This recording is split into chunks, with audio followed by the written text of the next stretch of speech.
Well, ladies and gentlemen, welcome into this day three, the finals day of the AON New Zealand Junior Open 2021. And plenty of top squash all over the courts. We've had over 125 players taking part in the New Zealand Junior Open at the Remuera Rackets Club. And it is coming up 8 o'clock, and we're ready for our first final as such of the day. Already we've got the outside courts with players on them, warming up, getting ready, and coming on to the show court. You can see it's the Susie Simcock court as well. It is Rachel Cam against Agatha Griffith. And Agatha Griffiths, well, she is the player from Devonport, the 11-year-old. You can actually see a lot of talent out of this youngster. She's done very well in junior tournaments around New Zealand before. And Rachel Kate, well, she's also one of the seeded players in this round-robin tournament that they've had for the Girls Division 3. And we're going to get ready for this game. We're just waiting for the players. Other matches coming up today on this particular court will be the Boys Junior Open 9 and 10 playoff. Ryan Coe, he's from Canterbury, up against Braden Henderson, the 7th seed. After that, it will be another Junior Open Girls 7th to 8th playoff. Annabelle Romero Gimmel, the 8th seed, against Katie Templeton. In the Boys Junior Open, another one of their playoff matches, Flynn Venmore against Noah Thomas. Then following that one, 5th and 6th for the Girls Junior Open, Jenna Gregory against Anne Leakey. And then the 5th and 6th playoff for the Junior Boys. That's Benjamin Adams from the Bay of Plenty against Luke Stein from Taupo. And then we get into the 3rd and 4th playoff for the girls. Diana Galloway against Ella Lash. Should be a good contest as well. The Girls Junior Open 9 and 10 match, that's scheduled at 1:15. Leonie Marshall from Marlborough up against Maiden Lee Coe. And then it is the big finals for the Girls Junior Open. The top 2 seeds, Natalie Says against Sophie Hodges. So look out for that one. Some hard hitting expected in that contest. Then the Boys Junior Open. And this is also going to be a top match, the top 2 seeds as well. Riley Jack Vetter Blomqvist from Northland against Joe Smythe from the Bay of Plenty, the 2nd seed. So plenty of good contests on this court. And also on the outside courts as well, we have some good squash coming up. And let's see, we've got one of our players on the court. And we'll just wait for our second one to make it on. And good to see players 11 years old getting to the court and getting into the spirit of a squash. Really keen and competitive as well. Some of these players, they can't wait to usually get on the court and get playing. So Agatha Griffiths, the 11-year-old from Devonport, against Rachel Kane very shortly.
Well, ladies and gentlemen, we are now underway, as you can see, in this match between Agatha Griffith and Rachel Kame. It is Division 3, the round-robin final.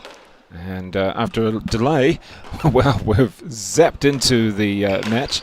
And Agatha Griffith, the 11-year-old from Devonport, against the 15-year-old. Rachel Kame from Wellsford, Northland. And you can see on the scoreboard there, she's just racing away. Very good technique, what you're seeing there from Griffiths, who is the shorter of the two players. Obviously, there's 4 years in difference in age. And Rachel Kame from Northland has a sibling, Matthew, 1 year younger, who played earlier in the tournament. And it's just at this point here, she just loves going forward. And we're on the board now for Rachel Kame. There we go. A bit of a casual sort of style, you might say. Very.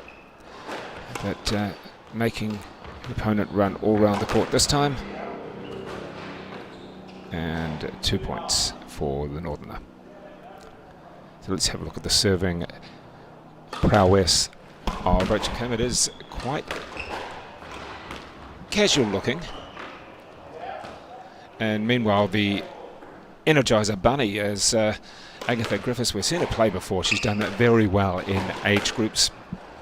And it's, yeah, certainly is a contrast in styles.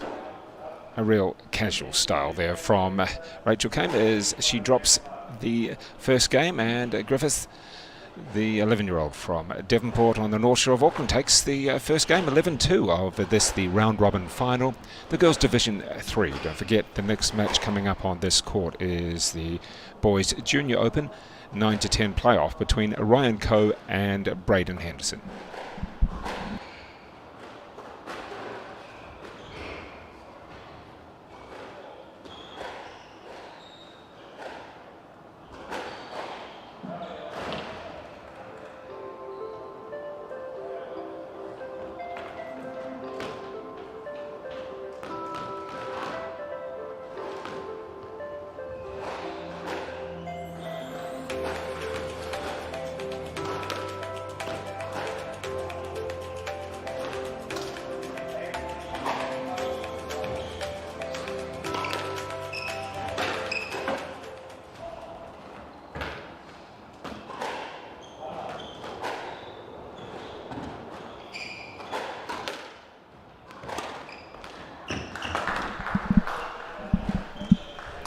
So on court again now for this, the second.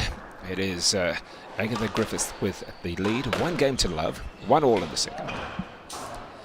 And Rachel Kame hasn't really had much time to warm up, whereas Agatha Griffith has had about half an hour. Well, 20 minutes really, before the match got underway. Just a little delay there for Rachel Kame.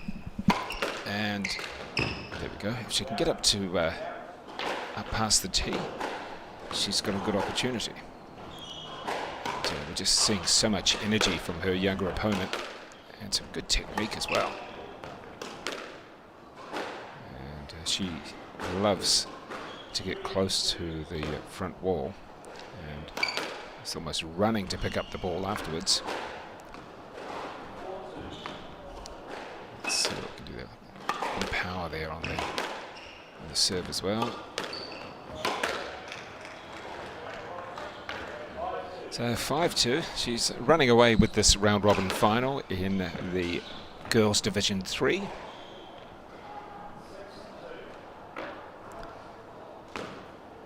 And from the back inside, let's see what we can have.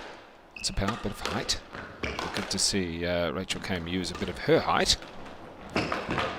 Every shot that she does just seems so casual. But on that occasion, it actually came off quite nicely.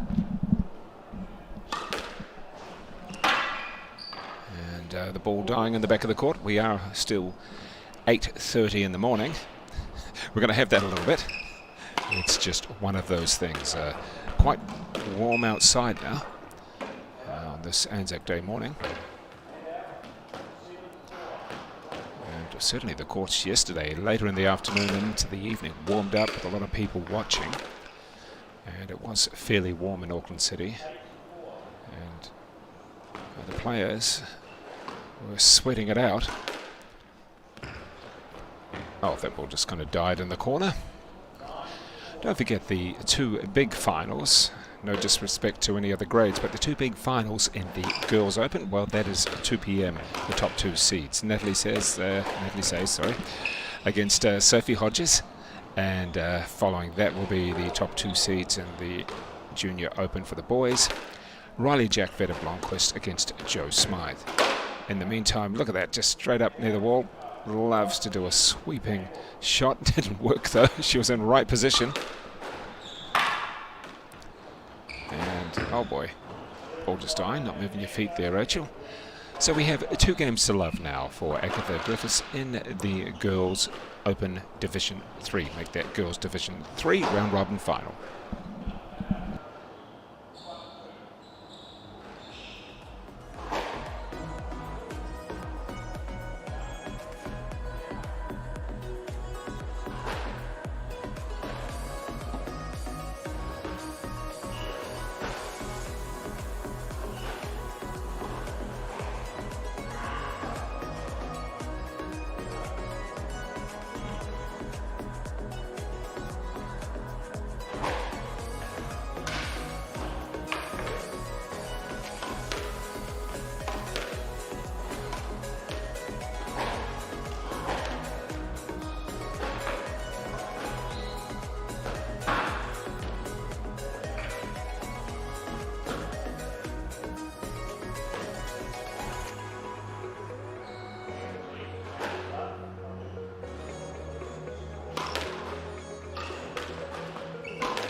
Well, as you can see now on the court, we have Agatha Griffiths against Rachel Kame. Agatha Griffiths with the serve there.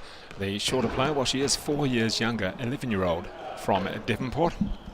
And she is up against Rachel Kame, who is 15-year-old from Wellsford, north of Auckland. And this time, Rachel Kame getting on the court. Very laid-back kind of style. In the meantime, you can see Griffiths just loving to run. And we should explain that this match got underway perhaps 20 minutes late.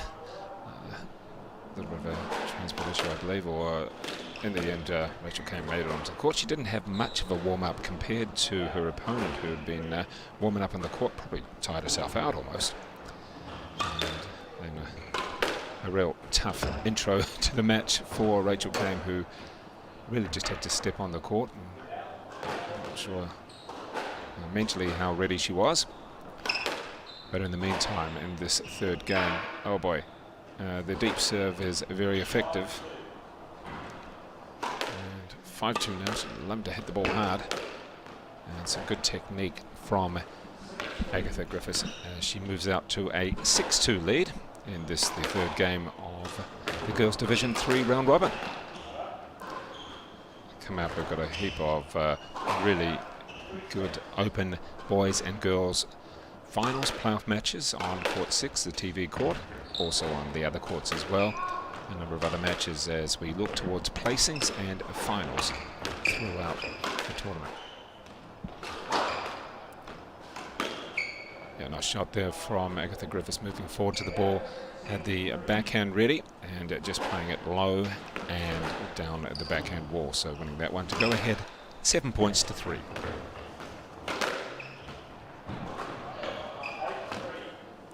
And moving up now. Oh, dropped the ball. She's almost running to it.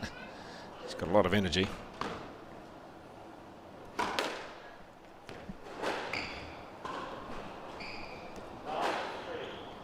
Taking the score up to 9-3. Let's see if Rachel can just bring a couple points back into her favour. And there's one from the error from Agatha Griffiths. But you can see once she gets a lot stronger, boy, she's got a lot of potential as this youngster from Devonport. And really it seems that any ball she hits deep into the court is going to win her the point. Let's see if she can finish it off now with a big strong serve. And there we go. Straight game, 2, 5 and 4.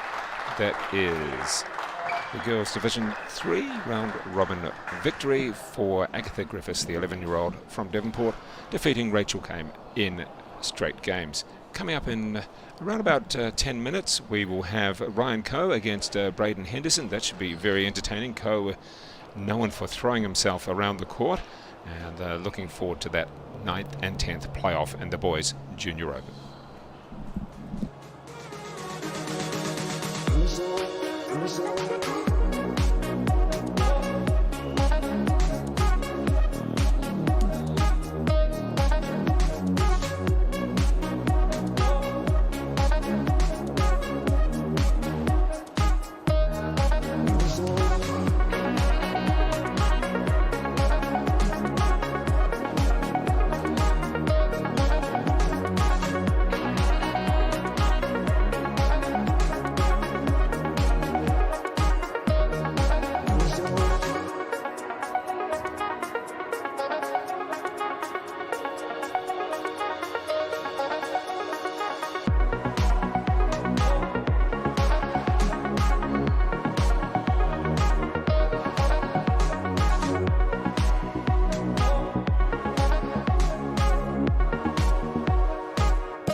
Ladies and gentlemen, welcome into this, the match of the Junior Open Boys. It is the 9th and 10th playoff. Raymond Coe, made that Ryan Coe, the 9th seed, the 16-year-old from Burnside in Christchurch, up against Braden Henderson, the 7th seed from Matamata in the Waikato. And you can see there Coe in the white shirt, and it is Henderson in the dark shirt serving now. Should be in for an interesting contest there. Plenty of power coming out of Henderson already. And Coe, he's very energetic around the court, likes to throw himself about. So, see him, don't be surprised if you see the odd dive or two. Still early in the morning as play gets underway, just before 9 a.m. The ball may just fade a little bit in the back corners. And coming up a bit later on today, of course, we do have the girls' open final and the boys' open final. That's from 2 p.m. Number 1 and 2 seeds in both of those finals. Natalie Says and Sophie Hodges in the girls, and in the boys it is the top 2 seeds, Riley Jack Blomqvist, and he's up against Joe Smythe from Bay of Plenty. That ball really sticking to the back wall. A nice start so far for Henderson. Slow serve, nothing too much put into it.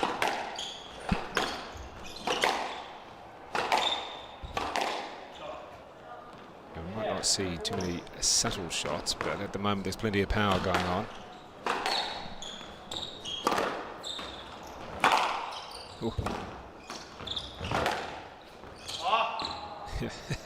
Some good quick points in a way.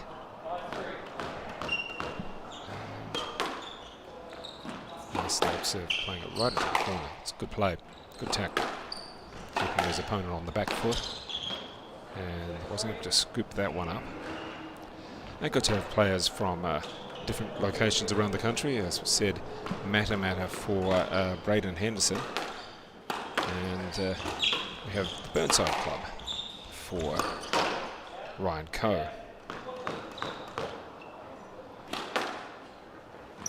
And they're both playing off for 9th and 10th. And it's United Matamata Club. My apologies for those. The correct name of the club out of Matamata, United Matamata. 17-year-old Henderson there. Just playing a nice forehand. Bit of a chop on it, bit of a cut. Again, Coe having to do a lot of movement at the back of the court. And not coming off this time though for Henderson, who was up quite close to the 10. We tried a bit too much power on that. It's good depth.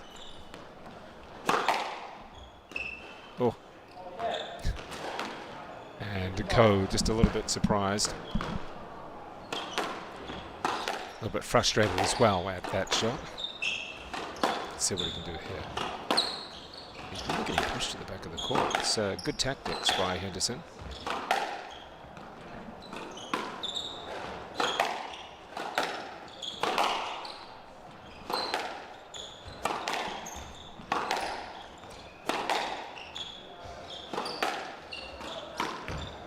Nice play off the body, the backhand, take it on the volley. And it also took a lot of power off the ball as well, giving Henderson nothing back in return. It's a nice pickup. So we're even Stevens now. And nice little comeback from Ryan Coe serving there. Taking the pace off the ball on the serve.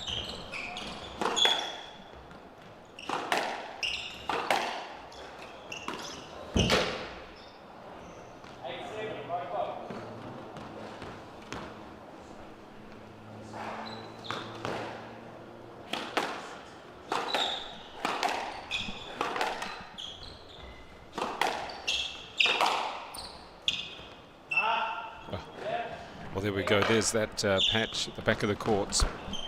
Still early in the day, and it's not just pinging off like it was yesterday. It's rocketing off the back courts later on in the day. Pretty warm in the court area. It's certainly warming up outside in Auckland.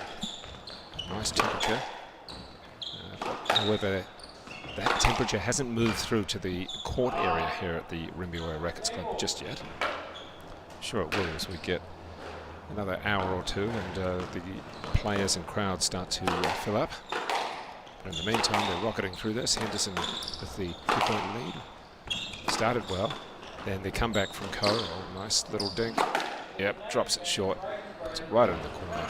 Even with the speed of Coe, he wasn't able to get there for that particular shot. So Braden Henderson out to a 1-game lead over Ryan Coe.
Well, we've seen the first game which really raced through despite the scoreline of 11-8. It was Braden Henderson coming out to a nice lead to start with, then a bit of a comeback from Ryan Coe, and then finally the power of Henderson showing through, albeit that he won the final point of the game with a drop shot. So it's been good quality squash so far. Coe certainly having to do more of the movement around the court as Henderson's tried to move forward to the tee. Nice shot on the full, taking that one step across, and the forehander down the wall out of the reach of his opponent.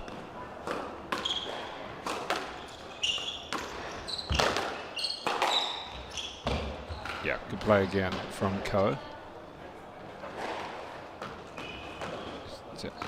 Able to move Henderson into the corner, then take the next shot on the full to play it away.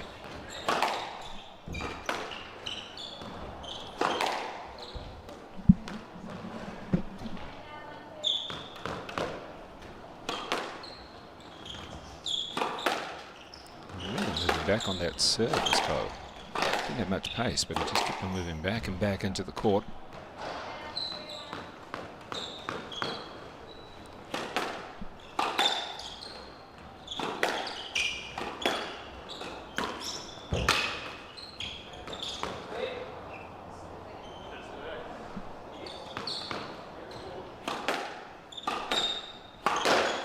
Oh, into the tin. What a great start. Not really what he wanted there. Key thing is in most of these matches is the consistency and being able to stay in the rally.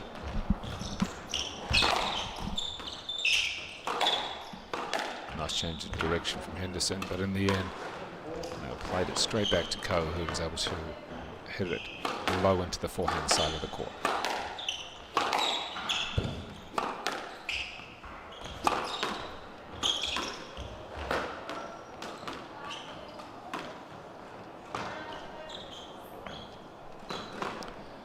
So Ryan Coe, the 16-year-old, just a little push on the serve, not much on it, giving his opponent no power. However, that didn't matter in the end because Henderson was able to play a solid shot in return.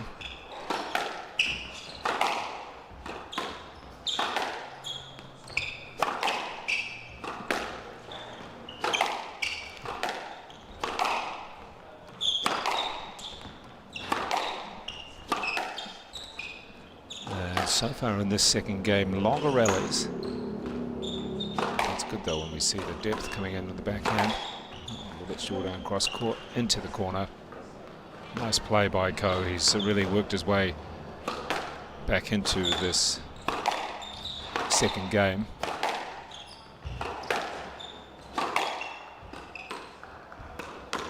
Nice shot. Oh, punches that one across court, does Braden Henderson, and sets himself up for a little bit of a comeback at Ryan Coe.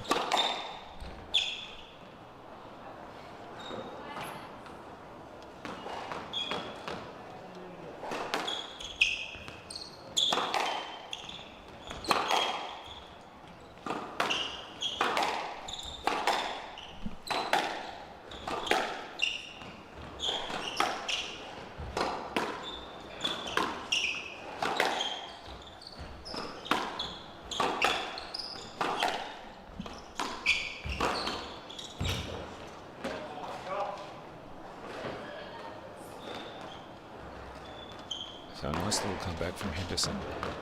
Seems fairly measured in the way he plays. Knows his weapons. It's pretty much a forehand, a strong forehand. And not getting out of the way of that shot. So the first stroke of the match goes to Henderson.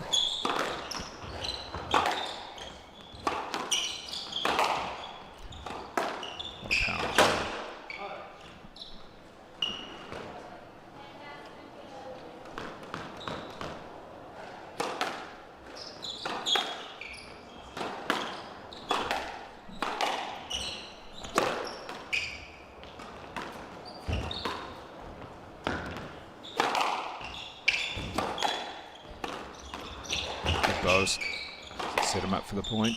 Well, he's certainly moving him around, is Ryan Coe. It's a lot of work that Henderson's having to do in this point. That was a very good point and well recovered from Henderson as well. The backhand that he used to win was top shot.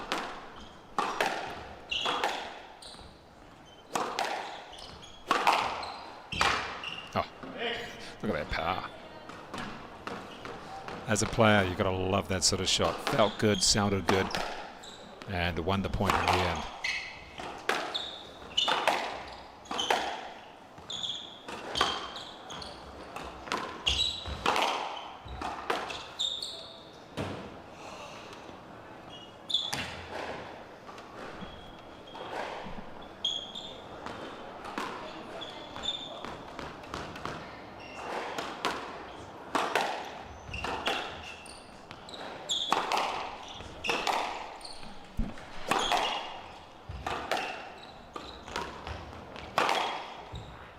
Yeah, nice shot again. That's the specialty. Punching the ball deep and across the court for Braden Henderson to take a 2-game-to-love lead over Ryan Coe in this, the Boys Junior Open 9 and 10 playoff.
So back on the court for game 3 of this, the 9 and 10 playoff in the Boys Junior Open.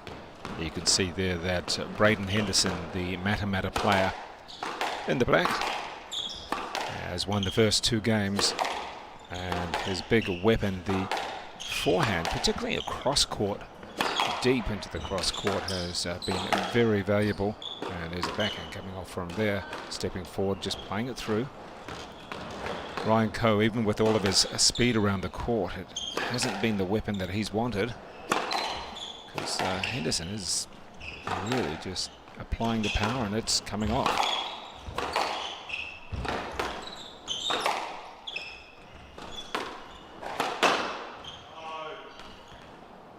And the head back there from Coe.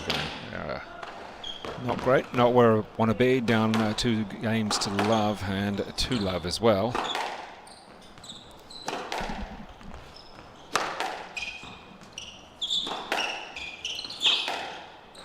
Nice change of direction, chopped it off his body.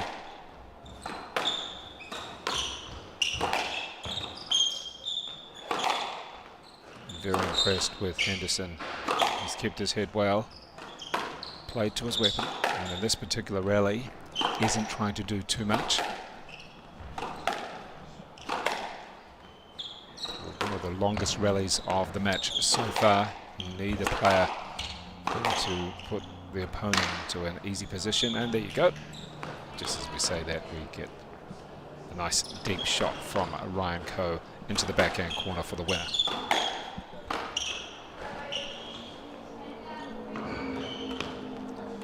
And Coe not happy with that one. Well, not happy with himself, that is.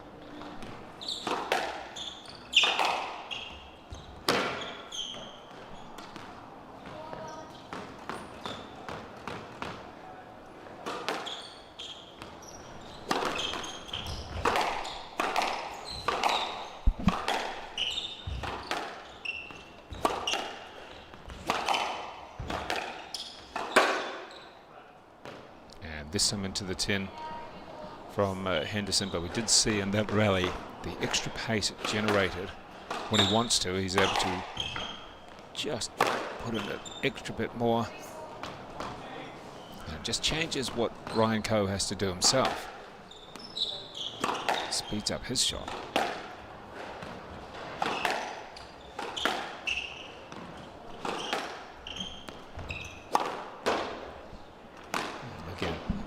Corners making it quite difficult. If you can pin your opponent in there, that's good news.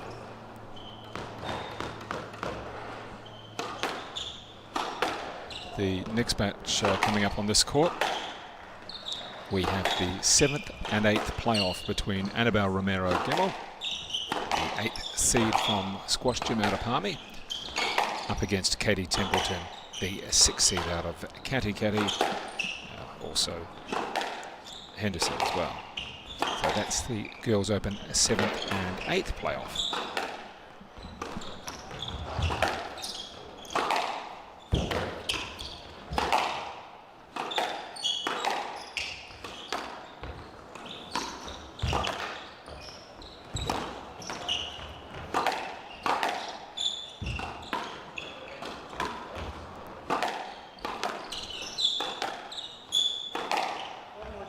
Well, I just saw a little bit of footwork go amiss there from Braden Henderson. He was in a good position to actually win the point, but in the end, Coe. Oh, goodness, there we go. There's 2 or 3 points that Coe has won back, generally because the footwork wasn't quite there from Henderson. Both there. And out. Well, he's got to be careful here because Coe will come back at him. It's around about the last 4 points. 3 to 4 points for Coe.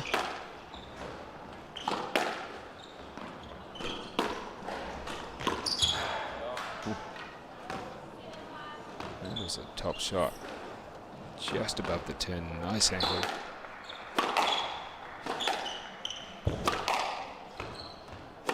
When he's down, he reverts to that weapon, that forehand.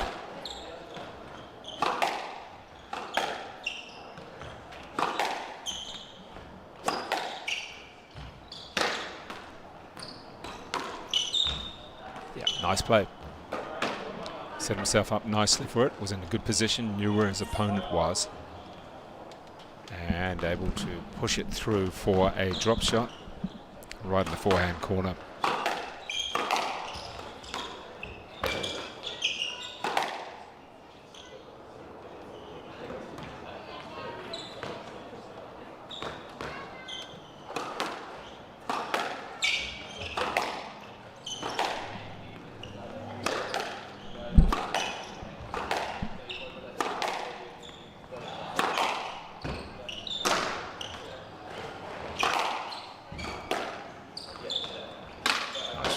From Ko, and no matter what, every ball you get back, you could see there that it put Henderson under a bit more pressure.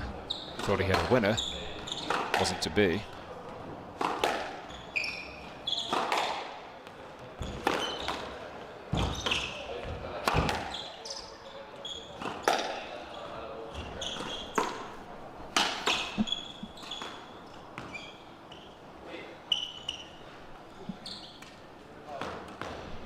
And Ko really starting to find his rhythm in this, the third game.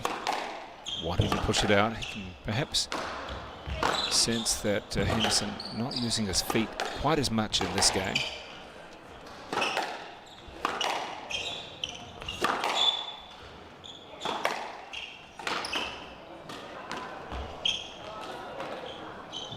Ko, another good shot off his body. Plays those shots really well.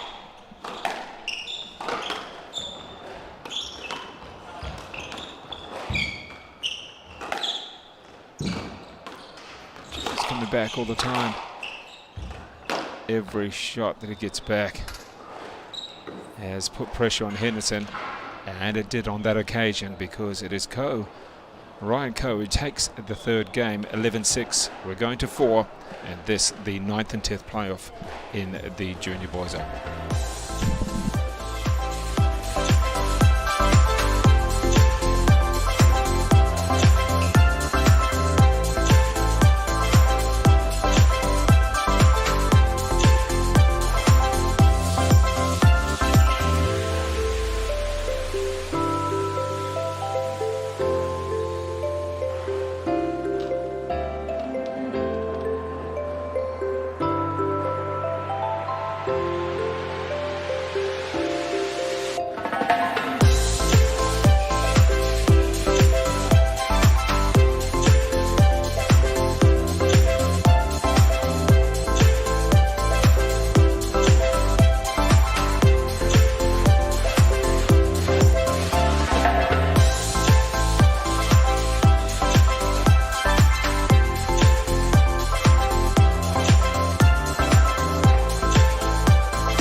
Coming back onto the court now for this, the 4th game, and you can see Ryan Ko there with the ball, with the serve, the white t-shirt, and he certainly used his speed around the court, forcing Braden Henderson into another shot.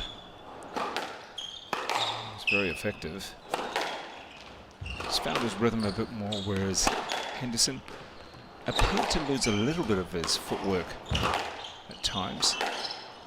Might be tiredness, might be just the pressure from Ko, and just checking in with the officials. Love. Very simple service action, almost just prods at the ball rather than a big stroke. coming up on that one. So 2-love in the fourth after winning the third. Oh, nice comeback.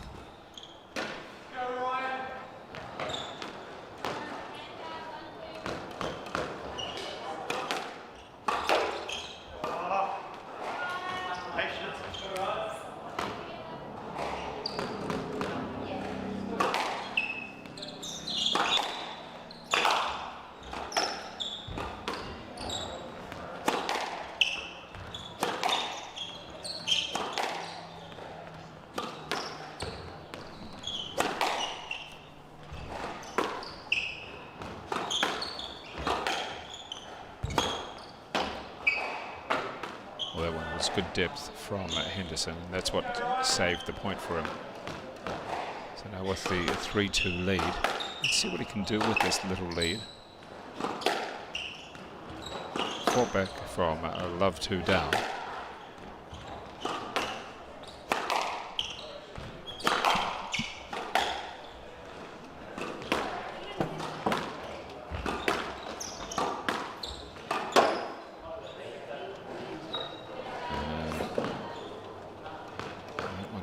Working for him on the backhand volley.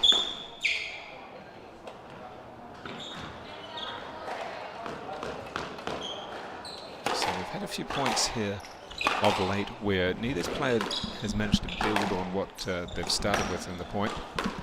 Let's see what we can have coming up.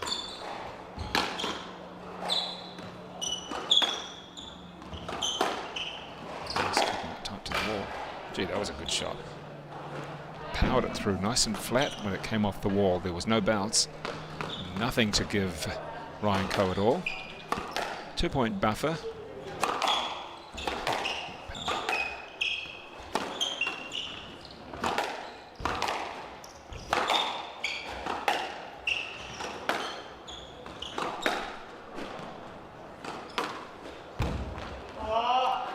Oh, a false step and hit against the wall. And against the wall there for Ryan Coe. He knew that perhaps if he had taken 2 small steps instead of the 1 big step, it may have come off. We're going to the vital stages of this, the fourth. Direction. Oh, nice boaster from front. And frustration there for Coe as Henderson from Matamata moves his way into the front with that 4-point buffer now. Let's see what he can do with that.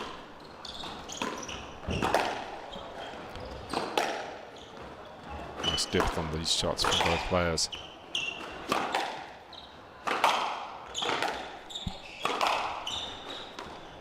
Good lift up his toes, Henderson.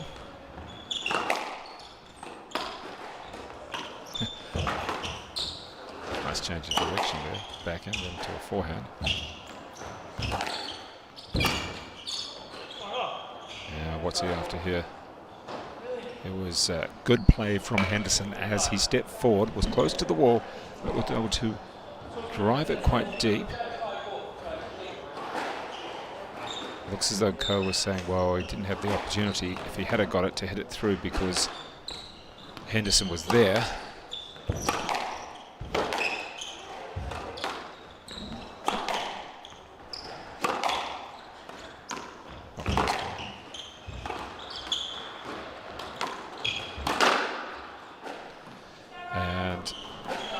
Nice tactic, nice play from Henderson. Having to move Coe quite close to the wall. At the end, he hit the tin.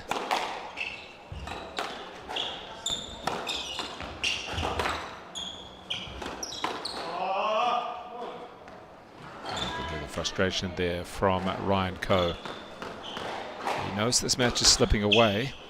He's going to do something fairly dramatic. And there you go, that was a good dramatic shot in the end. Nice drop.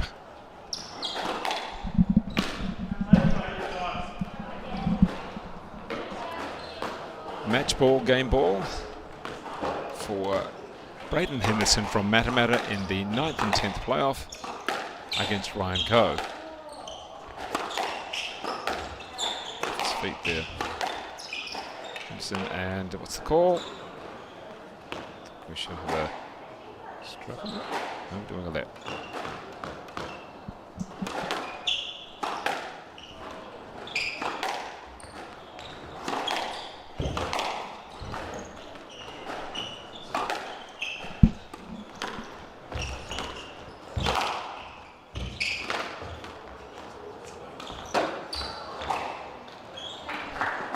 Yeah, he had plenty of time. Ryan Coe tried to do a little lift just over the 10 in the forehand corner. Didn't work in the end. And Braden Henderson from Matamata takes out 9th place in this, the Boys Junior Open, over Ryan Coe. So congratulations there to the Waikato player for winning 9 and 10th playoff in 4 games over Ryan Coe. Next up on this court, not too far away, is Annabelle Romero-Gimmel against Katie Templeton.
Templeton in the blue and in the white Annabelle Romero Gemmell. And Gemmell, the 14-year-old, just turned 14 last month from Squash Gym in Palmerston North. And Templeton from Katikati, although it seems that Henderson is also listed next to her name as well. And this is the 7th and 8th playoff in the Girls Junior Open. And both players have had some interesting matches all the way through. A few close ones. And this one will be a slight difference in style, a real flat style at times from Templeton in the way she hits the ball. You'll see that there's not much, certainly not much topspin at all. Certainly a flat hitting the ball through, and quite a wide swing, particularly on that backhand. And a nice drop there as Romero tries to go forward, not forward quite enough. She's pretty quick around the court. And as we said, still only just turning 14. And she's got a lot of racket sports ahead of her and behind her as well. Father Victor, a very good tennis player, and pretty decent at squash too. And that's just on one side of the family.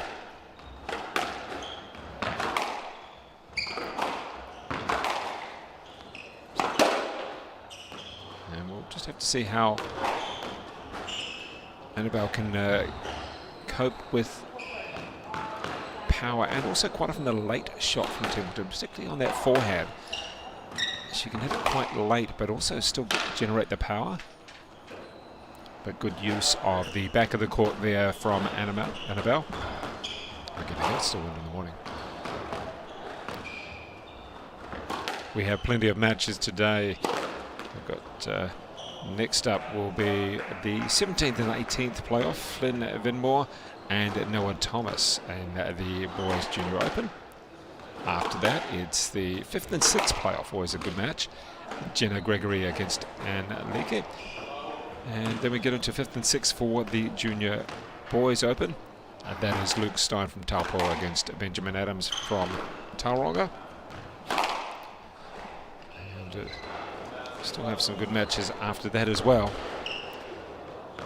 Around about 12:30 is the 3rd and 4th playoff for the Junior Girls Open. Diana Galloway from Hutt Valley against Ella Lash from Auckland. We've got the 9th and 10th playoff for the Junior Girls. Leonie Marshall, we talked to yesterday, real lover of the sport, against Maiden Lee Coe. And then from 2 o'clock it is the Junior Girls Open Final, the top 2 seeds, followed by the Junior Boys Final, the top 2 seeds there as well. Plus there are other matches on outside courts. So plenty of good squash this afternoon. And don't forget, over the next few weeks, plenty of PSA tournaments around the country. Waikato Open is next week. I think it's the Devoy Open following week. We have Panmure Technofiber Challenger as well in Auckland. And coming up not too far after that is the Barfoot and Thompson Auckland Open, which will have some Australian visitors as well. In fact, a couple of them ranked in the top 100. It'll be very good squash. That'll be good to watch. That'll be on Sky Sport Next as well. And that's at the North Shore Club. So let's see, Tuja leading that one late and powering through it.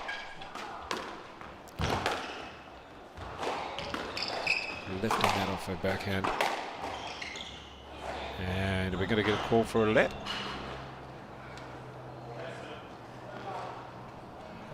Too sure whether Annabelle would have been able to get to that anyway, but it's a let. Nice play. Really chopping at that ball. Was never going to come off the wall with any power to help out Katie Templeton. So we're back to even scores here. It's a nice play. from Templeton. And where's she going to go? Bit of an unorthodox shot. She had plenty of options. I'm not sure if that was the option she wanted to take in the end. Well, it certainly didn't come off.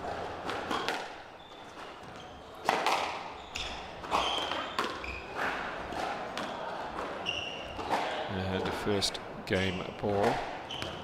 A couple of loose shots just near the end of this first game from Katie Templeton. It hasn't helped.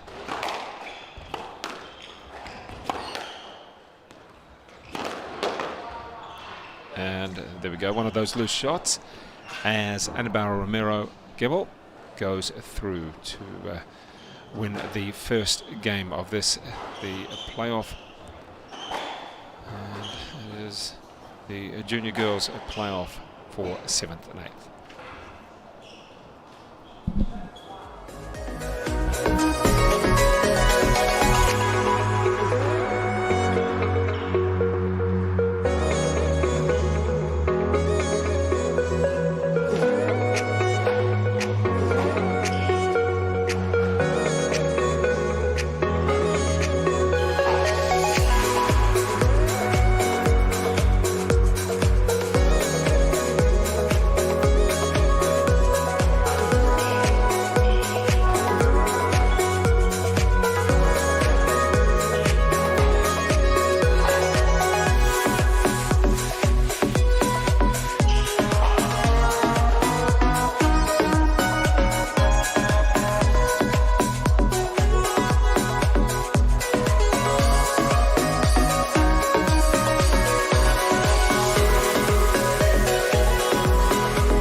So you can see now, folks, that the name of one of our players, Annabelle Romero-Gimmel, has been corrected. So it's good that we've got her officially correct. A 14-year-old from Squash Gym up against Katie Templeton. And good to see a bit of depth used in some of those shots there. A wide swing on the backhand serve from Templeton. And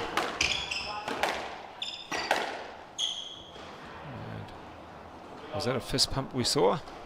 Yes, it was. It was a fist pump celebrating the fact she had a really strong backhand straight through. It's good to see. And nice work from Annabelle Romero-Gimmel, taking the ball on the full, not giving her opponent any options at all.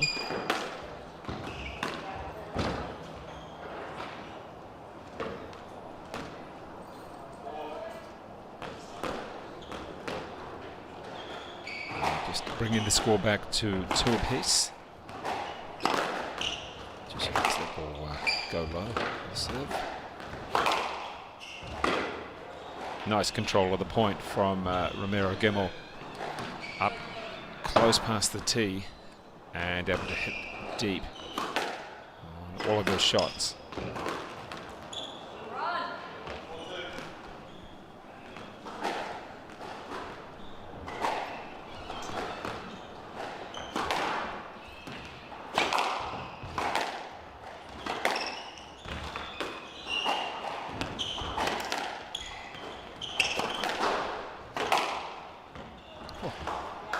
plenty of power on that particular shot. You've got to be happy with that from Katie Templeton. That backhand was strong.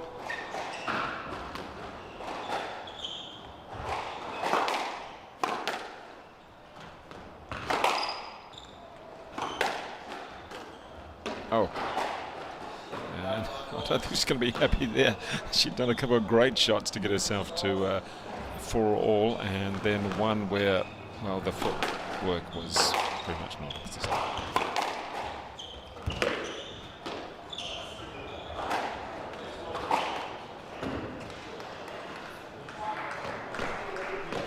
So now a handy lead for Romero Gimmel. But then just as we say that, everybody seems to take no notice of it. And a powerful cross-court forehand from Templeton.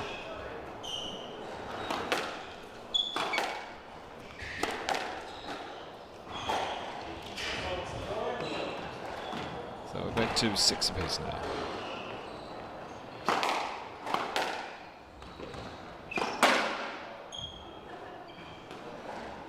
Well, we seem to have lost a little bit of rhythm. Almost lost the ball. There we go, it's back. And it really seems that whoever can keep their heads in this and just play out more of a rhythm will actually do well. Good anticipation there from Gimmel. Great running from Romero Gimmel. Gee, she forced the error there. Well played.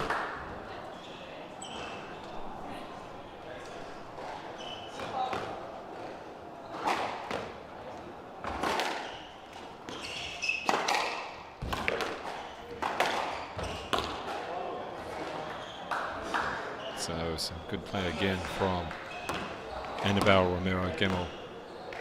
Took the pace off that one, gave nothing back to her opponent. That's what you want to do. Change the pace.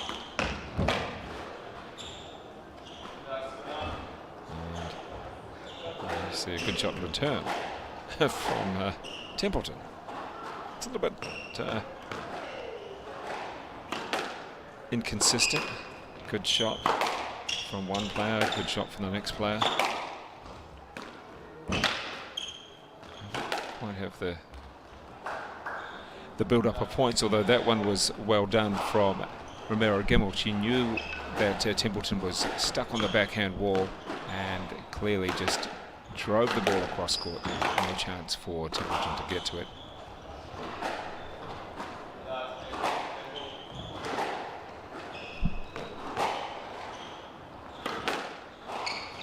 Game ball again, just chopping it and taking the pace off. Oh, that's better play. Straight down the backhand wall. And keeping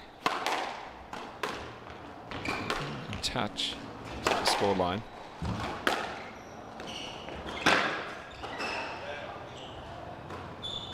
So there it is, game 2, 11-8, 11-9 with Annabelle Romero Gimmel taking the first 2 games of this playoff match between Katie Templeton and Romero Gimmel. It is the 7th and 8th playoff match.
So it's Annabelle Romero-Gimmel to serve and start this, the third game. She's up 2 games to love, make that 1 love in the third as well, against Katie Templeton in what is the 7th and 8th playoff contest.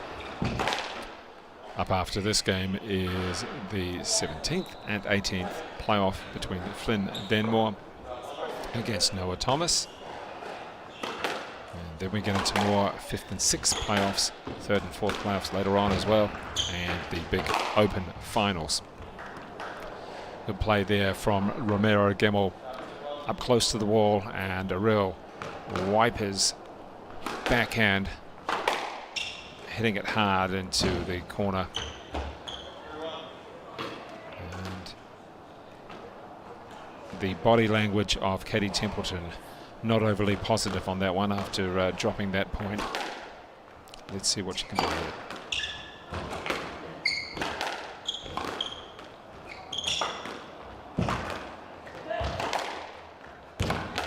Oh, great running from Romero-Gimmel. And just that running, hitting back one more extra ball has given her a great advantage, puts the pressure back on Templeton, and at the end it was a win for Romero-Gimmel. She goes up 4-1.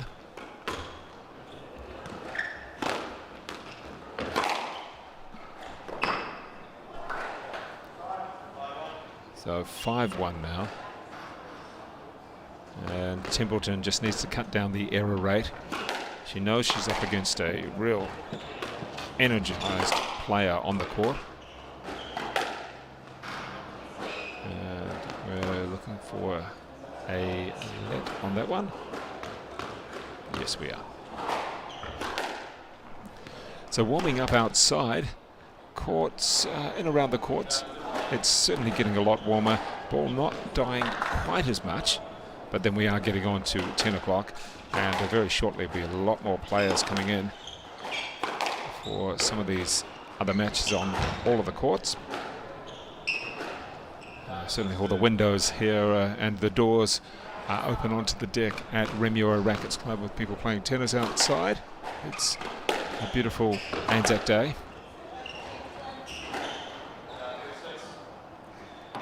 We have 6-3 now as Templeton wins a point back.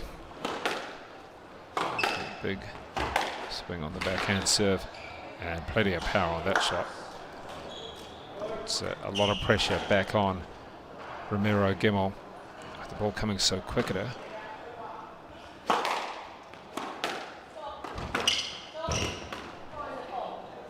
And yeah, well, straight away we saw a bit of a query from Romero-Gimmel. She put her hand up, and seeing the replay, it was a fairly quick serve.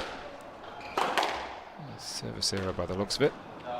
And this occasion it's a clap on the racket, clap on the strings from Romero-Gimmel as Templeton hit a very powerful, good shot there, taking the pace off this time though. Romero-Gimmel, what's she going to get?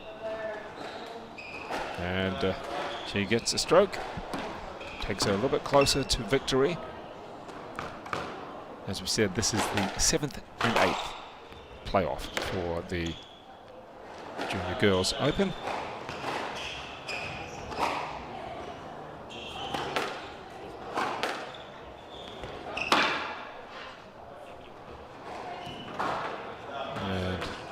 Up to 9-6, 2 game to love lead. Should be very happy with this one if she can win it. Annabelle Romero-Gimmel, Father Victor in the crowd.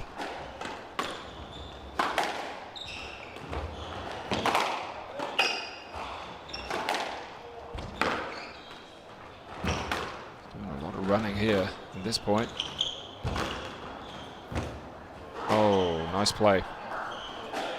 Played it on the angle into the middle of the court and past the outstretched racket of Katie Templeton.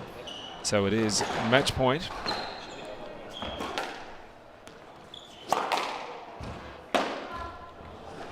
Not quite. And she was certainly in a position to win the point, but didn't have quite enough lift on that one.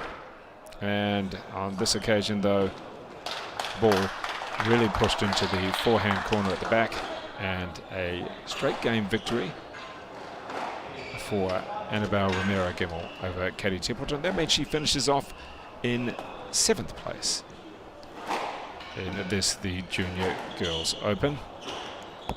So congratulations there to the 14-year-old from Squash Gym in Palmerston North. Coming up not too far away, it is the 17th and 18th playoff. Flynn Venmore against Noah Thomas. That one coming up in about 10 minutes' time.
So ladies and gentlemen, welcome in for this, the Boys Junior Open. It is the 17th and 18th playoff. We have Flynn Venmore from Mania Club in Auckland, and he is 15 years old, mate. Yes, he is 15 years old, up against Noah Thomas from the Eden Epsom Club in Auckland. So both wearing blue and black, albeit one darker blue as such. And this is, as we said, the 17th and 18th. And there we go there with the left-hander. And we'll be coming back with more games very shortly. And as we just tell you about a change in the schedule very shortly, after this match, in fact, the Boys Division 3 final, James Wukawai up against Peyton Codify, the third seed. That match will be next on court before we go Luke Stein and Benjamin Adams in the 5th and 6th for the Junior Open Boys, followed by the 3rd and 4th Diana Galloway against Ella Lash. And then we get into one more Junior Open Girls, Leonie Marshall against Maiden Lee Coe. Then it's the big finals from 2 p.m. The Girls Junior Open, Natalie Says against Sophie Hodges. And the Boys Junior Open scheduled for 2:45, Riley Jack Feder Blomqvist against Joe Smythe.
So at the moment we have Flynn Venmore against Noah Thomas, and we're getting into, well, deep into this match, as it is the 17th and 18th, the Boys Junior Open. Don't forget, we've already had a couple of contests finished already. We had Braden Henderson in 4 over Ryan Coe. That was the Junior Boys Open 9th and 10th playoff. And then we had a straight game victory, albeit a tight straight game victory, Annabelle Romero Gemmell over Katie Templeton in the 7th and 8th playoff for the Girls Open. And as I mentioned, 2 o'clock is the time for the Junior Girls Open final. So just as we watch in this particular match, it is... let's have a look there, a point for Noah Thomas in the lighter shirt. And we're going to have a guest coming up with us very shortly. We'll just wait until the completion of this particular game, the first game. And let's see there, Noah Thomas, Flynn Venmore. And the point going back to Venmore there. And these two players... Oh, yeah, well, I don't know if that was really something you can call as a... You sort of ran into the back of him. Ball was well past you. No, I'm going to disagree with the officials half the time. Anyway, and we'll... Yeah, good depth. Just chopping the ball through. And Noah Thomas now up 10 points to 6 with the game ball. The left-hander in the lighter blue shirt. Of course, his brother is fairly good, Elijah.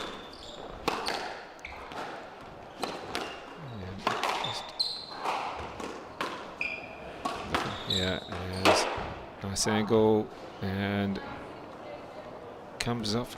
No, it doesn't come off. We just couldn't quite hear the tin, so that's one of the problems here with the angle of where we are. And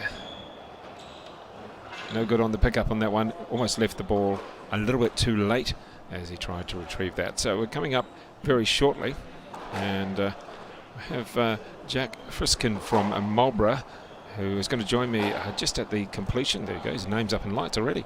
He's going to join me when we get into the second game of this one.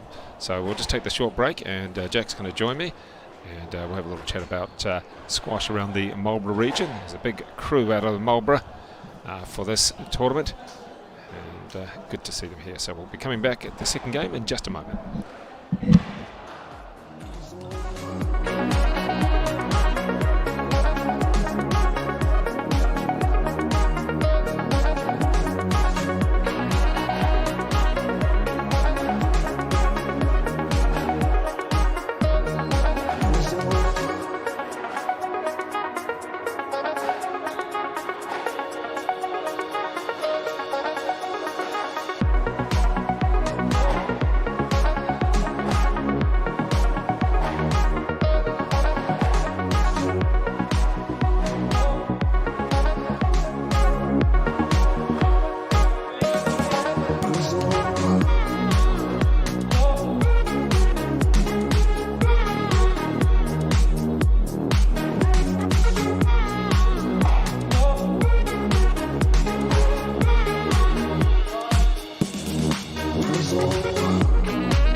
Ladies and gentlemen, as we come back into this, the second game, now Thomas taking the first of the 17th and 18th playoff of the Boys Junior Open, joined now by Jack Friskin from Marlborough. And Jack, great to have you with us.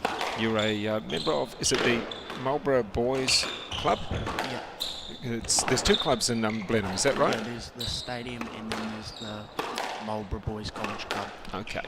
So I asked Leonie Marshall about the difference. She said one's slightly more social than the other. Yeah. Would that be inappropriate? That's very correct. I think that she was being diplomatic in some ways. I'm not sure. You know Leonie, and she's got a lot of personality. Yeah. So there's a lot of you who have come up from Marlborough, isn't there? There's quite a big group. Yeah. You guys sort of flew from Blenheim straight up to Auckland, didn't you? Yeah. How many players do you think, and coaches and friends, family? Probably over a dozen? Of who have come up from, close to a dozen. Okay, well that's good. That gives you a big crew.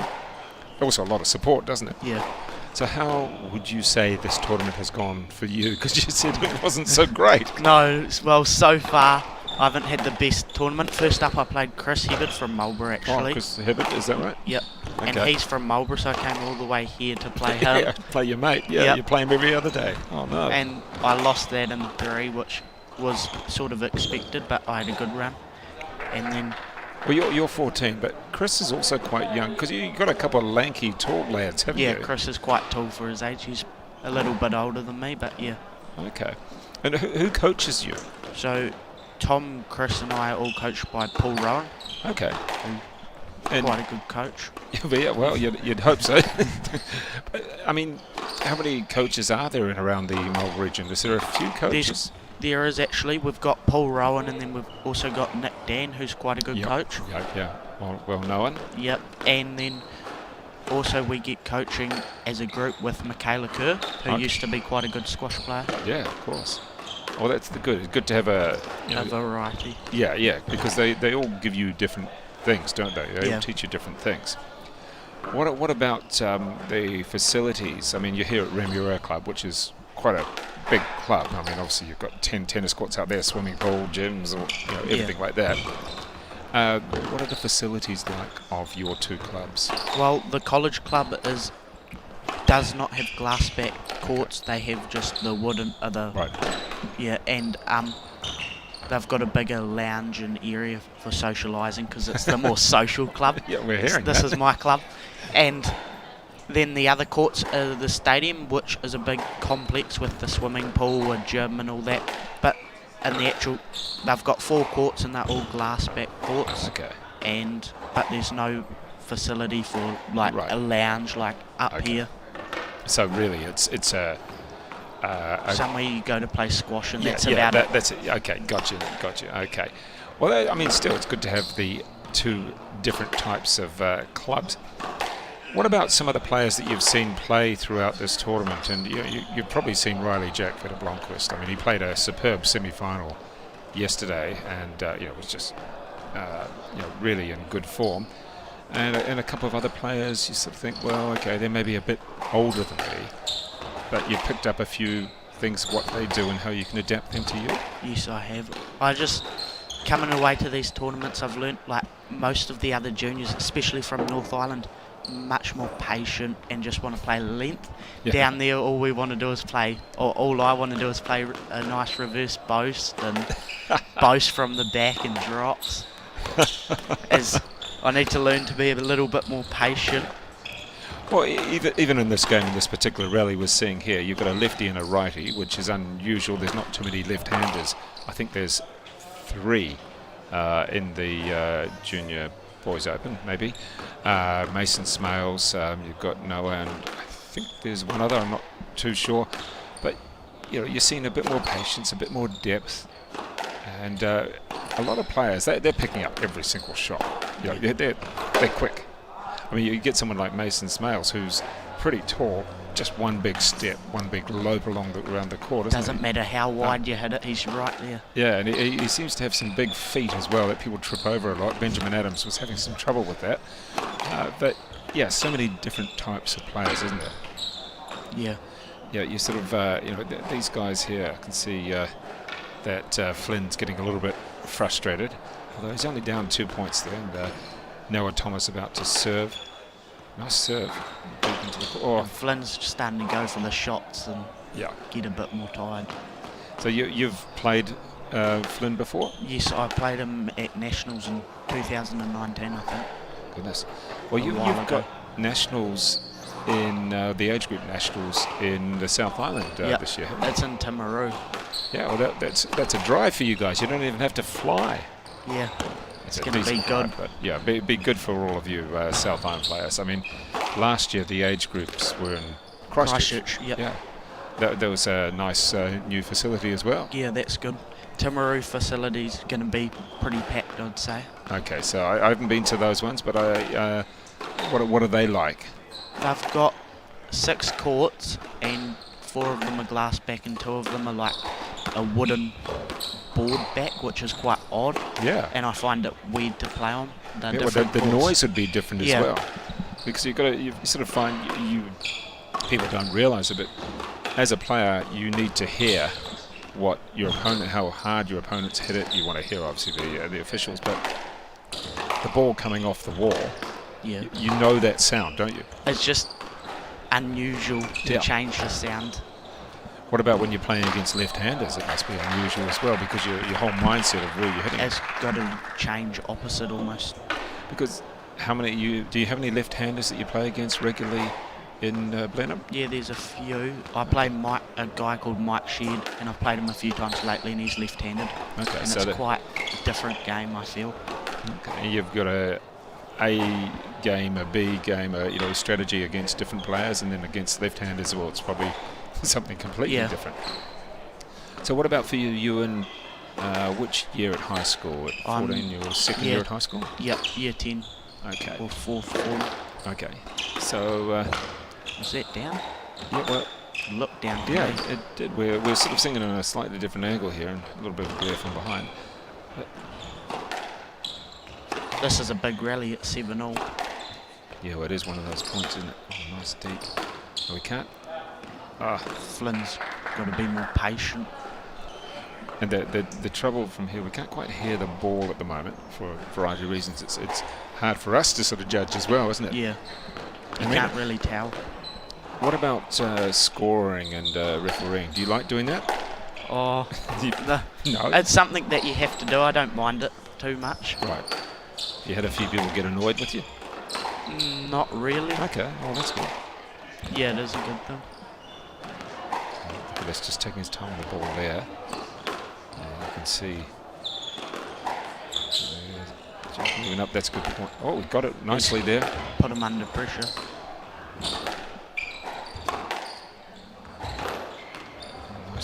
reach. Probably played that a bit too deep. Moves. Oh, good play. There you go, 9-7 now. Yeah, when you get to something like, when you get to 9, you've got that 2-point buffer. You've got 2 points to win, you're 2 points ahead. You start to light up a bit. Yeah, well, yeah. How does the mentality go? Does you think, oh, I've got this, and then you sort of see that lead eroded away? Yeah, I do think like that, but I try not to because I have lost from that. Yep. When I played Chris, I was actually up 10-8, game ball in the third, and I lost 13-11. Ooh, that hurts, doesn't it? Yeah, it certainly does. I mean, what do you say to yourself? What do you say to yourself when you lose a game like that? Aside from possibly some expletives under your breath, but what do you usually say? Just have to walk I off just the have court? to get on with it. There's not a lot I can do once it's happened. And There we go, game 2. So 7-7. He's done a great job there, Noah Thomas. He's done enough, hasn't he? yeah, I mean, that's all you want to do. Flynn will be doing well to take the next 3. Yeah, I mean, to come back from 2 down and 2 love, yeah. yeah, it's going to be pretty tough. Well, Jack, I'm going to let you go and just go and watch a few other games. Do you still have a match to play today? No, you're I've already all done. played. Yep. Okay. Do I ask how you got on that game today? Yes, you do. I won, Okay, so that was a win. Oh. but it was actually my opponent didn't show up, so it was a win, but it wasn't. I'll still take it. Yeah, exactly. Oh, good stuff, mate. All right, I appreciate your time and go and enjoy some of the other squash, mate. Okay, thank Cheers. you.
And welcome back in for this, the third game of the 17th and 18th playoff. It is Noah Thomas against Flynn Venmore. And a nice squash so far from Noah Thomas. He's been efficient. And you can see him there in the lighter blue shirt. Good depth so far from both players. Oh, just a slight miss hit on that, on the swing, and not quite quick enough from that one for Noah Thomas.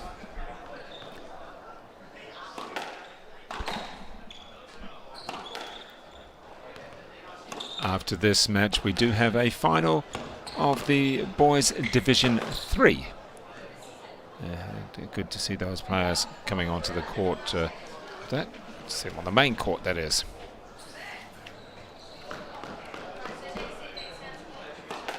And there we go, the left-handed play from Thomas. Whew, powers that one away. Where's it going to go? And it didn't quite come off at all.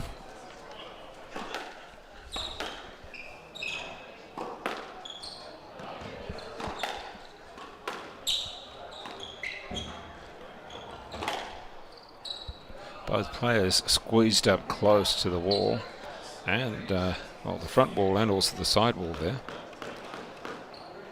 So good to have Jack Friskin from Marlborough College Old Boys Club, a 14-year-old, with me just a little while ago. Nice to have him have a little chat and find out about squash all around the country. We've had people from the Bay of Plenty, Waikato, Northland, Marlborough, all joining us over the last few days. Yeah, not quite coming off on there from Flynn Venmore, who is now, well, came off for Flynn Venmore, didn't come off for Noah Thomas. Venmore now up 4 games to 2. As in this next match, it'll be the 12-year-old James Rukawai from the Thornton Club.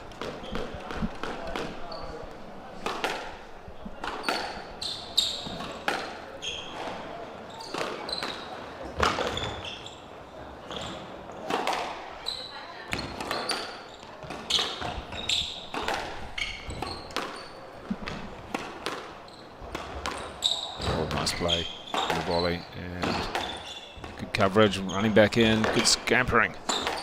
Got himself back in now. That lifted shot just gave him that extra bit of time. And we're not seeing great body language from either player at this stage. It's fairly tight in the third for each.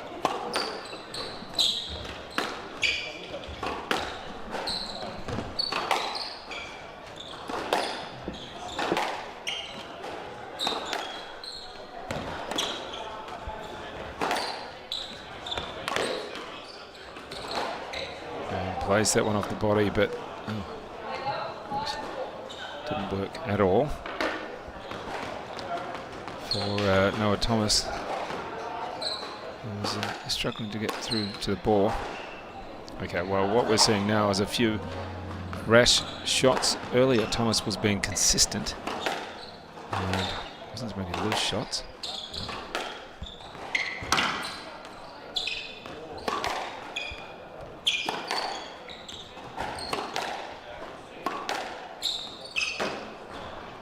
It was almost a nice pickup off his toes, didn't work, didn't quite have enough lift to go over the 10, and we're now seeing Venmore with a 3-point buffer.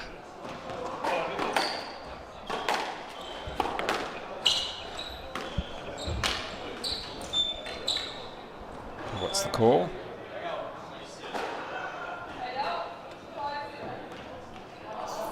And it is a stroke going towards Thomas.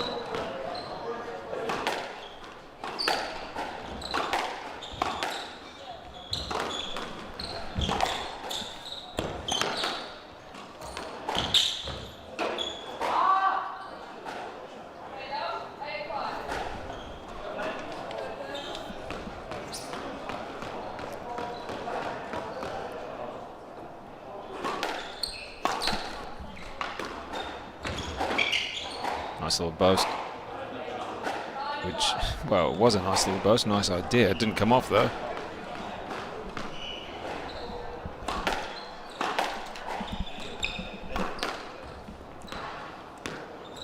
Yeah, looking for the lead on that one. And yes, lead.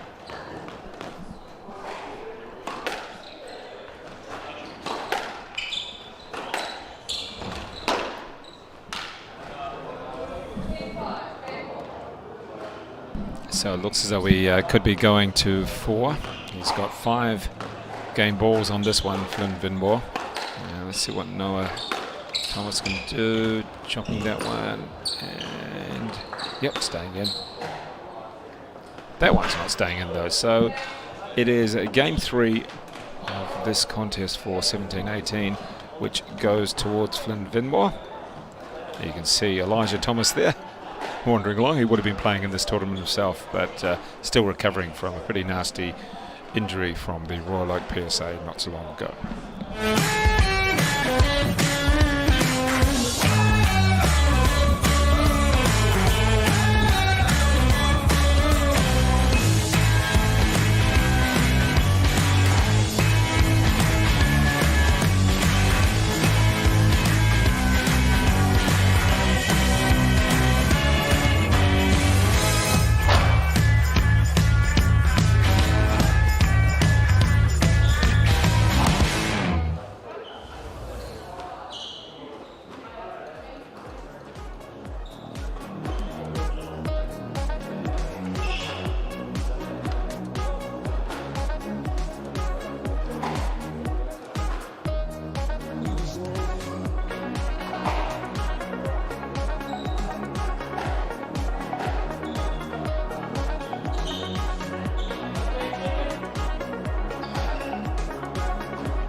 back on the court for Game 4 of this, the Boys Open 17th and 18th playoff.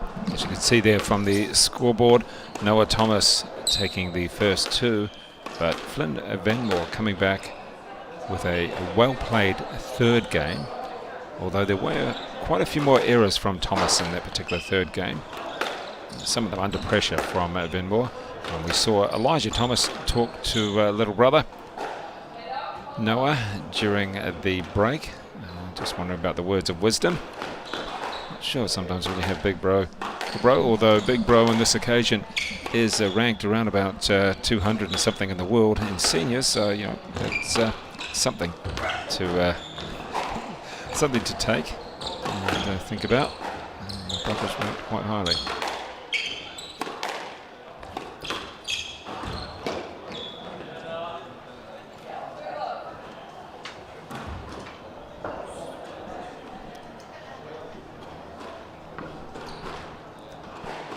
And Thomas here just playing a nice angle. Let's see what he can do. There's a little bit of traffic in the middle between these two players. Yeah, good pickup from Thomas, but Venmore stayed calm, didn't feel that he had to hurry himself too much.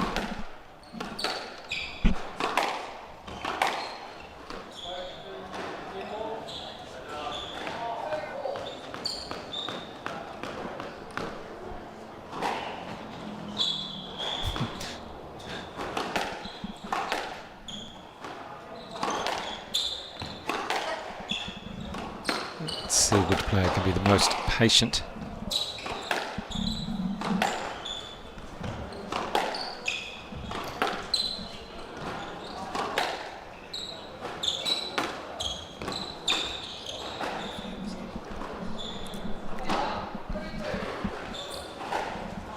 And looking a little bit tired, both of the players there. It's certainly getting quite warm around the court side. Quite a large crowd around all the courts. A nice shot. Yeah, good play. And chopped the ball to get forward. His next shot, he drove it back quite a way into the court. And that helped with the winner.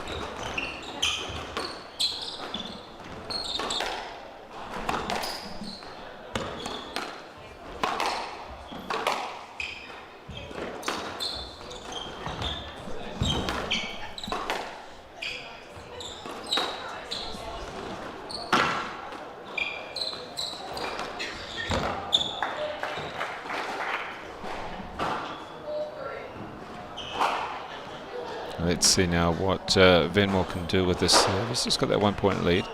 Both players just trying to calm each other, or calm themselves, that is.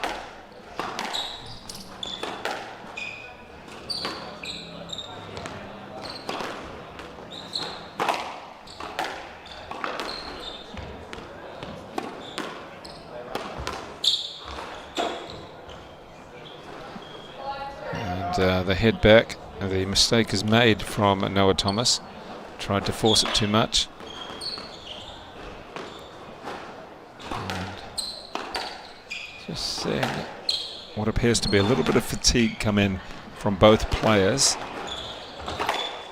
And, well, I wouldn't say that was the best positioning from Thomas. And the official agrees it was a stroke.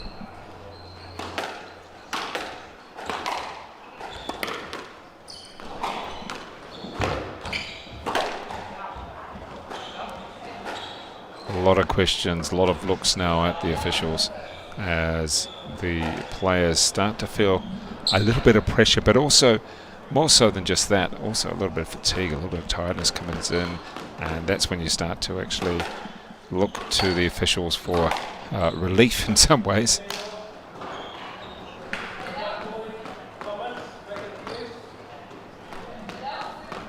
So 7-4 Venmore, just staying a little bit more steady,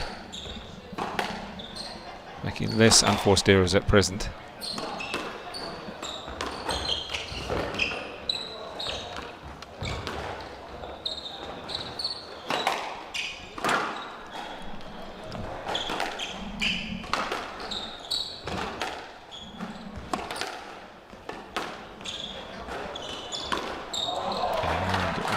too low. Kick at the ball from Thomas. Well, you won the point. Probably didn't need to do that.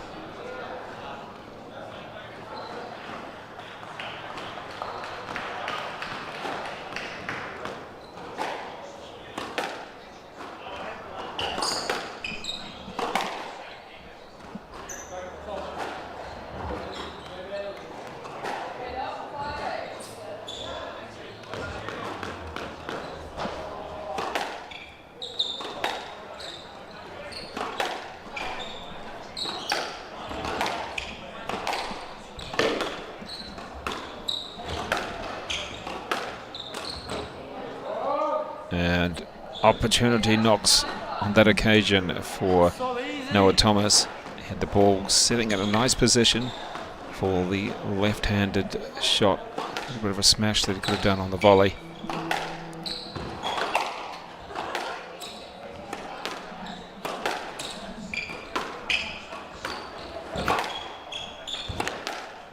Good court coverage from Venmore at the present time. Is that one right into the corner, and now game ball to take it to 5. We actually haven't had too many 5 games on this court over the last 3 days. Been quite interesting that hasn't occurred.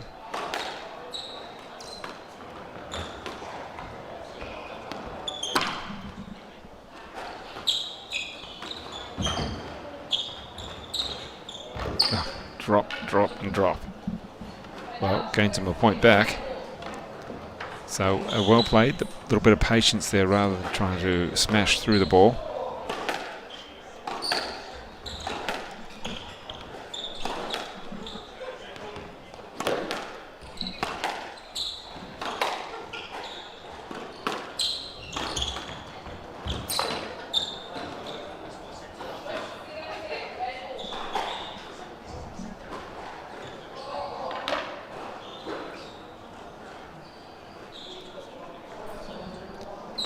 And he's managed to come back and grab a couple of points, so a good little comeback.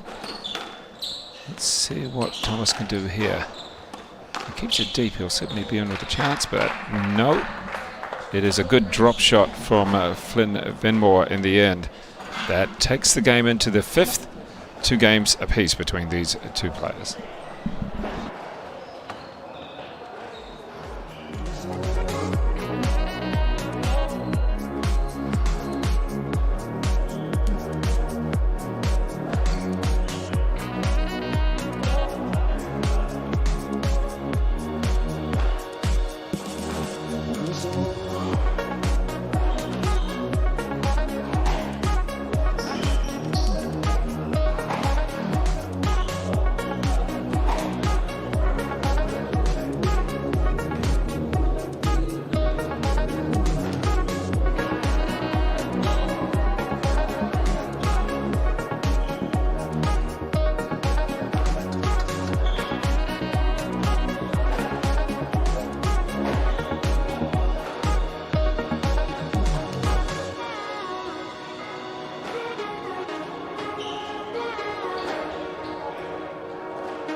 And one of the few matches to go the full distance, the full 5 games on this TV court over the last 3 days.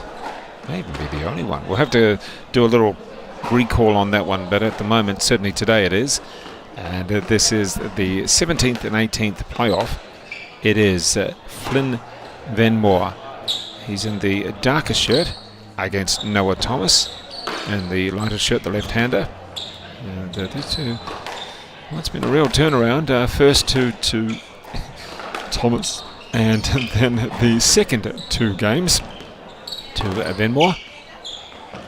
As you see, Venmore right up close to the net, just able to take the pace off completely. Knew that his opponent was way back in the court. So it's been a real nice comeback.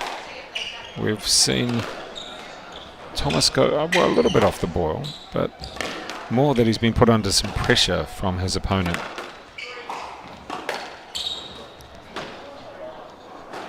So these two going for 17th and 18th, both youngsters as such. Venmore from the Mania Club in Auckland. He's 15. And Noah Thomas, he's not exactly old either. Got his older brother Elijah in his corner giving him some coaching advice. Let's see how good his coaching technique is. Not sure just yet. We'll have to wait and see. At the moment, Elijah is a little bit injured after a fall at the.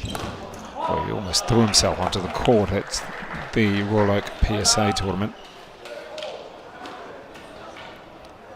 Noah Thomas from Ed Nipson, he is 15. So both these players in a good growing stage of their game, physically and also mentally. And there we go. You can just see the emotion from both players as well as they get a little bit tighter, a little bit more physical down the middle of the court, and looking up at the officials, the expressions that show on their face as well. Oh, did he almost didn't read that or didn't expect it to come back at all. So in the end, a point and equaling point for Venmore.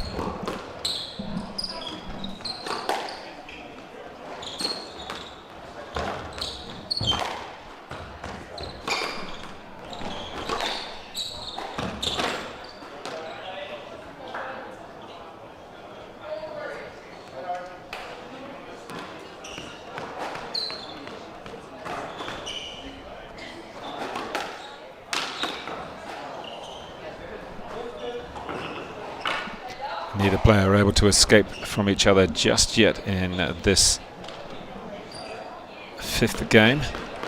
4 apiece early on.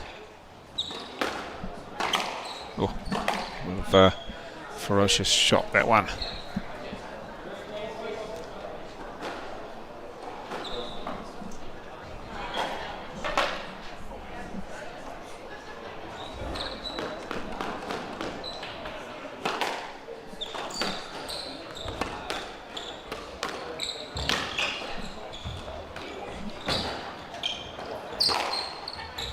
Do a lot of scrambling is Noah Thomas, but he's managed to get back into a good position and uses that forehand, just whips it through the court to take a 5-4 lead. Congratulations there to Noah Thomas, because he really did have to do a lot of work, and good play. So 5-4, make that 6-4.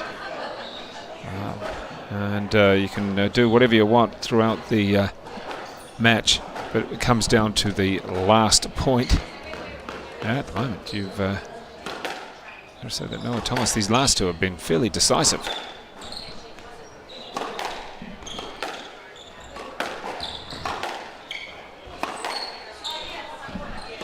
And thank you very much to Jonathan Zelsch from Squash NZ. And coffee supplied, it always makes things so much better. So we've got a 1-point ball game here, folks. This is the 17th and 18th playoff for the Boys Junior Open. Then we've got a little bit of a switch in the schedule from what was going to be the original match. Jenna Gregory against Anne Leakey, 5th and 6th for the Open girls. That's an injury walkover. We'll just find out who to eventually. And in the meantime, We are back to 6-all, so those 2 points that he had, that Noah Thomas had, have been chipped away. And Flynn Venmore back in it.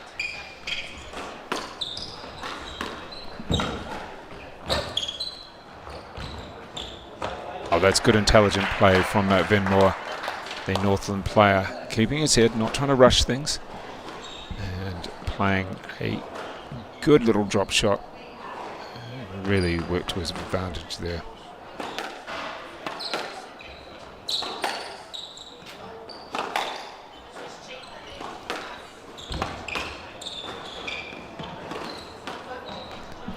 So it was Anne Leakey taking the walkover against Jenna Gregory. That match no longer on the court. Walkover to Anne Leakey, and she is the 5th place getter. So congratulations there to Anne Leakey.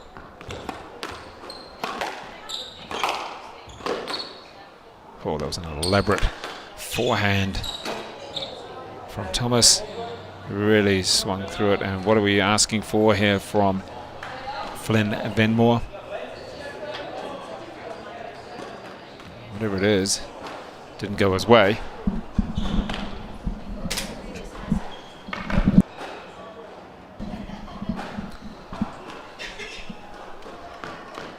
So 7-all in this, the 5th game. Nice play down the wall.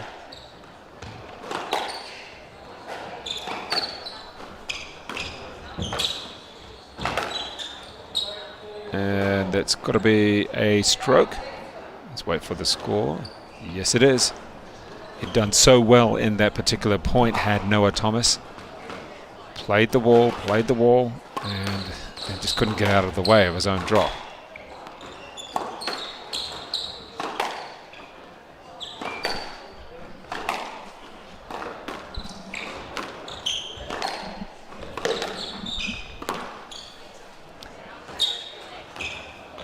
Oh. A good retrieving from Venmore, but in the end it was a nice drop from Noah Thomas that won in the point. We're back to 8-all. We're back to even Stevens.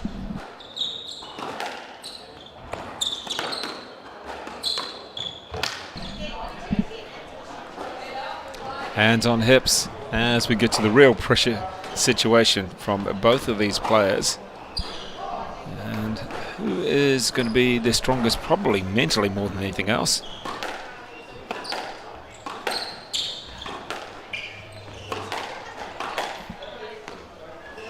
We're going to get another stroke. And we do. Oh, that's difficult to take. A stroke which gives your opponent match point.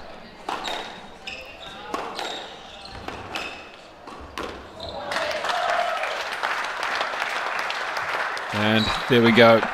It is a 5-game victory for Flynn Venmore from the Mania Club in Northland. And you can see Noah Thomas walking off looking pretty devastated. And well done to Flynn Venmore. 5-game victory to take out 17th place. Noah Thomas will finish in 18th. And very shortly coming up on this court, probably about 5 minutes away, we're going to have the Boys Division 3 final. That's James Rukawai against Peyton Korawai. Should be a good contest, that particular match, coming up in just around about 5 minutes' time.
So ladies and gentlemen, a little bit of a special match added into the schedule.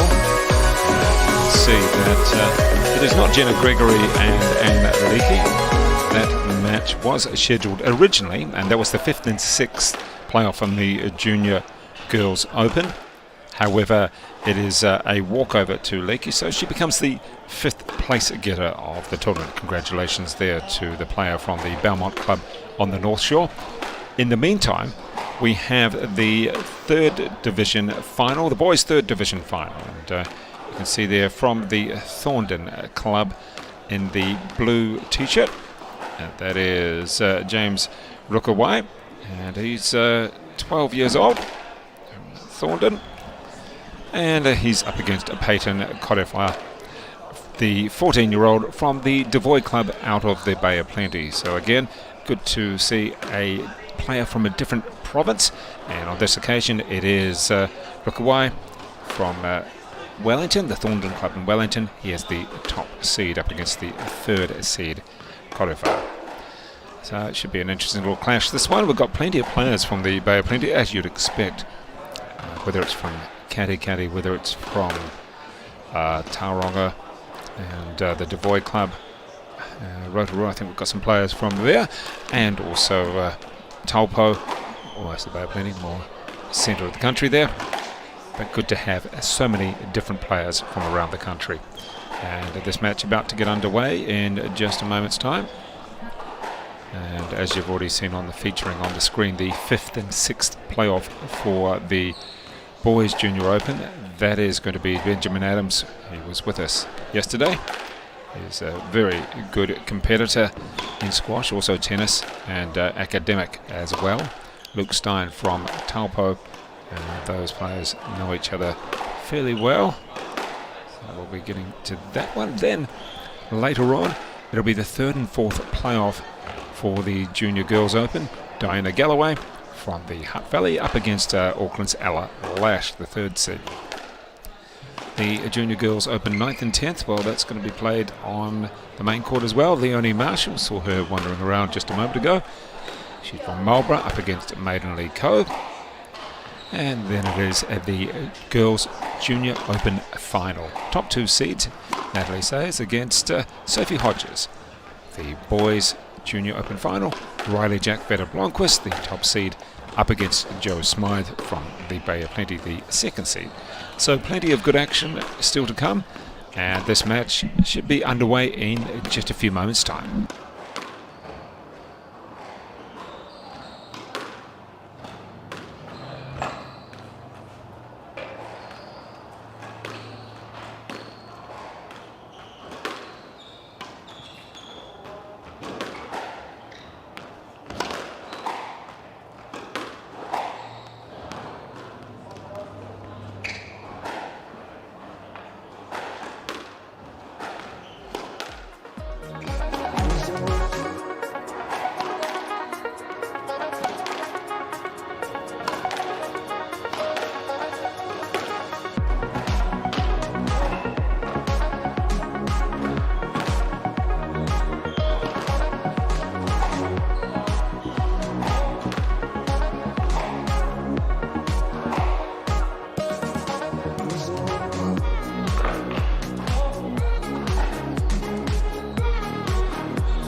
Underway with the first point going to the Bay of Plenty player, Kodefar, and he's got the headband on.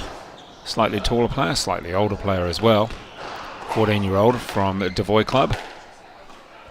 Let's see if these players here can use variation and patience to win this.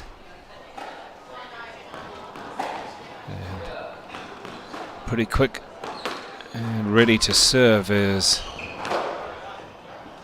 Qualifier.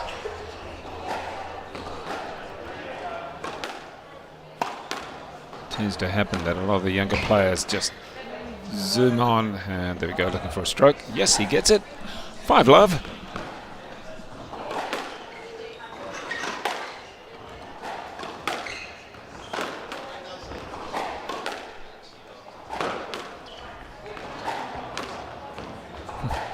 Right off his body, a little poke and prod at that one, but he knew he had the control of the ball, so good play. Hasn't dropped a point yet as Peyton.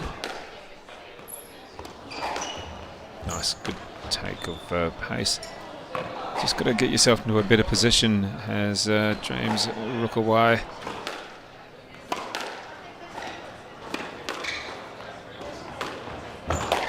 Nice flick across the court. I wouldn't say that some of the shots are necessarily textbook, but it doesn't seem to matter at this stage. 8-love. So how is James Rukawai going to work his way to get onto the scoreboard? Well, he's just got to be patient. I know it sounds tough. Perhaps be a little bit more creative with some of his shots. Well, in that one there, he set himself up for the drop.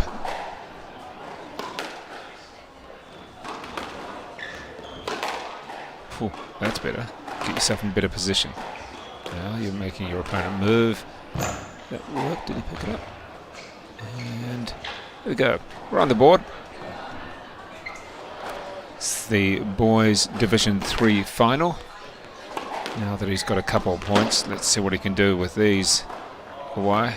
Well, just a bit of a glitch down the score, a bit of a change. Yes, Rukawai was given the point. It was actually a qualifier. And there he goes. Simple first game. 11-2. And let's see if these boys can just reassess themselves and take their time out from that one. So 11-2 in this, the boys Division 3 final. We have Rukawai from Thornton Club and Korifa from the Devoy Club out of the Bay of Plenty.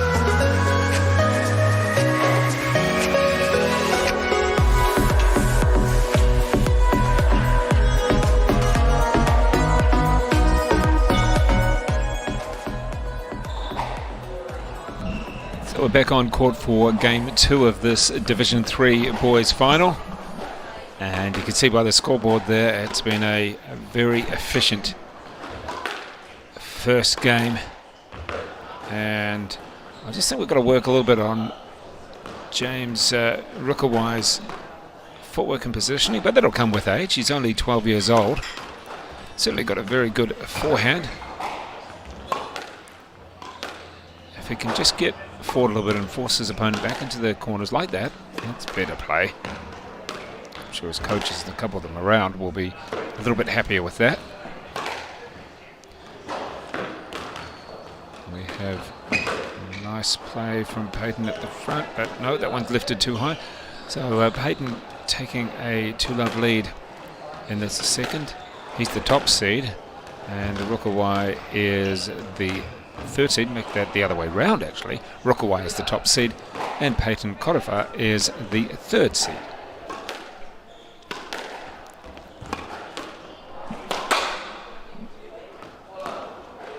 So 4-love. Remember that Peyton did go up to it. 8-love. Make that, it was 8-love in the first game. Oh, Well, there you go. That's not the score. Yeah, that's the score. So Rukuwai did get one back then by hitting the ball nice and deep, and that's a let. So opponent wasn't ready. Just seeing Benjamin Adams walk past the camera. He's up next, I think it is. Yes, he is. Ooh. Well, that's about the highest drop shot I've ever seen. However, it was very effective. Well done, Peyton.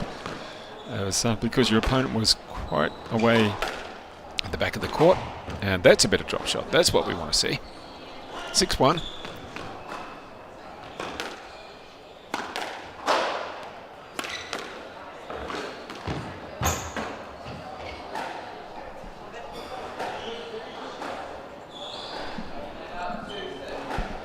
And he's got one more point back as there's Rukuwai.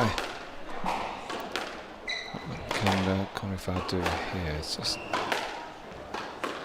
he's behind his opponent. Oh, that's too high. You can just see that Rukuwai's not moving his feet at all. He's saying, I'm staying here for the whole point. And it did come off, but he's got to be careful that he's going to have to move his feet a little bit more. Otherwise the referees will come down hard on him. Not sure what's going on with the scoring, but there seems to be points going willy-nilly all over the place. Yeah, that's correct. It is a 7-4 Peyton Konifar.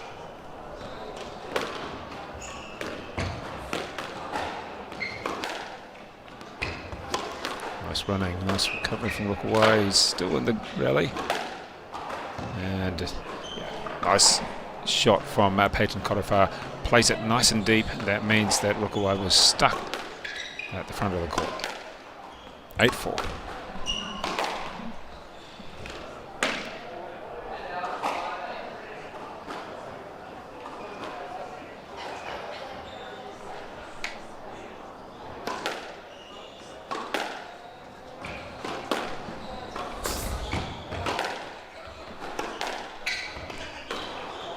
Good flick off his toes. He's having to do a lot of work, and you're going to have a stroke against you then, James Rukuwai.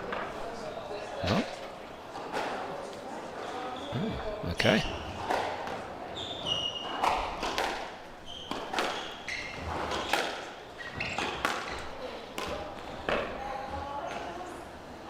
Well, I tried to play that one completely off his toes on the full, and it didn't work at all.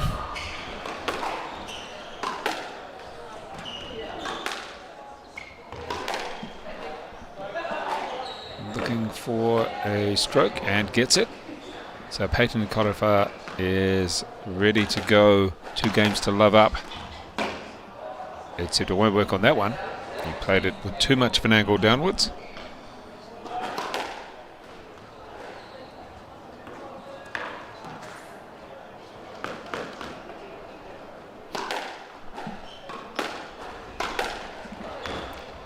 Almost tripping, looking for a let. I don't think he's going to get it on this occasion, because James Rukuwai hit his shot, was trying to move out the way.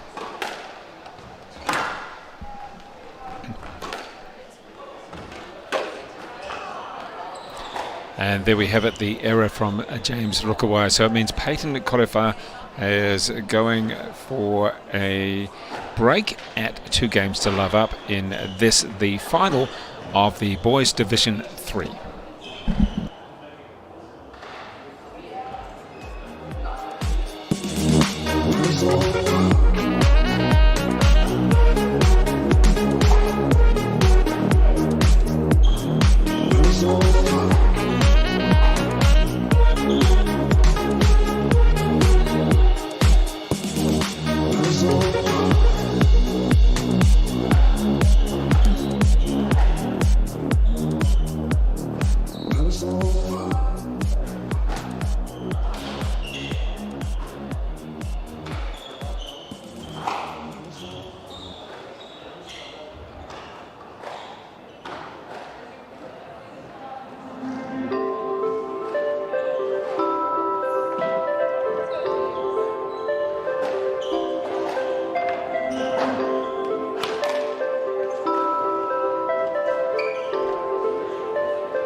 Coming up now as we enter the first point of the third game. It is 2 games to love for Peyton Corifa from the Devoy Club, the 14-year-old.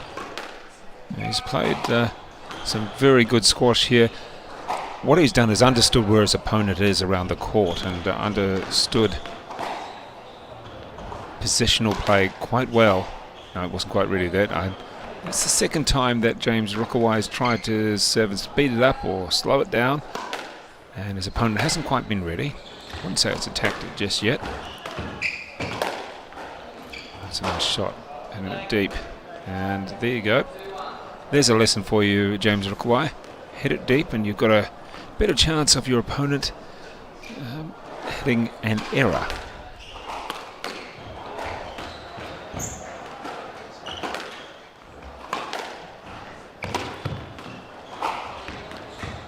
That's a good shot. Played. Back to 2-all after a neat drop shot in the backhand corner.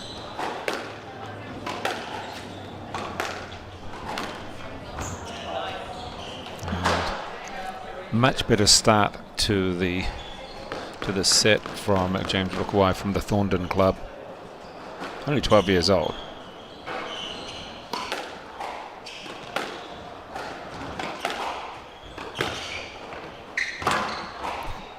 You turn around, he's still in it. He's going to have to cover a lot of court though.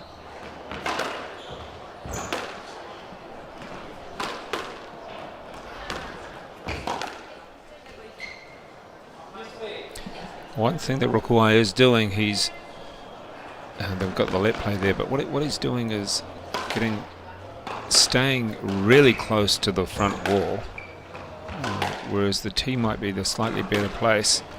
He's got himself in a little bit of trouble at times.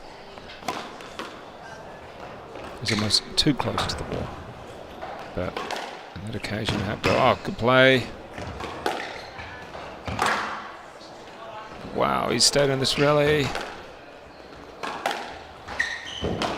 He's thrown himself all over the place. Be a bit bruised tomorrow. Unfortunately for Rukawai, it didn't help in the end. And he's got to feel a little bit, probably in pain, but a little bit aggrieved at not winning that point, as we have Peyton Corifa is up and uses a very good angle on that one. And up 5-3, a couple of points buffer. Well, he was certainly in it, Rukawai, in this, the third game. Let's see if he can get his head back up and refocus.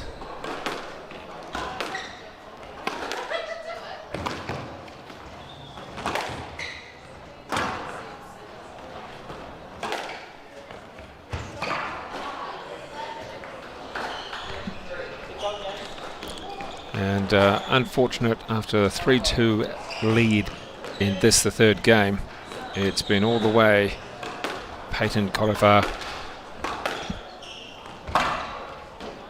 And there we go, one more.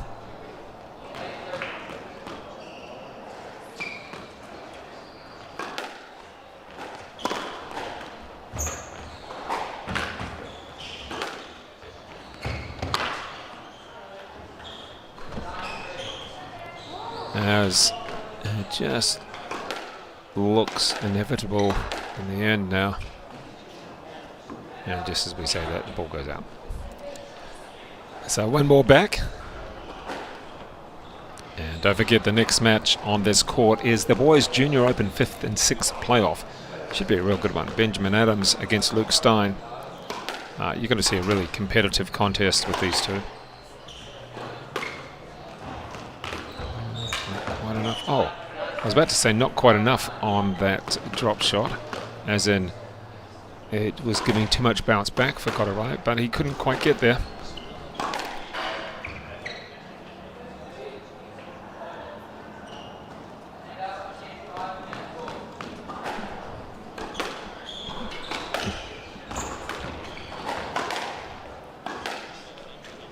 Oh, well, he tried to get out of the way of it, almost did. And in the end, it is a 3 games to love victory in the final of the boys Division 3 to Devoy Club's Peyton Korofa. Well done over James Rukawai from the Thorndon Club. So congratulations there to Peyton. And at any opportunity, players are just running to get on the court and play. This is not one of our next players.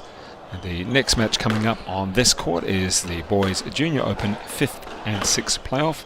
Luke Stein, the 8th seed, up against Benjamin Adams, the 6th seed. That one will be ready to go in, well, it's probably about 15 minutes away.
Well, ladies and gentlemen, welcome in for this, the Boys Junior Open 5th and 6th playoff. It should be a very good match.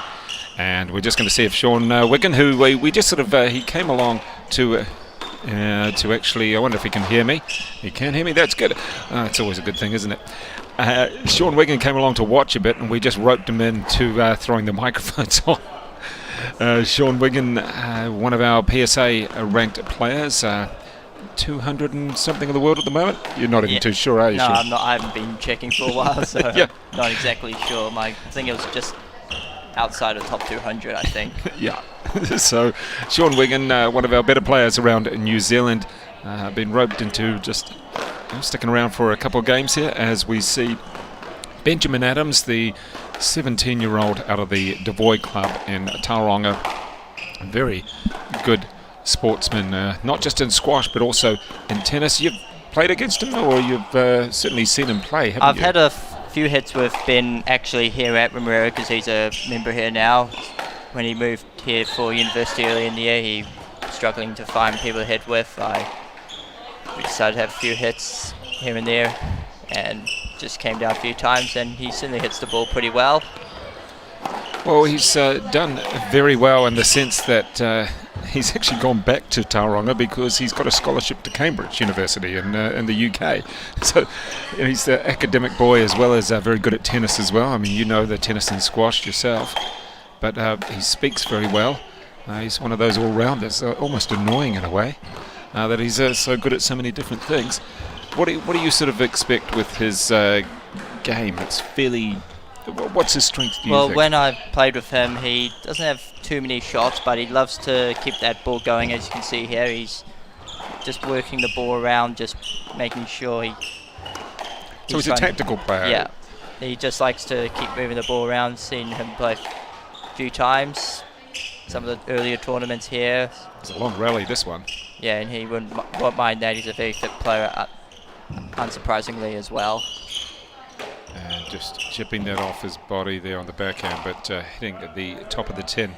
And Luke Stein is a 17-year-old, fairly lanky boy. He's from the Taupo Club. So good to have someone coming out of Taupo. In fact, we've had a lot of people from a lot of different clubs all round all around New Zealand. In the quarterfinals, Sean, we had Northland, a couple from Henderson. We had Marlborough. Let's see, where else did Taupo. we have? Yeah, Taupo, and we had, where was the other one? Also, of course, Devoy Club out of Bay of Plenty. And so that's great to have so many different clubs around the country, Yeah, I isn't think it? a few from the South Island as well. Yeah, Marlborough guys really in there. So that's good when we do have that sort of thing, isn't it, that spread? Yeah, it's sort of like that my time as well. You sort of get different regions doing very well, get some good... Did you played in the Junior Open? There's the age group and the Junior Opens. The age groups are later on in the year. They're going to be in Timaru. But you've got the Open here, which means that you can find people of different ages playing against each other, can't you? Yeah, well, you get this is a good opportunity, especially for the younger players, to play against the much older players. So you get to see, like, say for example, the under 15 champion playing against the under 19, playing a few more under 19s, getting a bit more experience in that way. I guess the biggest difficulty for a lot of those players is the physical strength, isn't it? You know, if you're a younger player and you come up against, I would say a giant, but someone fairly tall like Luke Stein, fairly strong, that's when you've got to just match it, whether it's, particularly in the boys, a bit more physical down the middle of the court and just a bit more power coming off them as well, isn't it? And it's also, you look the other way as well, you got the, you get some of the younger ones compared to under 19s because they are a bit more lenient, bit taller, so they probably don't have as much pace as what they may used to have compared to, say, a younger player that's certainly got a bit more energy moving around the court. Well, here we go with the 6-3. It's been steady progress. Oh, nice shot there, though. That one quite well played away from his body and just enough strength. Yeah, loves to kill. Ben does, likes to. That's probably his main weapon when he tries to attack, is that kill. You saw there. I mean, certainly going to be good next year or later on in the year when he goes on this scholarship to to Cambridge, where there's going to be, he said there's really good squash facilities. I suggested that he could play a little bit of tennis for them as well, and academic, and then also the squash as well. So he's going to be able to continue his training. And, that'll be good news for Benjamin. Yeah, nice shot there. Another low ball there. It's not a bad tactic against someone like Luke that is very tall. You want to keep the ball very low to avoid that the high balls there, to give them the opportunity to attack. Forcing them to get down, it's very hard for them to.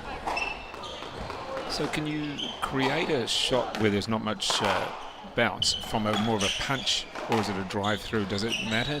Does it just depend the way you actually hit it on the angle? Well, it certainly depends how fast the ball's going, because if the ball's going a bit faster, you don't have to have too much swing to. You don't need too much swing to get any power on the shot. But if the ball's coming much slower, then you'll have to use a bit more of the arm to create the power to especially push the ball back. I've certainly seen a wide variety of swings. Some players with huge swings through, and we've got the first game ball there.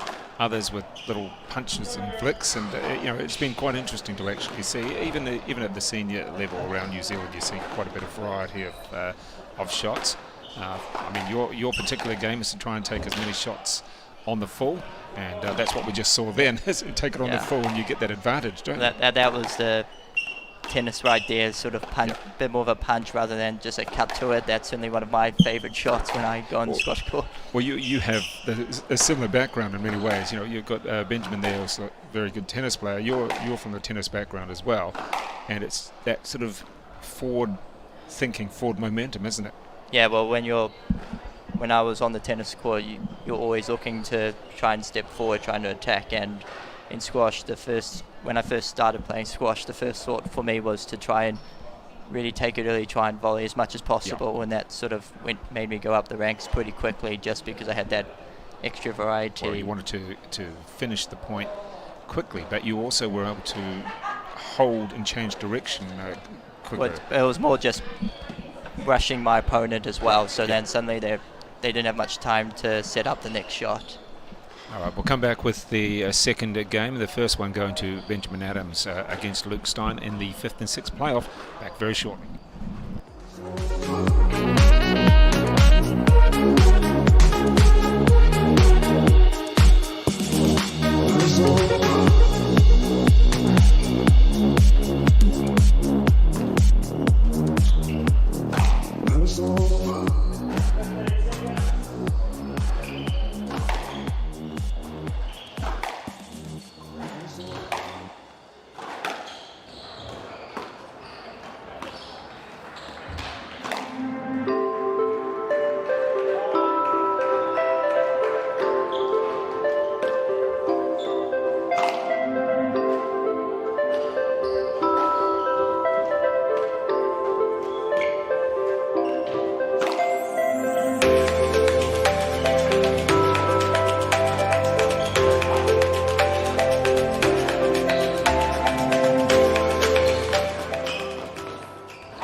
So Benjamin Adams from the Devoy Club out of Tauranga.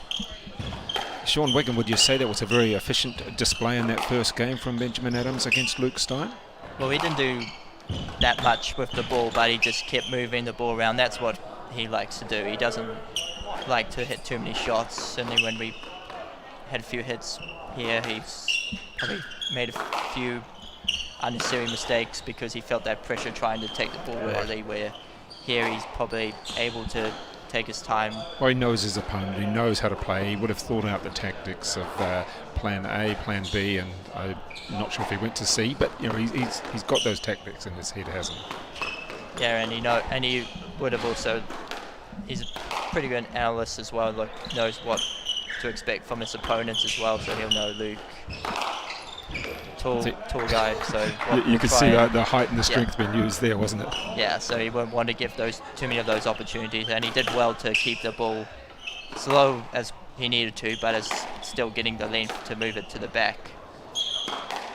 Well, Sean, what about the final in the boys in particular? The boys junior open final features the top two seeds, Riley Jack Vetter Blomqvist against Joe Smythe. And I've got to say that Riley Jack played an exceptional semi-final. He really did play one of the best matches I've seen him play to defeat Upper Wharelofa in straight games. And have you seen Riley Jack play of late? Well, I've been very fortunate enough to have a few hits with him at North Shore because he plays there now, so we've been very fortunate to get a few hits in, and you can certainly see he's been working hard on his game there. It looked as though his game had improved over the last a few months. Yeah, well, he was struggling a little bit with the short game when we've been playing, but he certainly started working on that pretty well, started being a bit more efficient with that short one, because we know he's got that great length to the back, just likes to keep the ball really tight. Sure, which club is actually yours? Because, I mean, you seem to belong to a whole lot of clubs. I mean, at North Shore, your name's on the winners board, the honours board quite a lot, but you play here at Remuera as well? No, I only had a hit with Ben here because he was playing, he was the member here, so I only had a hit with him here. So North Shore is my club. And that'll be with the Barfoot and Thompson Auckland Open later on next month is going to be held, and you're looking forward to that with a couple of Aussies coming in as well. Yeah, well, it's a very packed run coming up now with some of the tournaments. Waikato Open next week in Hamilton, 3K men's and women's. Then you've got Bay of Plenty Open following week. And then it's Panmure. Then it's Panmure, 5K men, 3K women. Browns Bay Open, which is two satellites, and then Auckland Open, 10K men and 5K women, which, as you said, feature along with Panmure has a few Aussies in the mix as well. So it'll be good to see them come over for those events.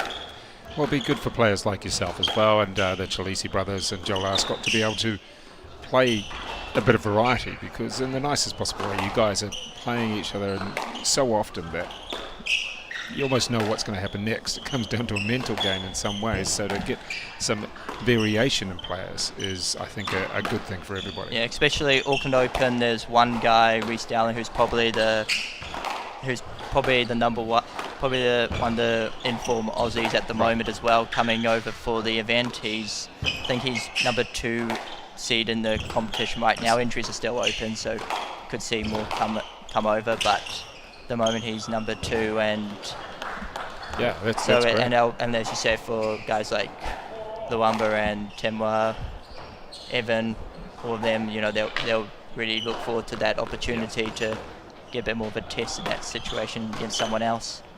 Well, looking at this particular match, a 4-all, and it's always interesting around about the 4-all, someone tries to get up a couple more points, and that's quite often where the 2-point margin comes in. And this is a lengthy point. Let's see what Benjamin Adams can do here. Well, the key for Luke here will be he's made a few mistakes in the first game, maybe a bit loose like that one. So he's just trying to find a way to get in front of Ben, because right now Ben's just dictating the rally. He's not doing anything special, but just moving Luke around, and Luke won't like that against someone like Ben as well. So he needs to find a way to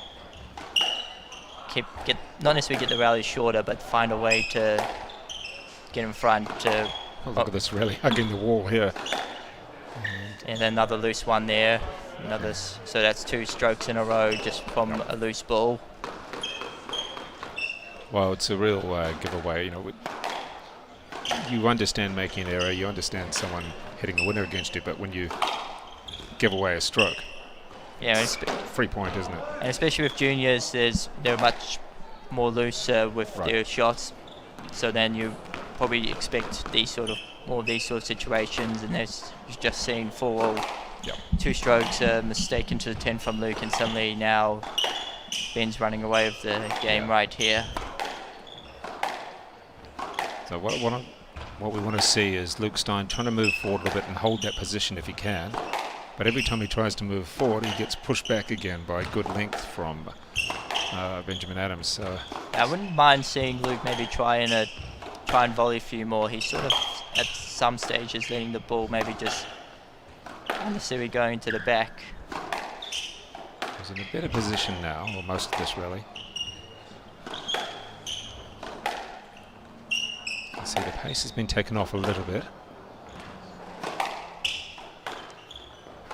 He's really getting tested here, the patience of Luke Stein, how long can he just keep on hitting? Yeah, no, I think he needs to also look at that's a much better shot there. Yeah. And that's what I was talking about before. Look at a way to take the ball early, try and almost take the time away from Ben here, because right now I think Ben's got too much time with the ball. That's why he's... Well, it was a good rally. He played a number of shots, just kept on waiting, and then got that volley in the right position, so he was able to hit it through. Unfortunately not on that one for Luke Stein. And let's have a look now at this serve. Yeah, just straightforward, nothing too powerful on it. And you can see Ben's trying to put all the pressure on the backhand side. He's got a lot of 3 points from Luke on that backhand side today.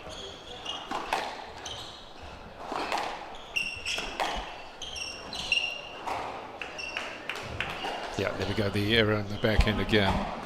And I mean, you don't always want to, backhand generally the weaker side for the majority of players, but you don't always want to hammer it too much, do you?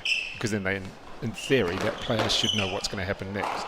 Well, I think statistics say on the squash court about 70% of the rally is played on the backhand side, so you do tend to see much more rallies on the backhand side, but you see another mistake there, and I think Luke needs to find a way to, in the next game, to bring that forehand in a bit more, try and avoid Ben putting all the pressure on his backhand. Well, we'll see if we'll put a bit of pressure on him if Sean Wiggins able to stay for perhaps this third game, whichever way it goes. In the meantime, that is 2 games to love in this, the 5th and 6th playoff in the boys' open draw. Back very shortly.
So already Benjamin Adams taking the first point.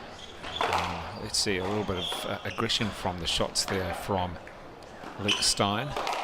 But as Sean Wiggins said, he really needs to reassess himself and sort of, you think, slow himself down come out and just take his time, slow himself down, or what did he need to do I think he needs to maybe be a bit more aggressive, trying to take the ball early. Right now Ben's just moving the ball around. He's not doing anything special with the ball, so he needs to really step his game up and really try and take the ball early, take the time away from Ben, because Ben's one of the fittest players on the court, and if you just give him all that time in the world, he's just going to, as you saw in that second game there, he had so much time, he didn't do anything too special, just rallied, and it paid off for him. Must be frustrating to play against someone like that when you can accept if someone hits a brilliant one.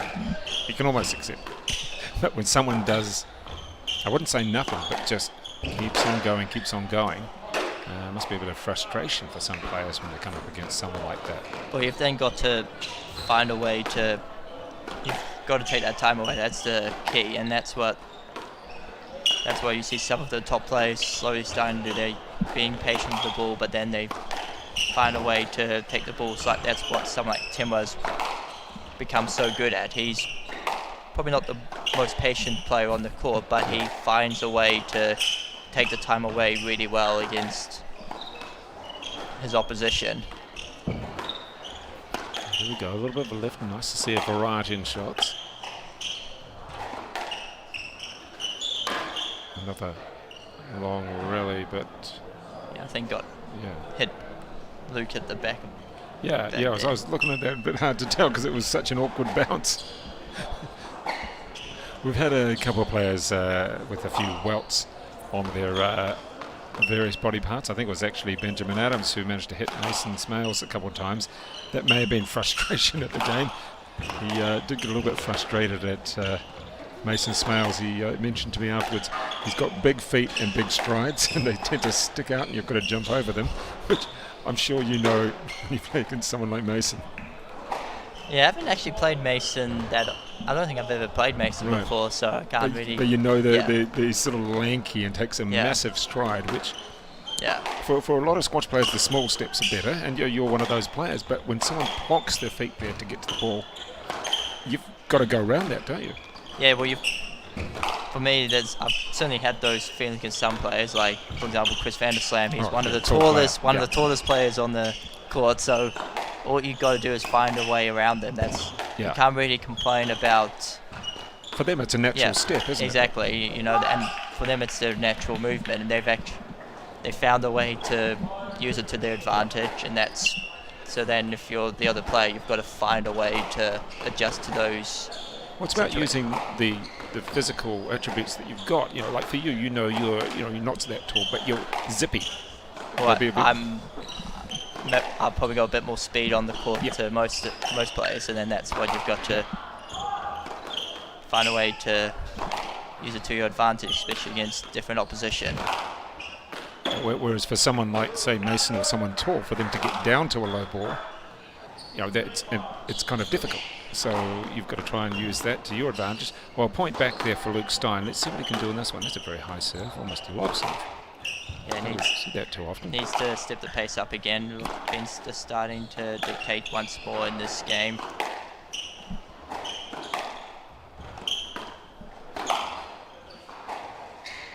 What's the call there? Looking for a let? Oh, no let. Straight. No let there.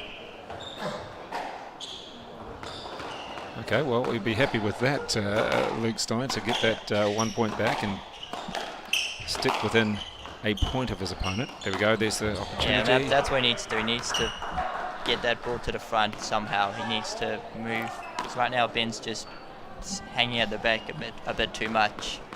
Well, I like that volley because he didn't hit it too hard.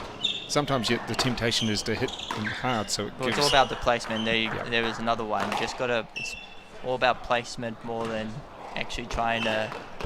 Because especially against certain opposition, they can be very quick to the ball. So it's almost more important to get the ball tight than actually trying to hit a winner, because then you can set up the next ball. Well, it's been an impressive third game so far.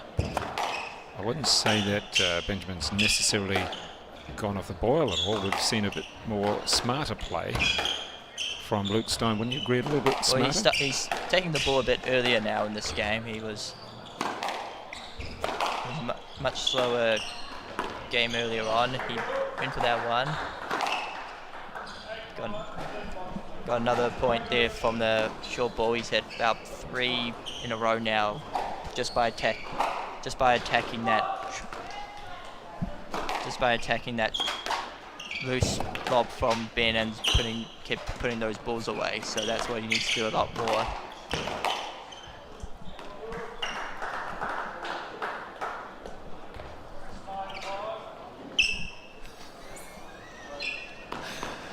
And 9-5, so an opportunity here for Luke Stein as he works his way into this. Just about tripping over there.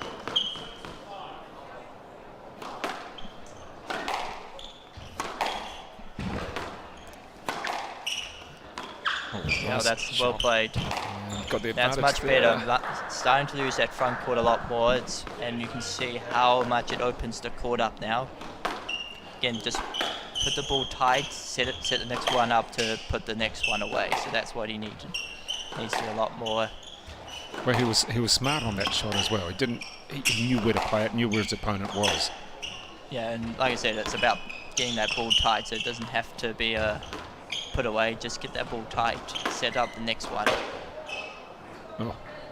Well, we saw the use of the lob in that one just to get him back into position as well. So he's using his smarts in this particular game. Yeah, he's varying the pace a lot better in this game, knowing when to maybe just put a high one there to slow down, but then knowing when to attack like that, like there.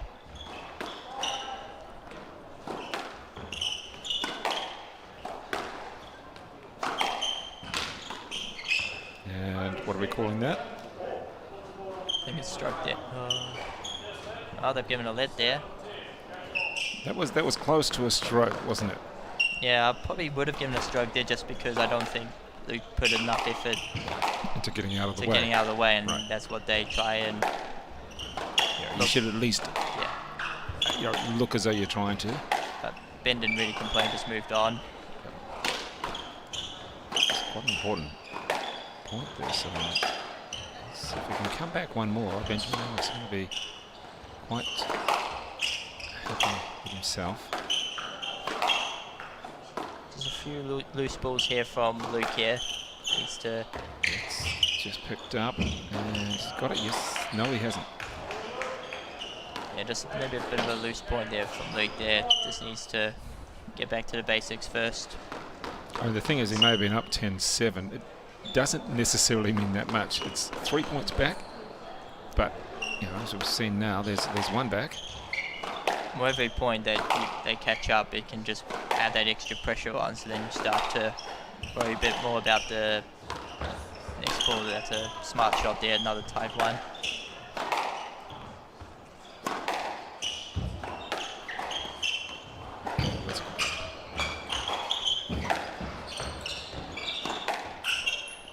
So nice movement from both players, having to scramble.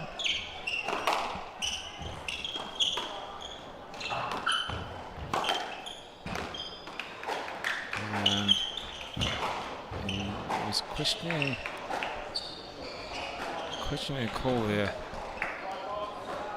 Well, he still got the point anyway. Yeah, let's forget about that. He You could see he was just raising his hand. I wasn't too sure exactly which shot he was after. Yeah, there was a few close ones there that whether Luke got to the ball. Yeah, you sort of had to see, was it being picked up before a double bounce from a couple of theirs. In the meantime, he's really fought his way back. The last 2 points is Adams. Dropping at that one. Yeah, Luke's just made a few unnecessary mistakes there. Just maybe got a bit loose, lost his focus in his last few points. He was up 10-7. Frustrating if he loses it from here.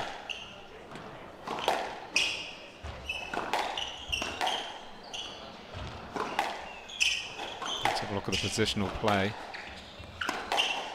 Adams always trying to creep forward to the tee.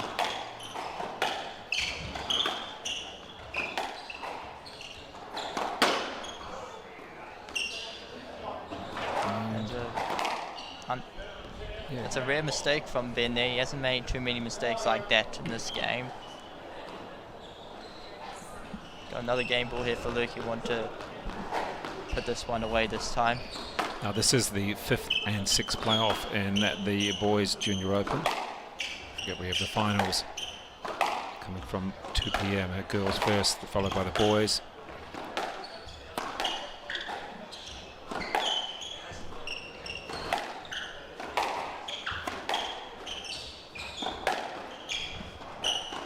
Nice depth so far. Again. That's a really nice cross court there, and yep, there we go, Luke's time. that gets him the game.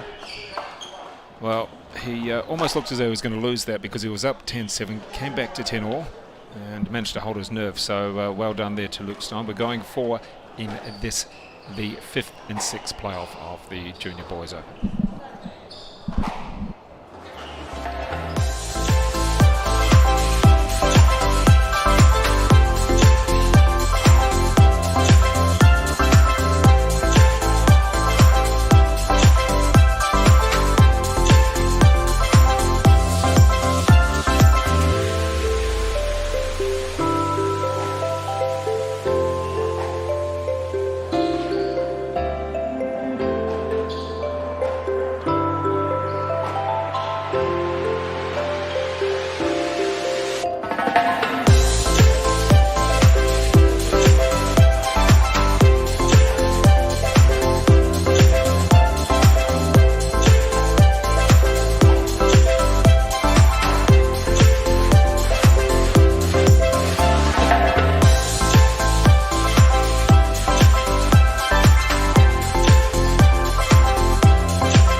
So this playoff for 5th and 6th in the Junior Boys Open, it's been quite intriguing because Benjamin Adams, well, he dominated the first two, the 6th seed out of Tauranga. He dominated the first two games. But Sean Wiggin, that third game, how would you sum that up for Luke Stein? Well, he took the ball a lot earlier in that game, took the time away from Ben. Ben didn't change too much from his game, but he just, the pressure maybe just built a bit more, and he started making more mistakes that he certainly wasn't doing the first two games, just from Luke putting more that extra pressure on. As we've mentioned, he's got a fair bit of height. It'd be nice to see Stein take the ball on the volley a little bit more and be able to control the pace. Not able to in that rally, obviously.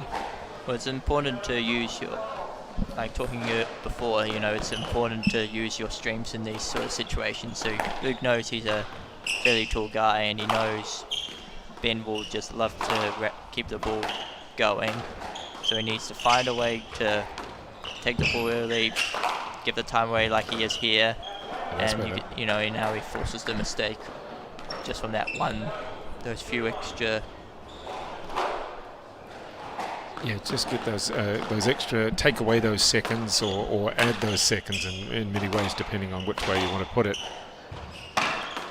You know, and for some players, they might think that taking the ball early means you'll be a little bit more tired, but actually, it's up to a certain degree, you're actually giving yourself a bit more time because you're actually taking that time away from your opponents, so they've got to find a way to slow it down. Well, out to a 3-1 lead, and yeah, it really has been a little bit of a turnaround. It was 10-7 in the third game, albeit that Adams came back to make it 10-all. And so far 3-1 up in the fourth. So you'd have to commend Stein for his little comeback so far, and 4-1 up. It's a nice positive move. Let's see what this serve is like here. Well, I think it's important to also remember he may not be as fit as someone like Ben, but he can still fight his way through the game. He can still find a way to make a comeback, and I think Ben certainly will know that. He'll know that Luke's not just gonna, give a win and on a silver platter, so he's got to work hard to get the win. And from Taupo, Luke, that's where he's playing out of. You played at the Taupo club, Sean? Yeah, I've played there a few times the last few years, and you can certainly see the club slowly growing with some good juniors on the way. Okay. Like, for example, Luke starting to. Well, that's good to see some juniors come through, because they inspire others who think, hey, I can do that. Yeah, and as you said earlier, it's good to see different clubs having the success stories, whether it's at a club like here in Henderson or over in Taupo or even down in Marlborough, whatever club it is. It's good to see a lot of different clubs, and they certainly have many others that have had some great players over the years. And how's your club, North Shore, going at the moment? I mean, it's the start of the season, the regular season for most people, but quite a good numbers that you've seen there so far, picking up the racket. Yeah, well, North Shore's probably a bit more known for these days for more of the Masters side. Right. A lot of really strong Masters players there. Well, you've got Gary Dougley there and a few others. Yeah, so you've certainly everyone's starting to pick up the racket again. Had a session with Cousin Shield team actually this morning, and you can definitely tell some of them are still with maybe a tad rusty picking up the racket, but some are also looking pretty good considering the time of the season already. Well, who's in your Cousin Shield team at North Shore? Oh, I don't want to give too much away. Oh, so strategic already. I'm just kidding. Although that does happen though with Cousin Shield and Mitchell. Yeah, you get some of them. No, but we got myself. A little bit of a slide more than a dive. Yeah. Just yesterday, I think, I was here with Riley Jack and we were watching Adams play, and then we thought, is there a blotch on the camera? And what it was some blood that he'd got on the back wall. Yeah. It was there. He didn't seem to care, but they carried on, played for a bit before someone cleaned it off. But he doesn't mind throwing himself around. Sorry, Sean, your Cousin Shield team from North Shore? Yeah, so we were very lucky enough this year to get Riley into our team. So, always good to. Certainly, the rest of the team's really happy to have someone to push them down the order. Yeah, very young. So it's certainly a good sign there. And then we certainly have a lot more older players in the team. We have Paul Tuffin, who's a solid mid-A2 player. Then you got Gary Dougley, who's just coming back from a bad injury, still very rusty from it, but he's starting to get back onto that court. Where is the Cousins Shield this year? Tauranga this year, so I know some clubs starting to set their teams up for certainly some looking already, hearing how strong some of the clubs are already. Yeah, it's always a little bit of movement around from players who suddenly end up at another club, but I know there's always people checking on those rules, but it's always a lot of fun. Social, but also very competitive as well. Yeah, I know. I certainly will not. I won't give anything away here, but I definitely know there's been a lot of movement from some players this year that certainly will be investigated or looked at. Yeah. Right. So a little bit of a comeback here for Adams. He's won the last couple of points, and you can see that he's having to do a fair bit of work. Is Luke Stein. A couple of questions there, officials. Which side are we on? Yep. Yeah, I think they're giving a lead there. It's not sure about that decision personally. I think because Ben was looking to back in and Luke wasn't on that side. I felt like that. Yeah. He should have played the ball there. I felt like should be in. And that one's a little bit easier to decide there. Yeah. Stroke on that one, but I think Luke the one before was a bit hard done. But I think that should have been a no lead that one before.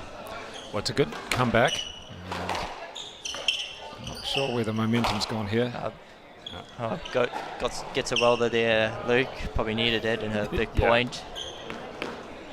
So very, very big point when you're at 7-all. You know, you really, that's probably one of the biggest points in the game, isn't it? especially as Ben's probably got slight momentum as well, so keeping those, getting a easy point like that will certainly help. Picked up and played nicely down the backhand wall. That was smart hitting.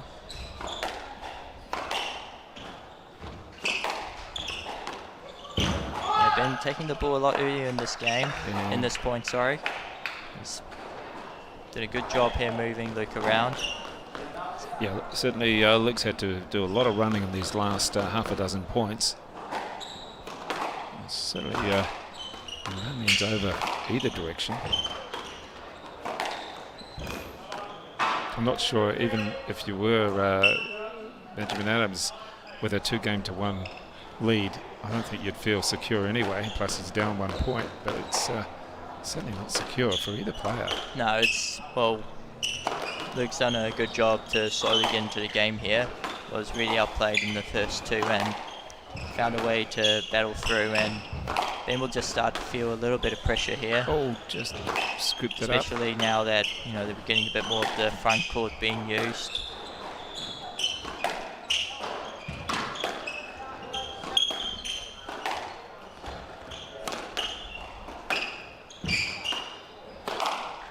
Oh, That's a nice shot there. So 2 game balls here to make it go to 5 here. well, we thought it was going to be a foregone conclusion after those first 2 games. It certainly looked that way when it was 4 and 5. Well, it really came down to how Luke adjusted his game, and he's done exactly that. He needed to. So someone told him something, or he thought of something pretty important. I'm not sure if Kashif is downstairs, but maybe he might be doing the coaching there. We've got Yeah, a bit of I think I saw him. Yeah, he's down there giving him some advice. So he's certainly giving him some good advice. really good pointers, and certainly has worked so far. So we're playing a lead here because there was a close call with an out call just before, so they're playing a lead here. So it's 10-8 still in this 4th game.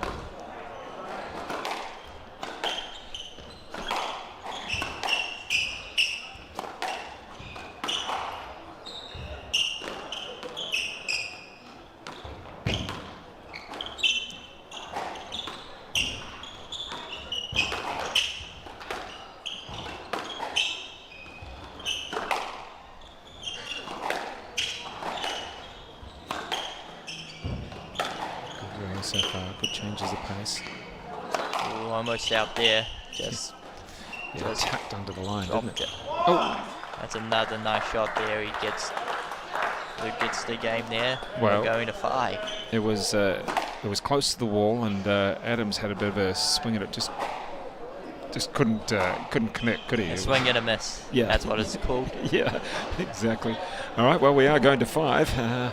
We've had no 5 gamers up until today. Then suddenly, here we go.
Well, Sean Wigan, it's been a real interesting contest because you could have said it was going to be over, in theory, in straight games, with Benjamin Adams taking the first two relatively easy fashion.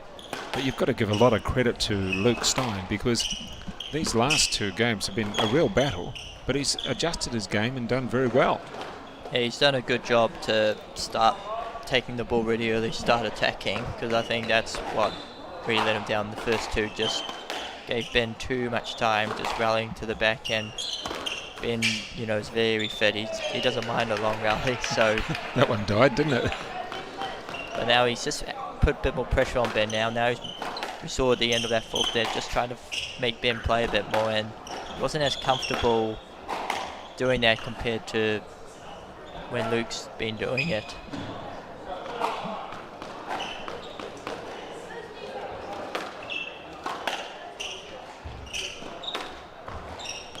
And I like Luke also starting to vary the pace up. It's not just a simple drive like that. He's been pretty few high ones in, almost trying to make Ben take the ball early, otherwise it's going to die.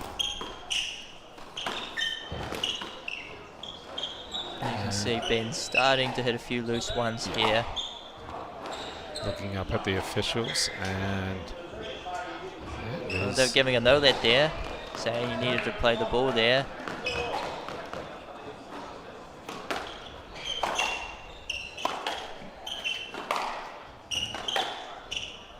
One thing I know from the experience from the refs, they try to be very hard. well, it's a good time to try and get those junior players and say, hey, this is what you should be doing. I mean, these two have been around a little bit. They've got some experience, but for some of the other players who aren't as experienced with proper referees... Well, the good thing we did, I think it was the ENIPS and PSA early in the year, is it was like we actually had a meeting. The PSA players actually had a meeting with the referees to discuss what the refs need to work, and understand both sides, so we know what to expect. What to expect with the decisions. That way, it doesn't feel like one's getting. Oh, nice. You know, so you know you're a bit more prepared for certain situations, and also the refs. You know, they make just as many mistakes as you would do on a squash court. They want to improve as well, so they were always happy to get feedback on what they feel like they could improve on. I mean, it's instant decisions on some fairly interesting calls, and you're generally, as a ref, you're looking down on an angle, so you're seeing a different perspective than what the player sees or feels. Yeah, and as I said, you know, they've got to make that instant decision, otherwise it starts to get out of hand. I've certainly seen those sort of situations before, and as a player, you almost want to see the decision made straight away rather than it sort of get dragged on, otherwise it gets really ugly. So it's 4-all. We've had one good volley from Adams, and then one that wasn't so good. That one flipped off the toes. A few loose ones there. Yeah, Ben's starting to make a few more mistakes now in this game after being so steady to start with, wasn't he? Barely made a mistake in the first two games. They've played a lot of matches, these players. If you haven't been the top two seeds who generally had a bye, yeah, it's certainly hard to play 5 tournaments in a weekend, 5 matches in a weekend.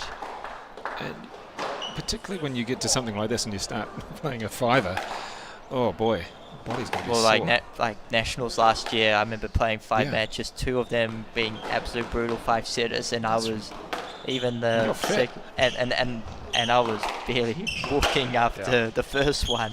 Well, it's got to be something similar again as we look at the Nationals for they're going to be played at Hutt City. Yeah, it's going to be a 32 draw there as well, so it's going to be 3 days, 32. You know, and what's harder is it's not just the physical side. You've also got to mentally be on top for the whole weekend. So you can have one really good big 5-setter earlier on, but then you've got to back it up the next day or that afternoon.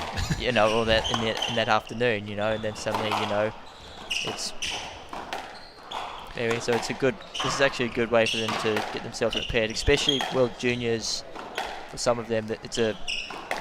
You see that happen a lot where they've got to really back things up very quickly. And this long rally here.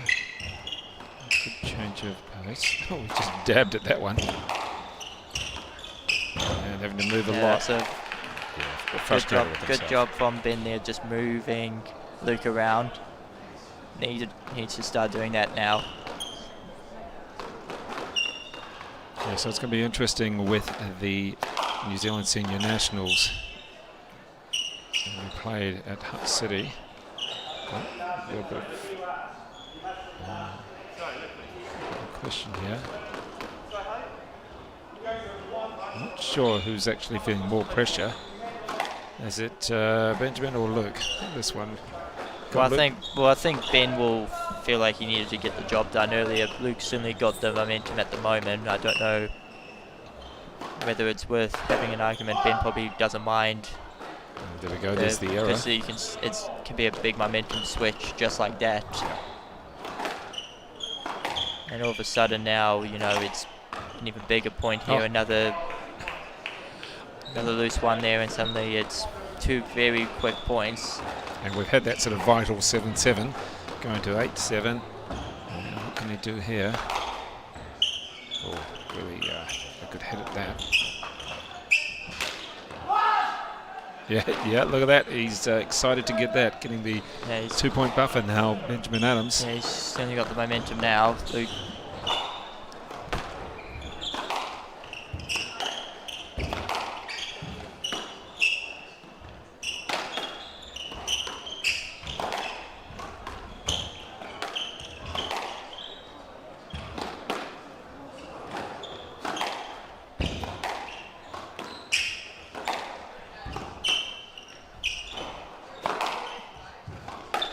Massive point here for Luke. He really needs this one.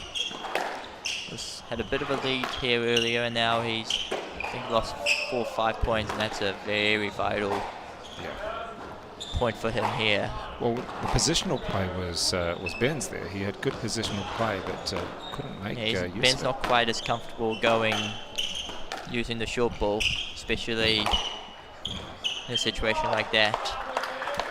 Just likes to rally the ball down. And now 9-all, so it's certainly couldn't get much closer than this. Yeah, exactly. Oh dear. A little bit of pressure on both players, and I'm not too sure who the momentum swung with. And no doubt the 2 next on after this will be a bit frustrated. They had to wait a bit longer. Exactly. That's a 3rd and 4th as well. Dinah Galloway against Ella Lash.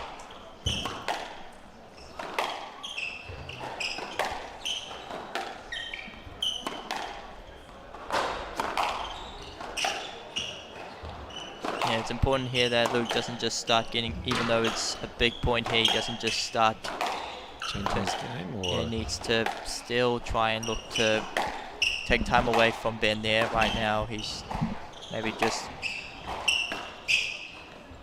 You can feel or see both players perhaps getting a little bit tentative as the pressure builds. A much better shot there from Luke. That's a good well play. Played. Needed to bring out that short game there. Set it up perfectly. Now we got, after being 2 left down, he has match point here.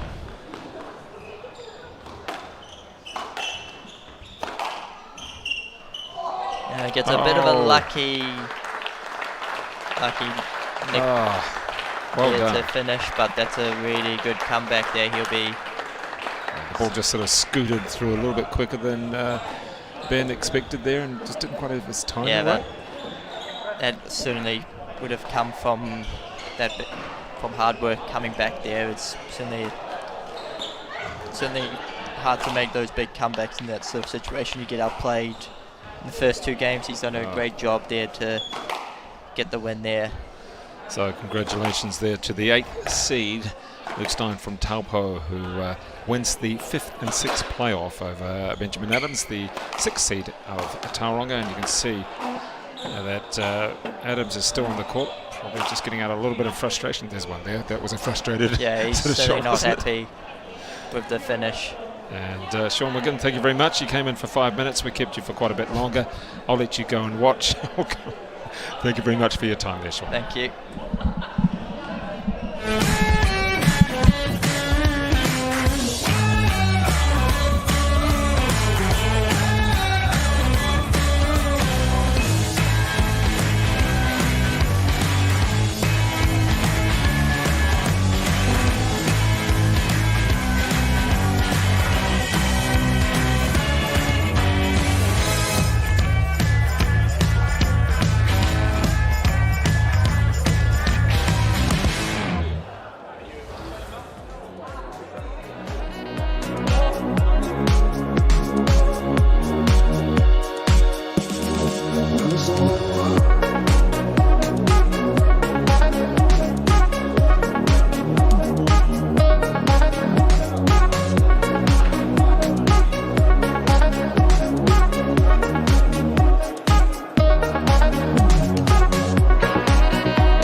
So already we are 5 points into this third and fourth playoff in the Girls Junior Open.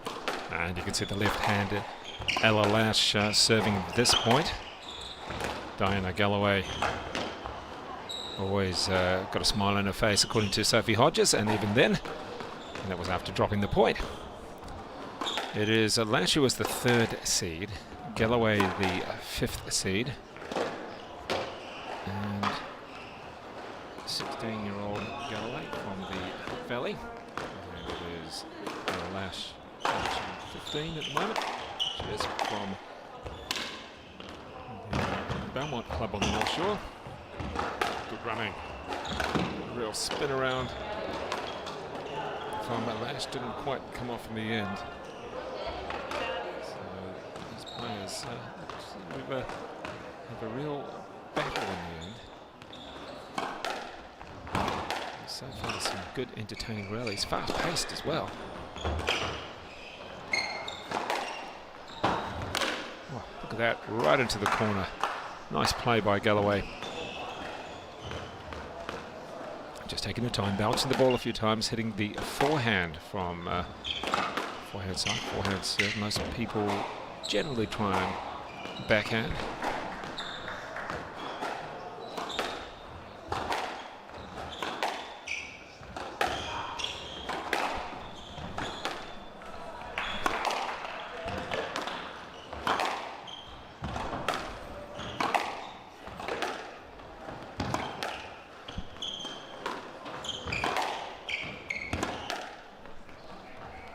Good depth, putting the ball nice and deep, just a little bit shorter, and the head goes back, oh, why did I do that?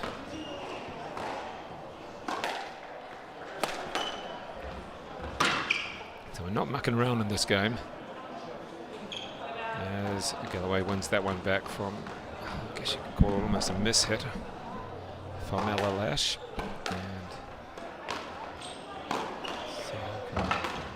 Patient enough. That's a good play. Almost got there, Galloway. She's pretty quick around the court, but not quite quick enough on that occasion.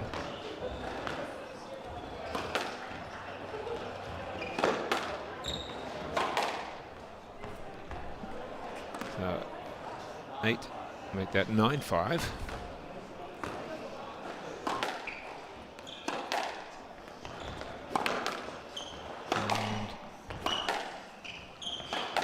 We need to see from Galloway is perhaps just a little bit more variety in the play. A little bit of elevation might be good. There we go, that's a bit better. And taking the pace off, well covered by Lash. She's in good position. Both tied up by the wall, and nice play by Ella Lash. Forces the ball right back in the corner. Difficult for Galloway to get to, and now first game ball.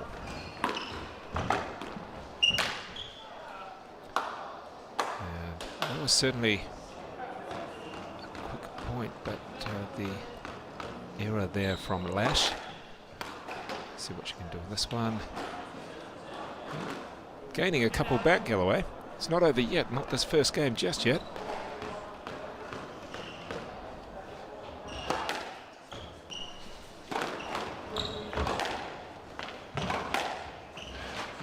Pleasing to see such good depth from both players.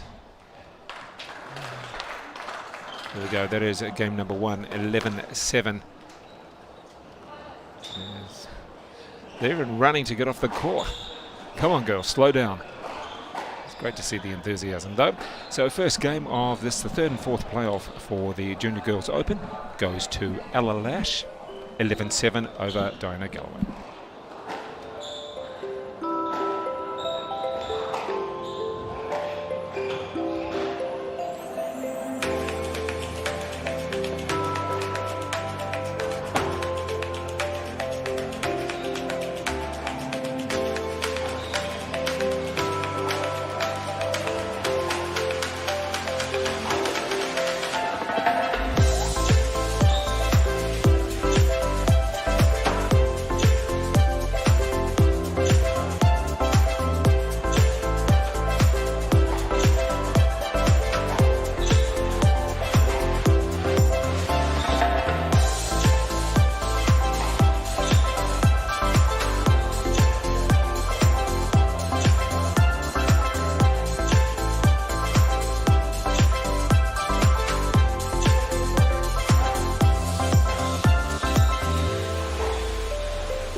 And as you can see there, Leonie Marshall, the 9th seed, will take on Maidenly Co, the 7th seed.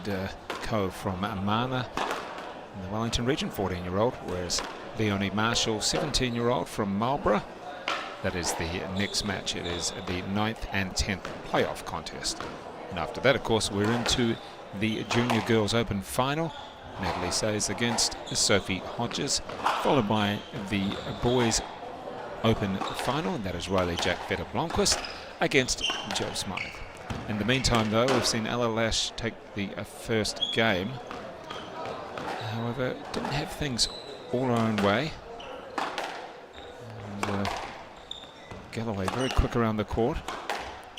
Just a couple of little one-forced errors, the real difference in that first game between these two.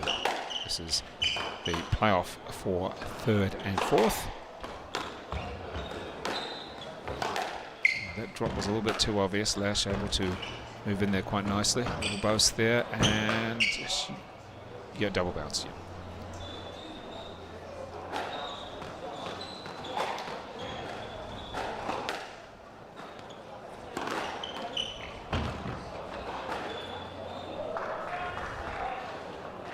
So 2 apiece now.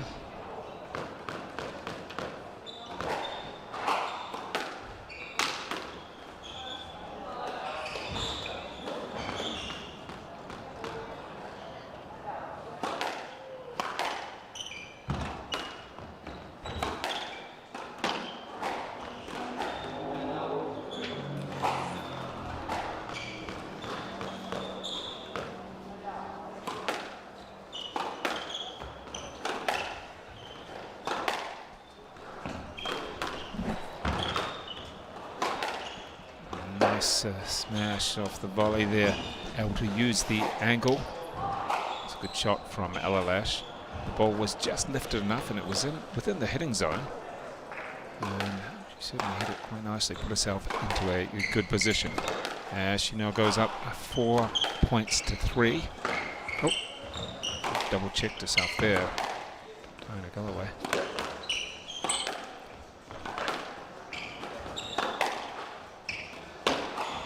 Tried to chop that one down and dropped the ball low and short, but in the end, Lash hitting the 10. And Galloway staying with this one. At times, she's just got to, if she's got to drop, she's got to drop. So some of them are a little bit too easy to read.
Oh, that was a bit of a sitter there for Galloway.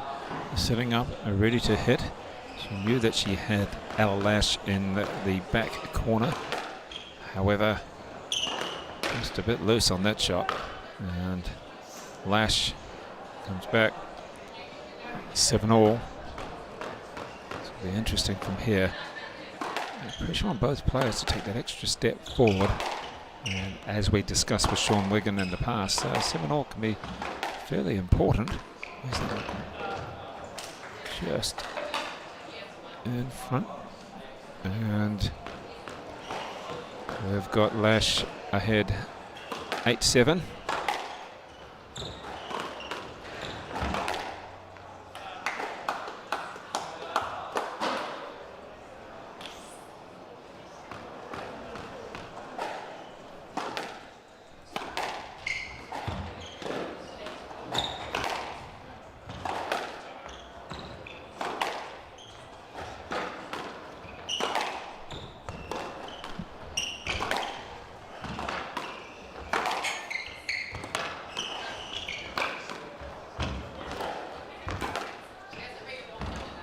So Diana Galloway is really putting the pressure back on Ella Lash. And she may have lost that point, but by just getting it back, she's forcing Lash to really have to just do one more shot. And she's not going to hit clean cut winners too often. And there you go, there's the pressure.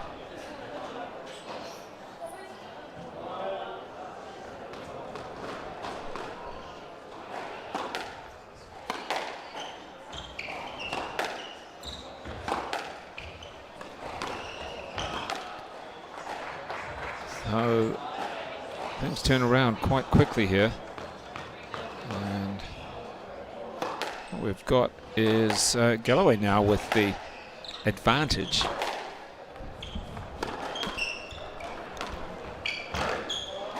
Oh. Let's have a look at the call. Back to 10 apiece.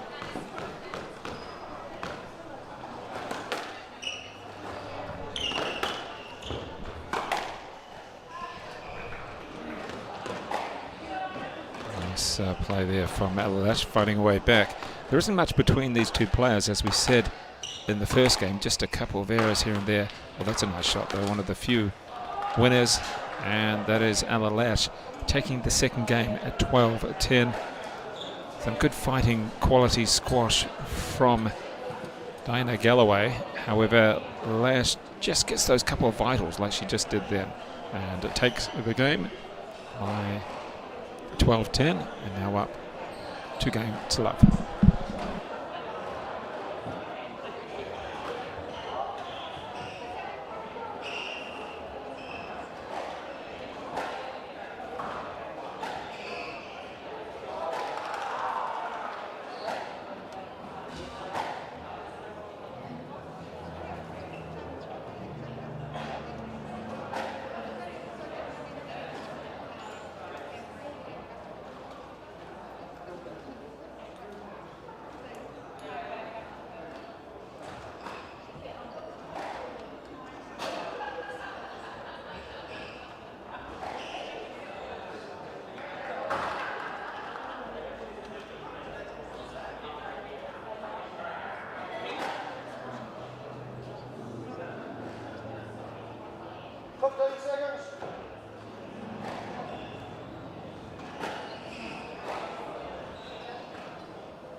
And with a 2-game-to-love lead, Ella Lash is really trying to win this 3rd and 4th playoff. You can see her stepping forward and really whipping away that forehand. Galloway, though, has got to appreciate her stubbornness. That's good stubbornness, by the way. Stubbornness in the sense that she doesn't go away in the point and makes you play that extra shot, which is what quite often forces an error in your opponent.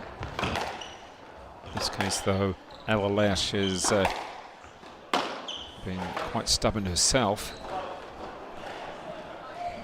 as she takes a 2-love lead. Not quite ready there, Galloway. Now ready.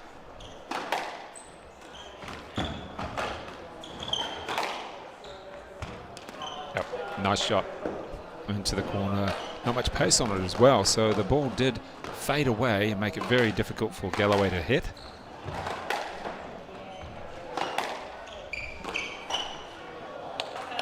And not working on this time. That is 4 points to love for Lash, and 2 games to love. Nice depth on that one. And Galloway. She gets one back after being down love 4.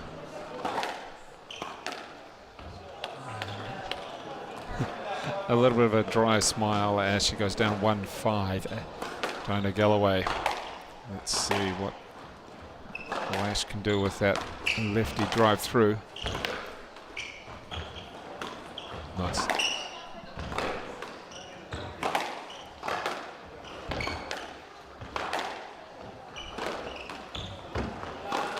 Good play from Lash, able to hold the ball a little bit as left-handers do. Change direction, and there was limited pace on it. So she was able to win that point. Up to 6-1 now.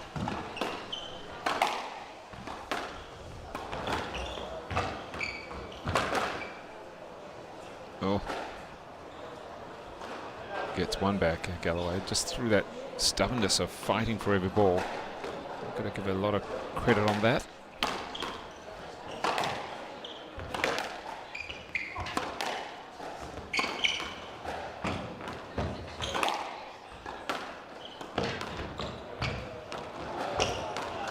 Well done there for Galloway. Grabbing another point back. It was a little bit scrappy there. We've had a couple of scrappy rallies in this, the third. And not getting to that ball in time. Wasn't much on the ball either, so you really had to get there quickly rather than hold out.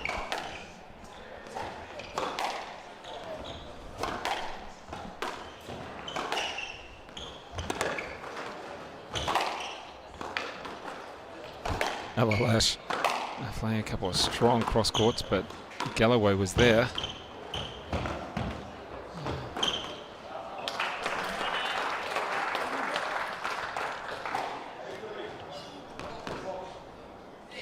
So coming up with a 5-point buffer now is Ella Lash as she looks to take out the third and fourth playoff in the Open Girls. Is that a double bounce? No, obviously not. Takes one back, does Diana Galloway. Certainly a much improved performance in the second game. However, this third, we've had Ella Lash leading pretty much all the way. And there's the smile, albeit a disappointed smile, if there is such a thing, from Diana Galloway. Let's see what we can do now for Ella Lash. And a nice change of direction gives her 6 match points. And this the playoff.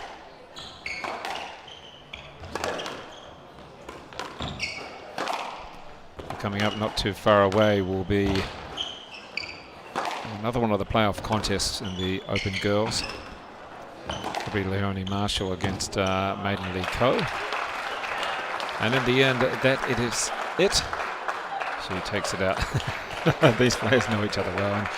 And Diana Galloway, especially popular player with all of her opponents. And congratulations there to Ella Lash from the Belmont Club, winning the third and fourth playoff in the Open Girls. So she is the third place getter in this tournament. In the meantime, coming up in just a few minutes away, it is Maiden Lee Coe from Amana against Leonie Marshall from Marlborough.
3 matches on the televised court, the main televised court of this, the AON New Zealand Junior Open 2021 edition.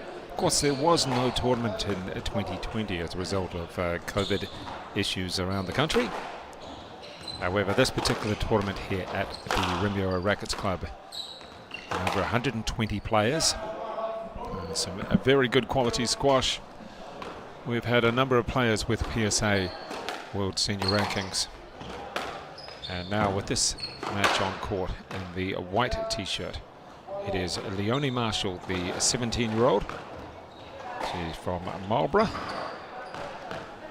And Marshall is the 9th seed in this 9th and 10th playoff contest against Maiden Lee Ko. The 14-year-old was the 7th seed from the Mana Club, just on the outskirts of Wellington. So it is Marshall leading by 2 games to 1, or make that 2 points. 2 points to 1. Let's not get ahead of ourselves. And great to speak to Leonie Marshall yesterday, where she said that she really loves squash. That's one of the ways she plays it. She said she's not necessarily the best here, but she's playing it because she loves it and loves the atmosphere of it. And good to hear.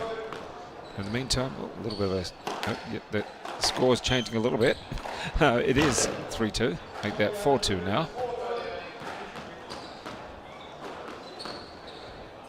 And Maiden Lee Ko, let's see how she can go if the points are slowed down. Although I'm not certain we're going to see that too often, because as Marshall explains, she loves to hit the ball hard. Plays against and hits against a lot of men. I think if she uses a bit of elevated shots, if she uses some elevated shots, that will help against her opponent, who's 3 years younger. Oh, there's that's an easy point for Ko.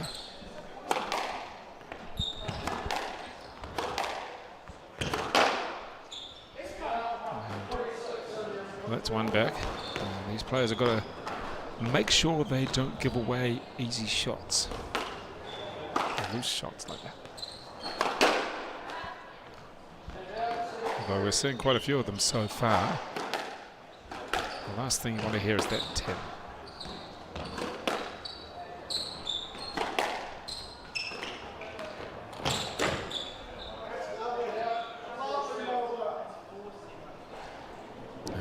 Always smiling, Leonie Marshall. She's just one of those players, happy to be out there. And too many loose shots by both players so far.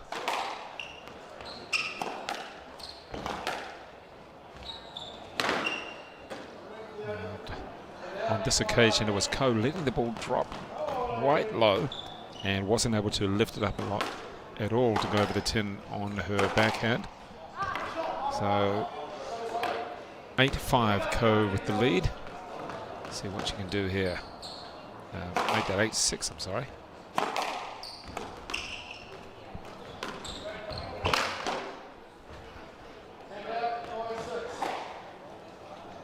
Well, that was an opportunity for Marshall to do something. Certainly not hit into the 10. Just try and get forward a bit now.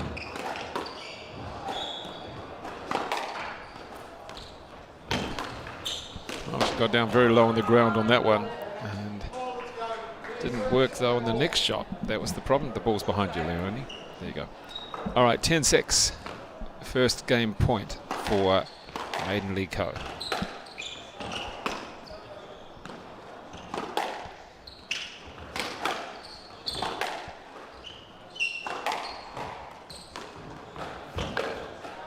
Well played. Ko took the pace off the ball and didn't give Marshall any opportunity to play at all. No pace and difficult. There's Shelley Kitchen walking past. And there's Leonie Marshall still smiling. All right, back with the game 2 very shortly of this, the 9th and 10th playoff in the Girls Open Draw.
After winning the first game 11-6, we've seen Maiden Lee Ko come out with some good play already. However, that particular point, it was the power of Leonie Marshall coming through. She said that's what she likes to do. She likes to go out there and hit the ball hard. However, that one was well placed. So perhaps that might be a subtle hint, Leonie. You don't have to hit everything at full pace. Oh, and Maiden Lee Ko waited for the ball and kept on waiting, and it dropped hard. So there we go, 4-2 lead. Bang, look at that. That was just sitting there saying, hit me for a winner, and she did.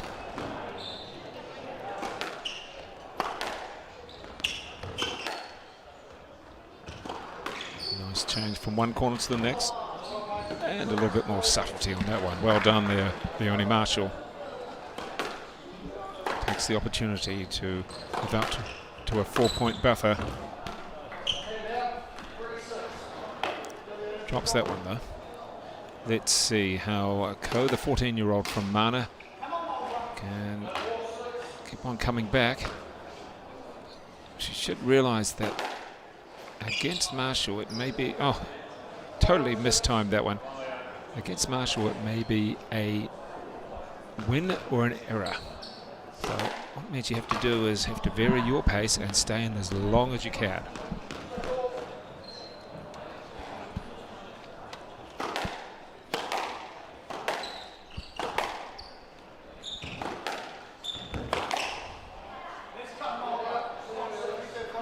Marshall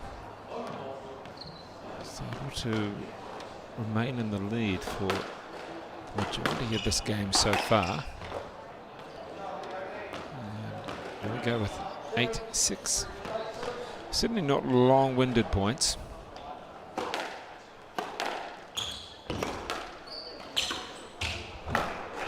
Plays through that one nicely, Ko.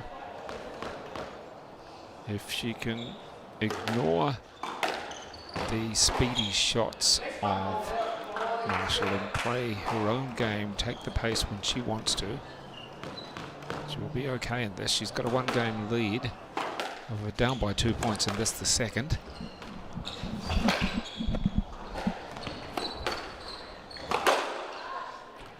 Oh, that is a loosener, you might say.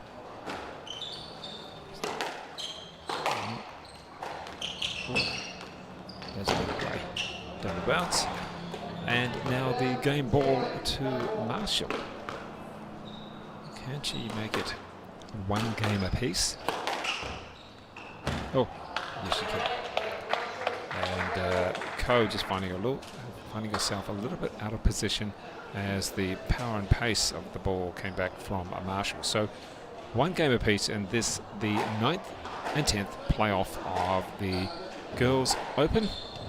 Come back with the third in just a moment.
Back now on court. What's going on there? The lock not quite right. We've had a few problems with this so far this week. And a big smile. What are you doing there, Leonie? Always enjoying her squash, and that's why she plays. We're at one game apiece between these two for the 9th and 10th position in the open draw.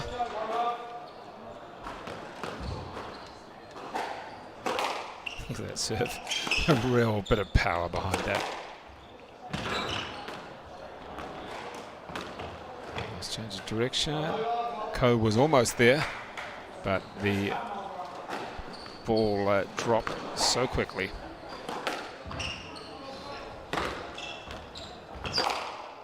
Yeah.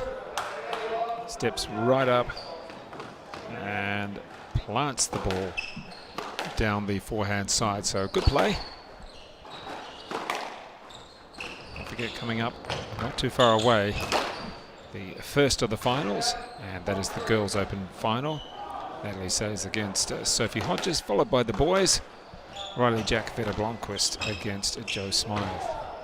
Should be a couple of really intriguing contests. It's going to be all power in the first, and in the second, the boys. Well, I think we're going to have a lot of tactics and a lot of working through the ball, as Leonie Marshall takes a 5-1 lead.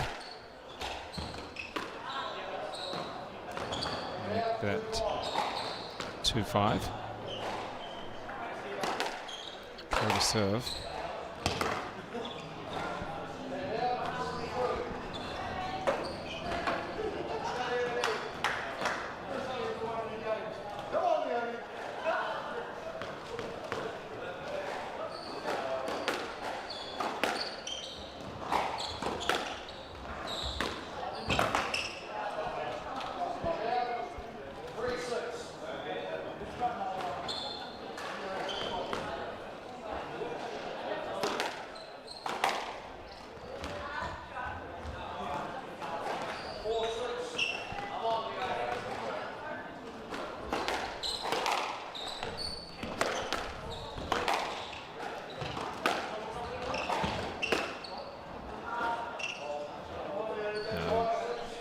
Leonie Marshall had opportunity there, and what we've seen is Maiden Lee Ko come back, put the pressure back on, and really remain in this third game. Good work by the younger player from Mana. 14, Marshall 17. Back to 6 apiece.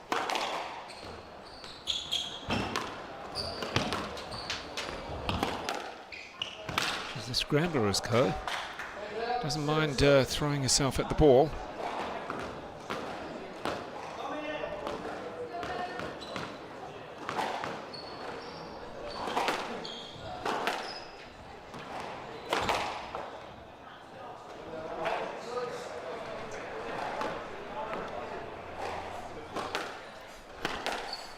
Marshall in this particular game has generally held the lead, and then with a straight backhand like that gives her the 3-point buffer, 2 away from the game, but hit it straight back at Ko, who just the expressions on the face of Marshall, it's worth looking at. Huge hit. And what have we got there? Stroke.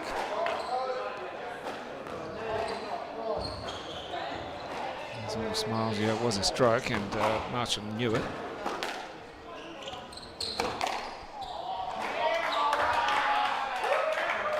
And this time, a clean winner straight from the serve. That's something you want to do. And what we're going to have? We're going to have a stroke to Marshall. Looked up, saying, "Hey, how about my stroke?" And a whole lot of high fives there. Well, she's up by 2-1 after dropping the first, Leonie Marshall. She is the 9th seed up against Maiden Lee Ko, the 7th seed.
ready now for this, the fourth game. Has a bit of a laugh always before she starts her games. She was doing high fives at the end of the third. Interesting little poke at the ball, was effective though. And straight back for the forehand of Ko. And that's not going to come off for you, Leonie Marshall.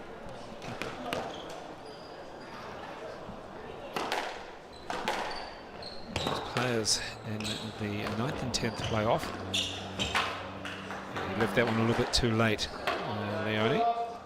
And that's 2 points now to Maiden Lee.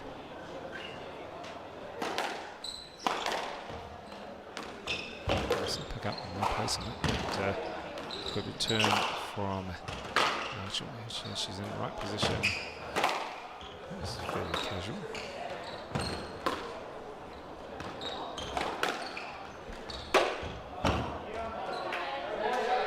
And Ko just under a bit of pressure on that one, and then the error.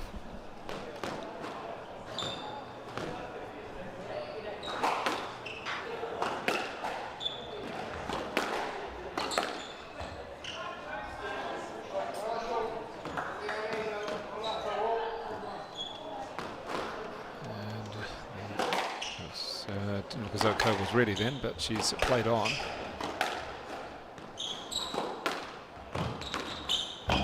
They've got to be very careful because Ko is very capable taking the ball on the volley and using the angle from that shot, which she did just then. Oh, nice. That one just zipped past the outstretched racket of Ko. And 3 points apiece.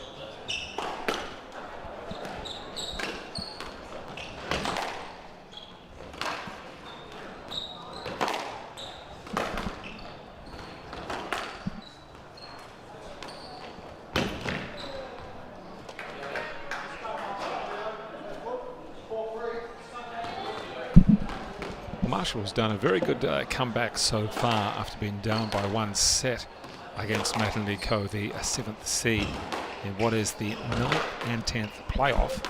Oh, a little bit of a leap up for that one. Straight back, where are you going, Leonie? And it's a nice lob from Ko. Well done on that. Pushes her opponent back into the court. Well done. It's a nice, strong backhand drive. Ball was sitting there to be hit.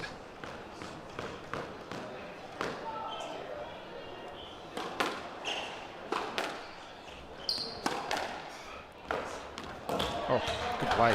Holding the ball nicely. And just over the 10. She's keeping tabs, Ko, on her opponent, on Marshall.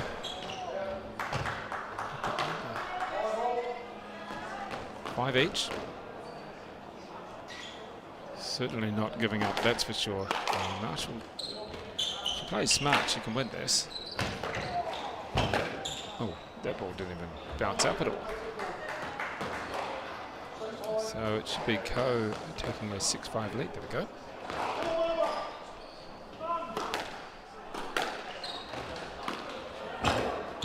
Well played, Ko. Almost drifting that ball back onto the wall.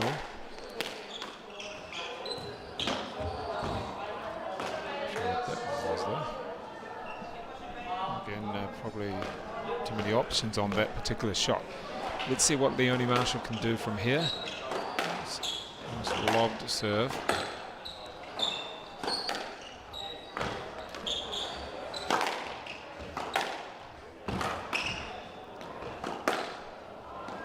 Rallies have got a little bit sloppy for both players, and there you go. That's what we mean. It's sloppy, a little bit loose. That ball going straight down into the 10, and we're at 7-all with Leonie Marshall leading by 2 games to 1.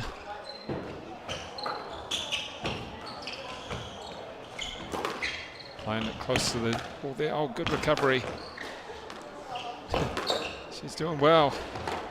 Ko takes the ball off her body extremely well. Oh, goodness. That's what she said. Maidenly Co takes an 8-7 lead in this, the fourth.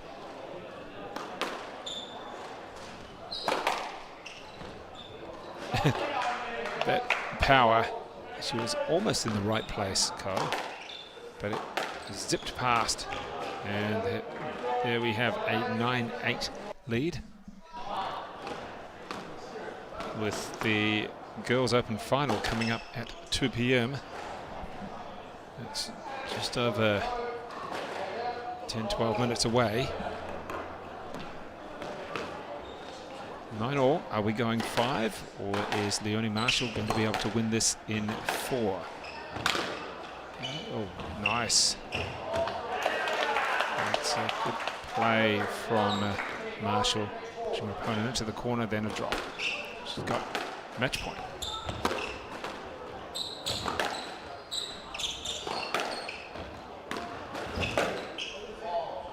That's good.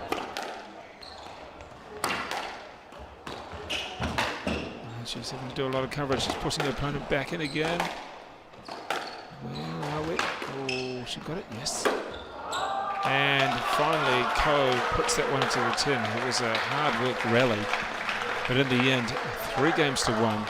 Leonie Marshall takes 9th place, and Maidenly Co will be the 10th place girl here at the draw, the Junior Girls Open. Entertaining contest there between those two players. So don't forget, we have coming up very shortly, about 10 minutes away, it is the Girls Open final, the top seed, Natalie. So it's against Sophie Hodges, the second seed.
Well, ladies and gentlemen, let's now welcome in to the Girls Open Final. And we have on our court, there's Jonathan Zelch just walking off. We're going to do a little sound check.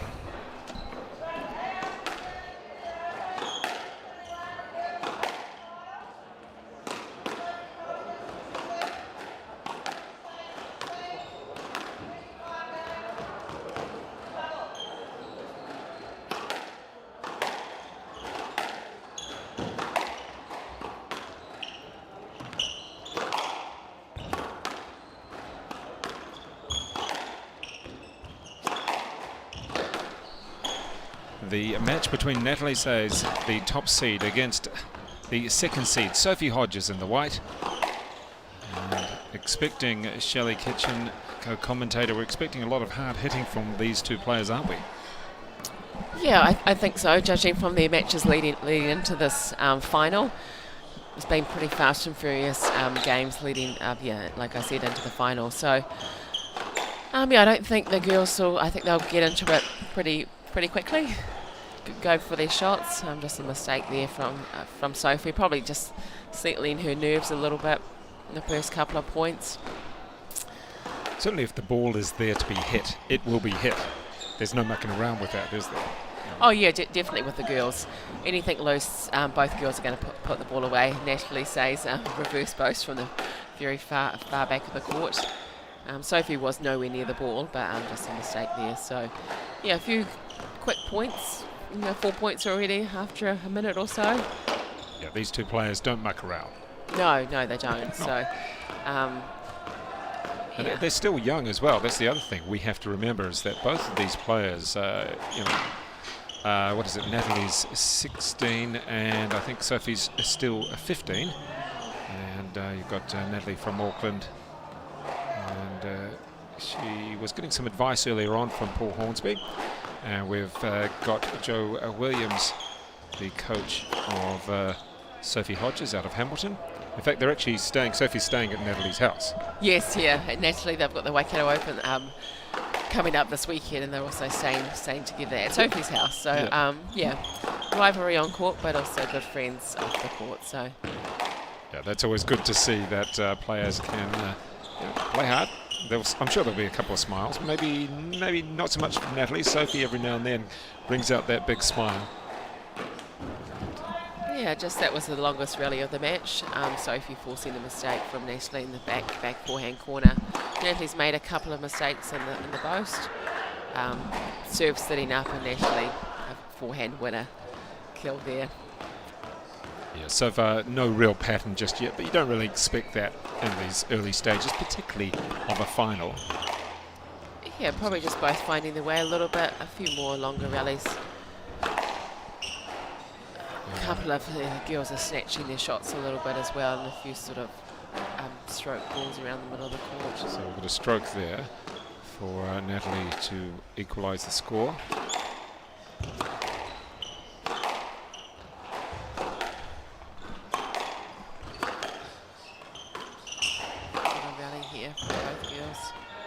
Good depth. Sophie doing what she does best, and it's bringing the ball. A great finish from Natalie. Yeah, Natalie was able to move Sophie into the corner, then up to the front, and then set herself up for hitting a winner. That was actually a good tactical point. Reverse boast there from Natalie. Yeah. Maybe the first one that's gone up in this game. Yeah, Sophie seems to be cross-courting a lot of that one.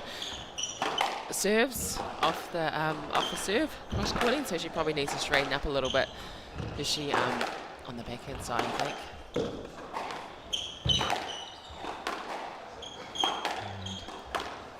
Yeah, can't do that to Natalie. You've got to move her off the tee. Anything around the middle of the court, she's very her strong. feet were almost nailed to the ground there. She wasn't moving. Yeah, she wasn't going to move there. So Sophie's got to be nice and straight, or it's got to be wide.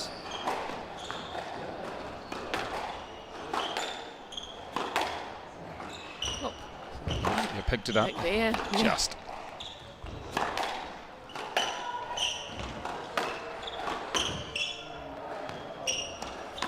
Oh wow, nice shot. Yeah, it was an awkward bounce. The ball He really seemed to hit that join and then just pinged back.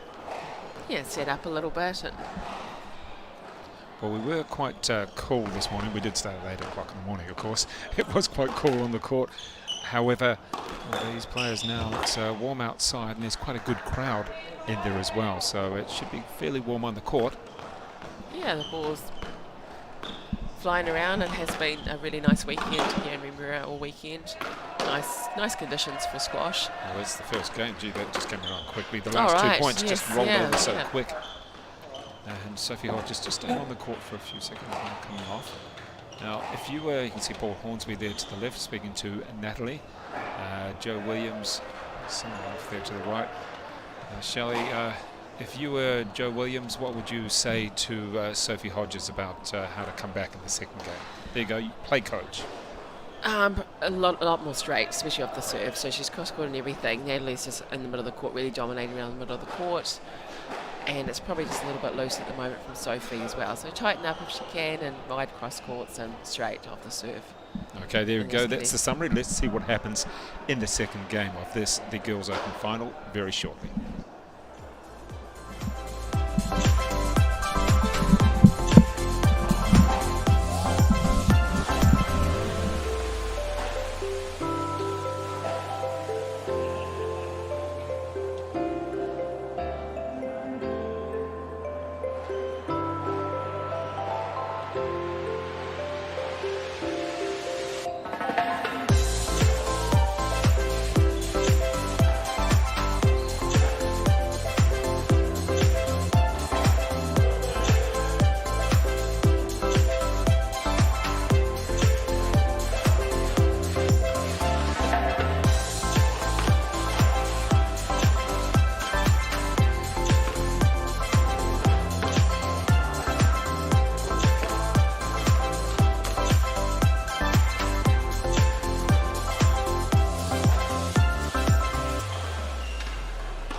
I think Natalie Sayers can be very happy with that first game, winning 11-5.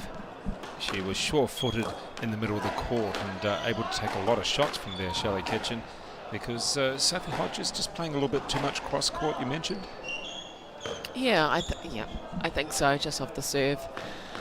Hopefully she's settled a little bit after the first game and she can sort of get herself into this game a little bit more. And now we've got Sophie Hodges starting their second game with a serve. And you can see there, she's having to do a lot of work. Oh, a reaction shot. It went straight down to the tin though. So one apiece in the early stages of the second game. And let's see here from the serve. Natalie finally being worked off that tee and having to go deep into the backhand side. Yeah, a couple of straight balls from Sophie's been good. She's sort of cross-courting quite a lot from the front forehand corner as well. So I think if she can get on to that a little bit earlier and play straight from the front forehand, she might be able to sort of create herself a few more opportunities. And straight into the tin. I think that was just, she took one step. She probably needed to just do a little shuffle or take a couple of strides there. Yeah, I think so. She probably wasn't really expecting it sort of right there on her feet. It's all right to use the lifted shot just to give yourself a bit more time. Yeah, this is good. This is a good rally from Sophie. Just nice and straight in the front, and then cross-courting that and a good sort of dying shot. Doesn't it show you that if you can really put the ball in those back corners, every now and then you're going to get one of those dying shots, and you will probably win that. And was it a double bounce? I think Natalie's saying I think it was. A couple of good pickups here from Sophie, but Natalie too strong. The ball away, so yeah, good start from Sophie here in the second game. And what's the call there? It's going to be a stroke, straight back at Natalie there. Yep, it is.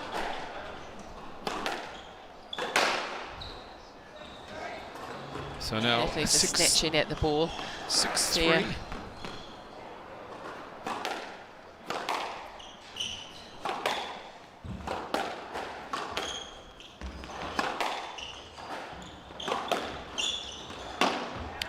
straight into the 10. Wasn't able to lift it enough. Was playing it real tight. And see what Sophie Hodges can do now at a 7-3.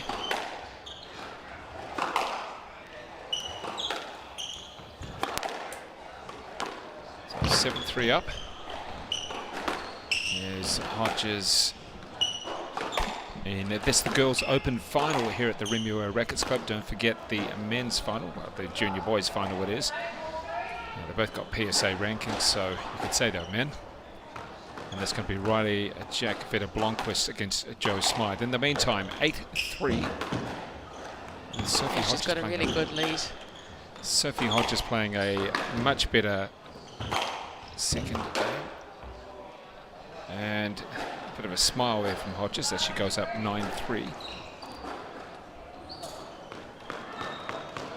And let's see if she can wrap this up quickly. And we'll see. Yeah, a few errors from Natalie.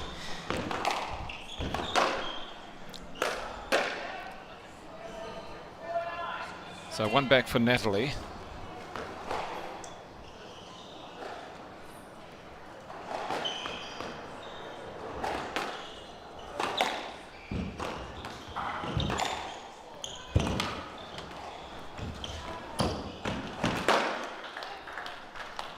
So 10-4 now. We have the game point for Sophie Hodges. Body language possibly not so good there from Natalie Says. She was just not looking so positive. Mind you, she was down, or is down 4-10, 6 match points against her. That's a good shot and a call for a let stroke. What's she going to get? She's got the stroke. And, so 5-10 down for Natalie Says. Let's see what she can do. Nice shot from Sophie. No, I was about to say nice shot. It wasn't. 6-10. So she's got a couple back. And let's see how many she can save. She's certainly got an advantage there. Sophie Hodges. And wins the second, 11-6. So one game apiece in this, the Junior Girls Open.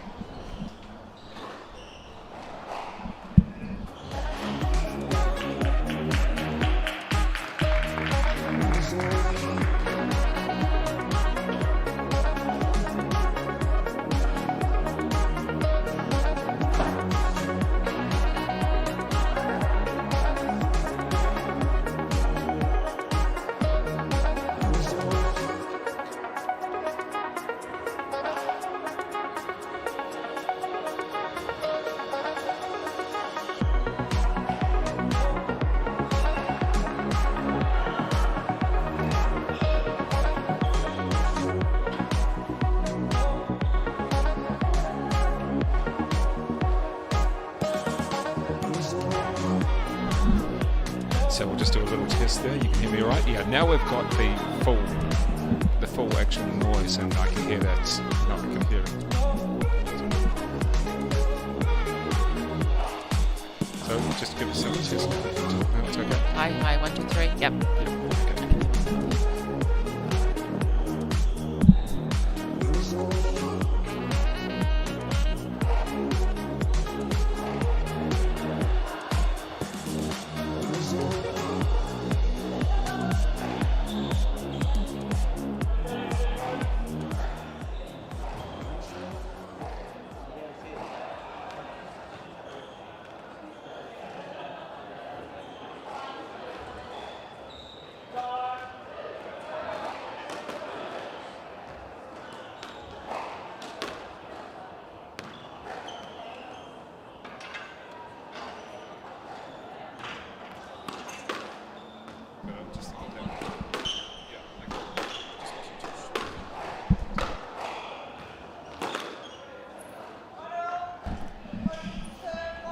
Well, Shelley Kitchen, as we look into this third game now, and a good comeback from Sophie Hodges in the second. In fact, almost a complete reversal, even score-wise almost. What did Sophie do in that second that was so good? She just straightened up, really. Everything was straight. She listened to what you said, that advice. A little bit more length, structured rallies more. Few errors from Natalie, forced errors, I think. But just I think Sophie's just sort of got into her rhythm a little bit more. Looks like even in the start of this game, Natalie has probably settled down a little bit as well. So 1-1, they're probably both just We've had our starting warm-up into almost, it. Yeah, haven't we? yeah, I think so. I think sort of probably best of 3 down possibly. Yeah. Yeah, from here on in. All right, so Yeah, Sophie's looking a lot more confident now. She's Yes. moving pretty quickly to the corners. Oh wow, it's a great shot from Natalie. yeah, So it looks yeah. like Natalie's going to keep on playing her shots exactly. and hope they go up. So That one goes straight into the tin. You could hear that through the wall. It was so loud the way she hit it.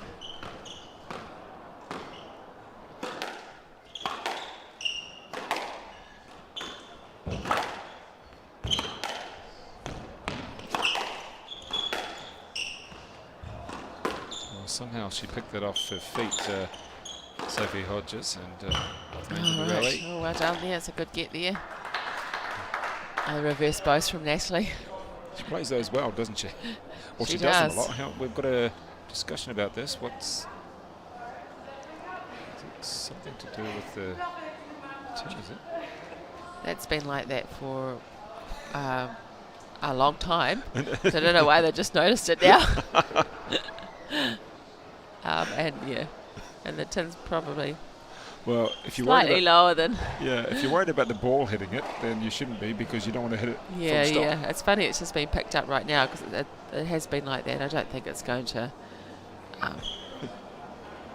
affect the rally, or No, yeah, no. probably don't really need to change it at this point.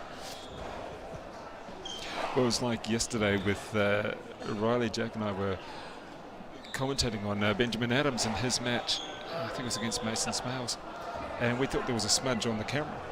It wasn't. It was actually some blood. Oh right, yeah, that was from. Yeah, and it was on from his elbow, I think it was, and it was on the wall. We're sort of looking at it, is it on the camera? No, it's blood. Yeah, so that was Benjamin fell over and scraped his arm, and then But they played the next couple of points even after Yeah, they yeah. noticed it. Nice step on the backhand ball and across.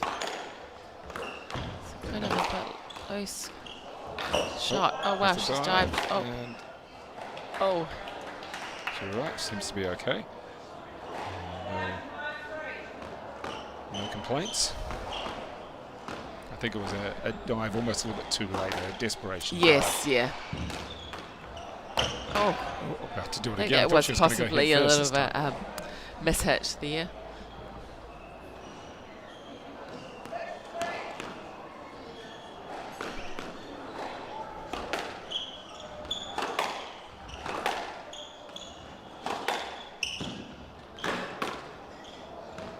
Good rally here from the Playing the backhand on ball. the wheels, yeah. Who's going to switch? And there you go. So she got a bit of a switch from Sophie. Oh, What do you call it? Is that a stroke or a let? I think she got a let. Yeah. I don't Quite think it generous, was I worthy think, of from a the stroke. ref. I think sort of a bit late from that. I don't think it was really worthy of a stroke from No. the balls. She had room to play, I think. Oh, that's a great shot. Nice and low. It wasn't that Sophie was really out of position on that, but the ball was hit very hard. It was scooting past her.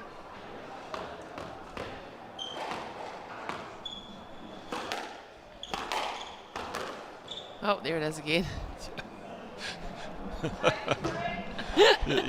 at I've Sophie's never hands known up. a and going, "What?" genius to play this many reverse boasts. Great shot. I think she's won every single shot on a reverse boast. Maybe a couple of tins, but And this time it should be a stroke. It is a stroke. Yeah, you can see Sophie's hands going, what? You've got to be kidding me. it's a bit loose. Yeah, right round onto Natalie's racket there. See what she was trying to do. She was trying to get Natalie off the tee, but just one step. It's not deep enough. Sophie there hitting that ball and charging forward. And fortunately for her, the shot was really good anyway.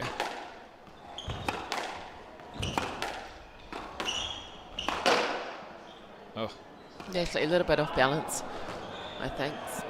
She tried Saw to 3 play. points to catch up, I think. Yeah. Tried to play a bit too much. She didn't need to. Yeah, quite yeah, play that she's shot. just too off balance to go for the shots.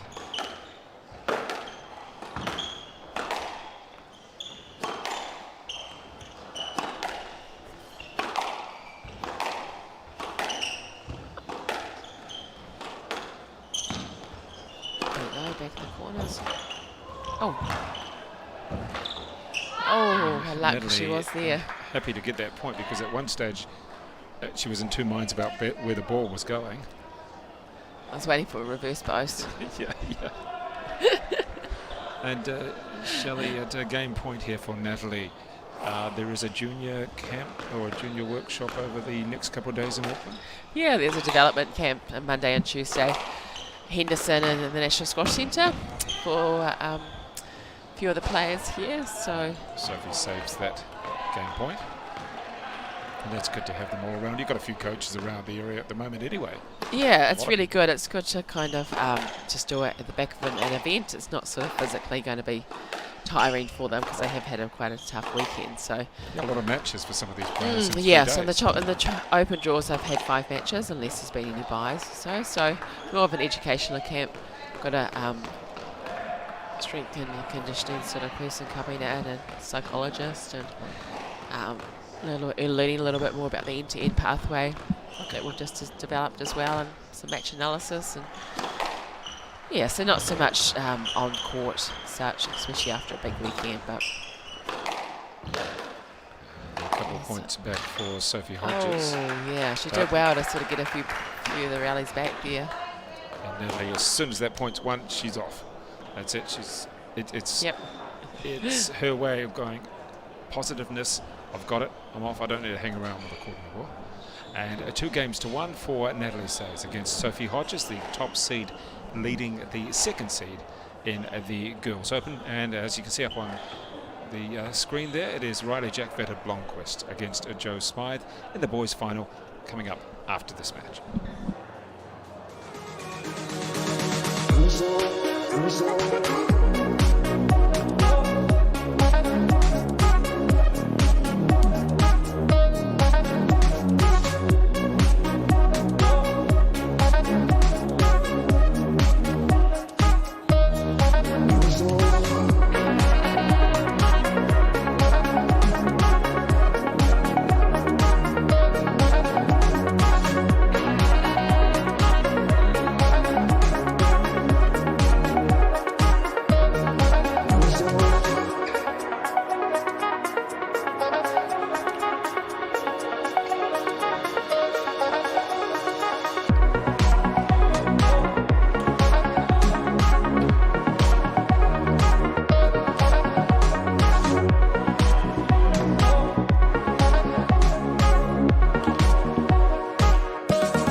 Very good 3rd game for Natalie Sayers. She took it 11-8, certainly near the end of the game. Here we go, there's a troublesome lock. Oh no, we got it first up, that's good. And Natalie, she just loves the reverse boast, doesn't she, Shelley? She plays it very well. Yeah, she does. Just about every time she plays it. Yeah, I she's a know. winner. Sophie's probably played Natalie a number of times, and even in this game. But still, you can't read it. I think because you just don't really expect it, even though you probably should because you know Natalie plays it so much. But Yeah. I think just when she plays it, you're off guard all the times. Well, we've seen the first point, Sophie Hodges, after Natalie made an error first up, but then it's the other way round. So let's see if we can get a pattern from here. Sure. Oh, well done. Sophie's getting. Oh, yeah, that's just too good. There was a question anyway from Natalie. I think know. Sophie got their ball. Yeah, I think so. Obviously, we're seeing things from slightly different angles, but isn't it interesting when you're down on court compared to whether you're by the umpire or anywhere else in the stand? You do see things slightly differently. obviously the player is seeking your way. I think Natalie hit the tin there. It's There's hard Riley to Jack see. Oh, about Riley to Jack, get ready, yep. just walking through. I think Sophie's doing well. She's running hard and she's, forcing Natalie to hit a winner. Oh wow, shot. So that was a very good winner on the forehand. Yeah, but it's got to be deep in the corners and it's got to be tighter.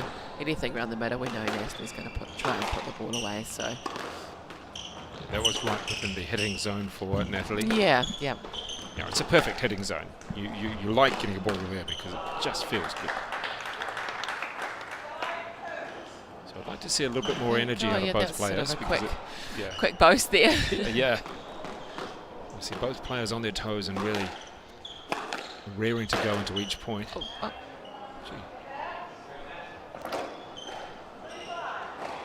The point going to Sophie on that.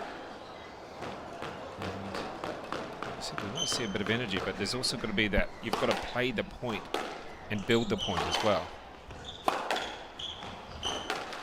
I think Sophie's trying to do that, but if the link's slightly off, that's hit the nick there, so you need a few of them. Well, it's almost just like Sophie Sophie cut under it a bit more, and when it hit the ground, it was going to shoot off in a faster angle.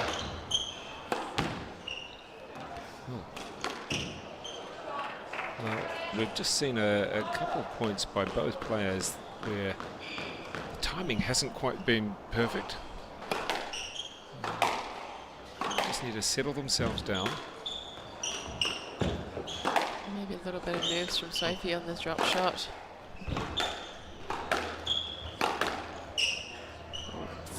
What's the call? Yeah, I think that was a stroke. Straight back at her. But now Sophie's reading Natalie a little bit more, and as soon as Sophie hits a loose ball, she is moving forward. Whereas in the first couple of games, she probably wasn't really doing that. So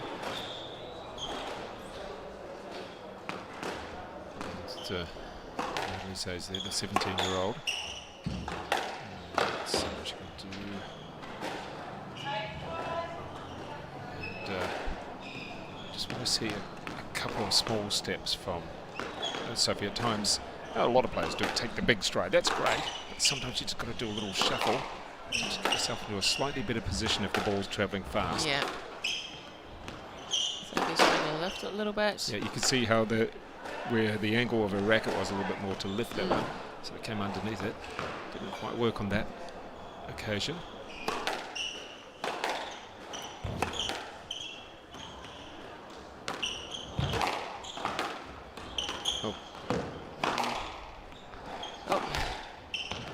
That's a good rally. She's played her way back into it, Sophie well Hodges, done. Nice and shot. yeah, she was scrambling initially, but then played her way back into that and a smart shot into the forehand corner. Yeah, the girls are chasing really hard in this game.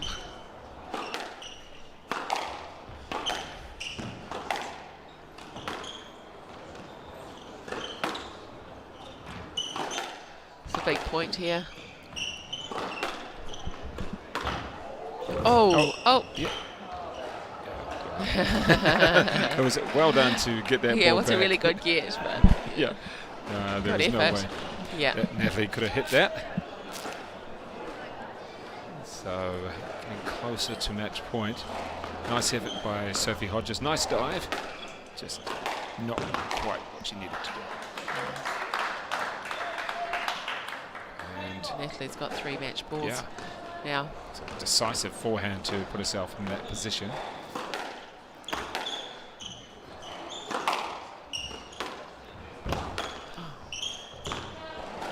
Oh, saved one. Save one, yeah.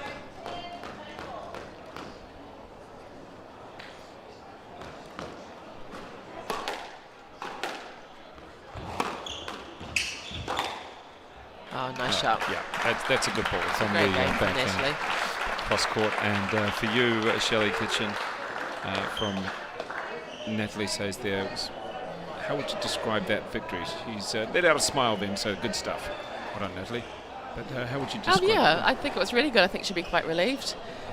As well, I know last time they played Sophie beat Natalie last month at the quadrangular tournament. So, yeah, I think it should be nice to sort of get a win over Sophie. And, yeah, I think Sophie battled hard, as we know she always does. So, yeah, looking forward to the next time they play. Congratulations to Nat. All right, well, Natalie says winning in 4 games over Sophie Hodges, the top seed, beating the second seed. And entertaining game. Sophie Hodges, as Shelley said, always giving it her best, including throwing herself on the ground a couple of times. But in the end, Natalie says the winner. So we're going to get ready now for the boys' open final. That won't be too far away. Riley Jack Vetter Blomqvist against Joe Smythe. Top seed against second seed coming up very shortly.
ladies and gentlemen, welcome in for this, the Boys Junior Open Final. And two players out on court who are the top two seeds. We've got Riley Jack Vetter-Blomqvist in the white shirt, top seed from Auckland, against the second seed, Joe Smythe from the Bay of Plenty from the Devoy Club.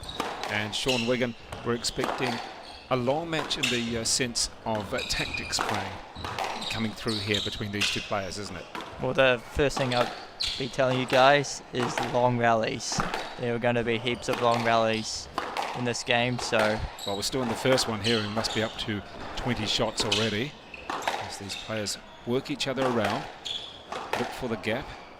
Quite happy to take their time, aren't they?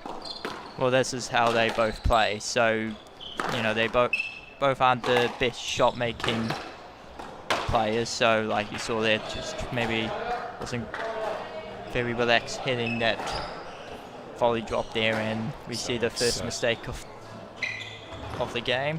One love to Joe Smythe. So the key here today will be how they can get their opponent out of their comfort zone, trying to move them around.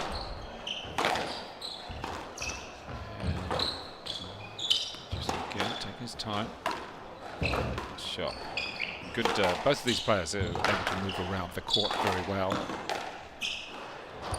Yeah, surprisingly a lot of cross courts from both players earlier on. And too high, so one each.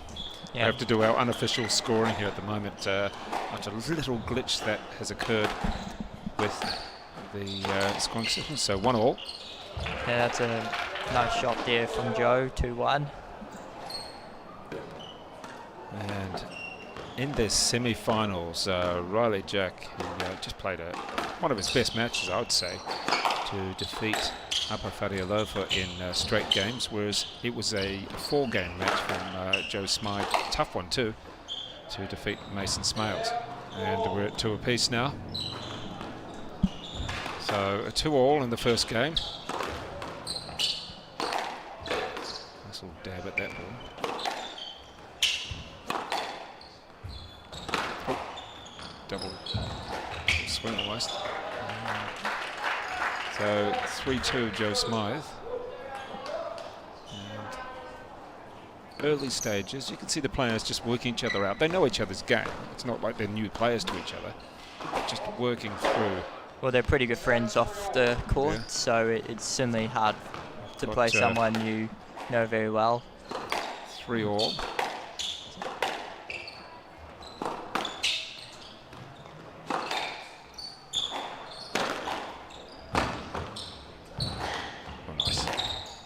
Yeah, Riley not happy with the call there, thinking there was a double bounce there, but call goes Joe's way, 4-3 now.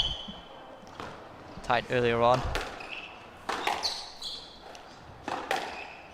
So I have to say thank you to Rimbura Rackets Club. We've had over 120 players here this last 3 days. Yeah, Rimbura always hosts great events, whether it's just a regular club competition or a national competition like this one. So I enjoy the time I've played here in the past. They always make sure their facility is prepared and ready to host these sort of events. Full players up close, and Joe doing a good job running Jack Riley around. and so we should be, by our calculations, at 5-4, 5-3. Sorry. Yeah, we're doing our own scoring here. Hopefully we'll get the scoring back very shortly, but in the meantime, enjoy this squash. Yeah, a bit of Riley's length is a little bit short at the moment. Probably needs to get that length a little bit further back. Joe's just dictating the points a little bit better at the moment. And so we have, as I was looking at what score have we got there, Sean? I think we're at 6-3 now to Joe, so it was tight earlier on, it was 3-3, but now it's 6-3 to Joe, so just starting to pull away here.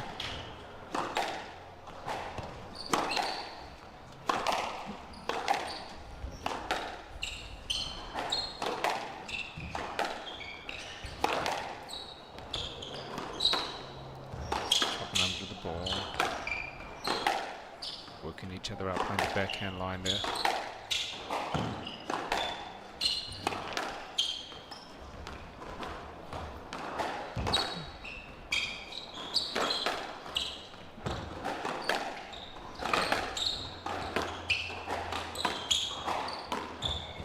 Players happy to take the ball on the volley. Yeah, and corner point there for Riley. Just started to fall away here in this game, so really needed to stay in touch with Joe in this game. 4-6 it is now. And there's an error that goes the way of Riley Jack, so 5-6, and we've got a score. Look at that helps. And I'm very proud we got that Yeah, right did. as well. Yeah, well done. All right, good stuff that we're back on the scoreboard. Helps us out. 6 apiece. We had the early lead going towards Joe Smythe, but nice bit of patience coming from Riley Jack. He still needs to get Joe further back here. Just maybe, tried to do a Wolf's Drop special there. Yeah. Didn't quite work out. No.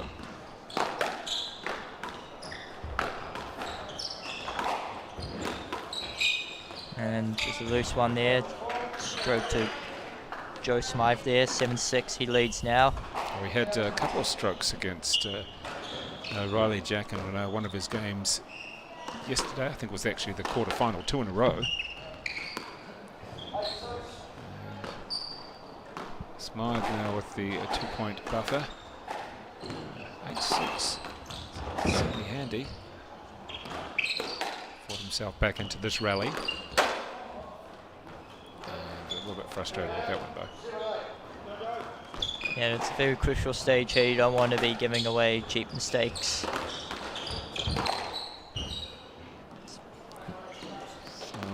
Because these two still improving their game, they want to get that sort of things out of their game right now. Still making these silly mistakes at crucial times, but very important point here for both players now. 8-12.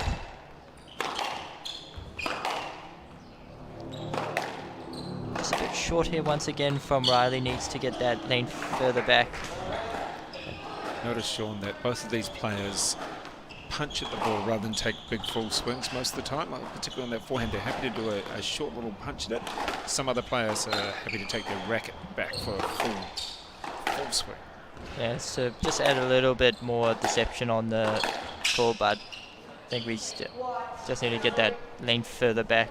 That will suit them. I think they just caught a let there, I think. So if you're going to take that shorter swing, does that mean that you can change direction quicker rather than taking a bigger swing? Well, it adds the deception in when, as you say, start watching what your opponent is moving around. So it just makes it much harder for them to see what you're going to do. Plus, it also gives you the chance to possibly take the ball a little bit quicker as well. So there's a little bit of traffic there up close. So far, no one's called it. There we go. Riley starting to move Joe around a bit more in this game. He gets 2 game balls now here, 10-8 after trailing 6-3 at one stage. He's done well to come back in this game.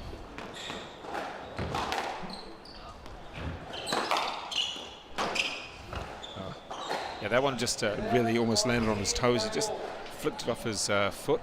Not quite enough height. Yeah, here's that sign again. Yeah, saw that happen in the women's final earlier, in the girls' final earlier as well. So, I mean, you shouldn't be hitting it anyway. Yeah, but probably shouldn't be hitting there. That's a sign that you're not hitting in the right area. Indeed.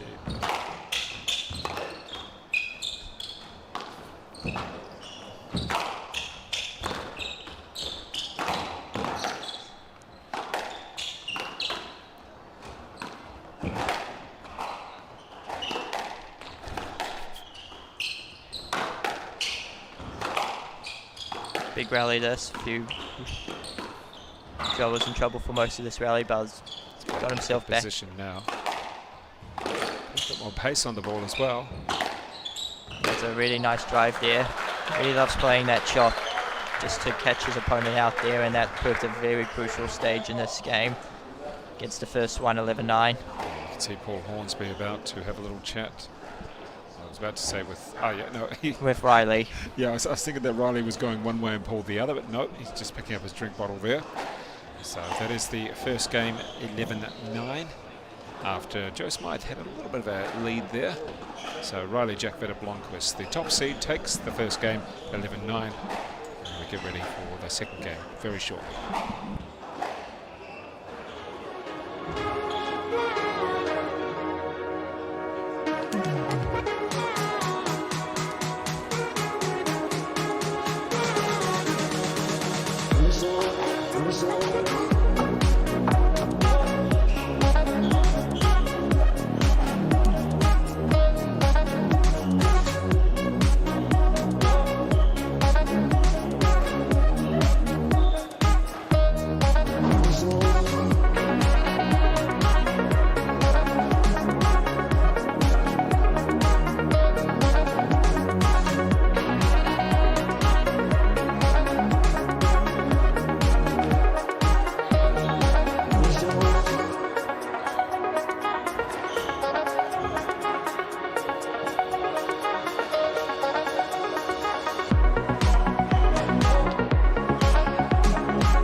And the players back on court for this, the second game of the Boys Open Final. Top two seeds at play here. In the white shirt, it is Riley Jack Blomqvist from the Mania Club in Northland. And in the darker shirt, Joe Smythe from Devoy Club out of Tauranga. Of course, earlier today we had Natalie Sayers winning the girls' Open Final over Sophie Hodges. A good quality final from those two. And now, Sean Wigan, anything that you would have told Joe Smythe in the break if you were his coach? Become his coach. Tell us what you would have said. Well, Riley started to take over at the end of that game. Just started getting his length a bit better. Joe at times is just being maybe a bit loose, so like there, just maybe some unnecessary cross courts. Just needs to maybe strain up at certain stages just to get Riley off, avoid the loose ball. So right now we're just still seeing a little bit of few too many cross courts here from him. Hasn't had the best start in this game. So straighten up your game a little bit. Exactly, just start to get Riley off that tee, because right now Riley's starting to read the situation a lot better. He's certainly got his length a lot better after maybe a slowish start in that first game.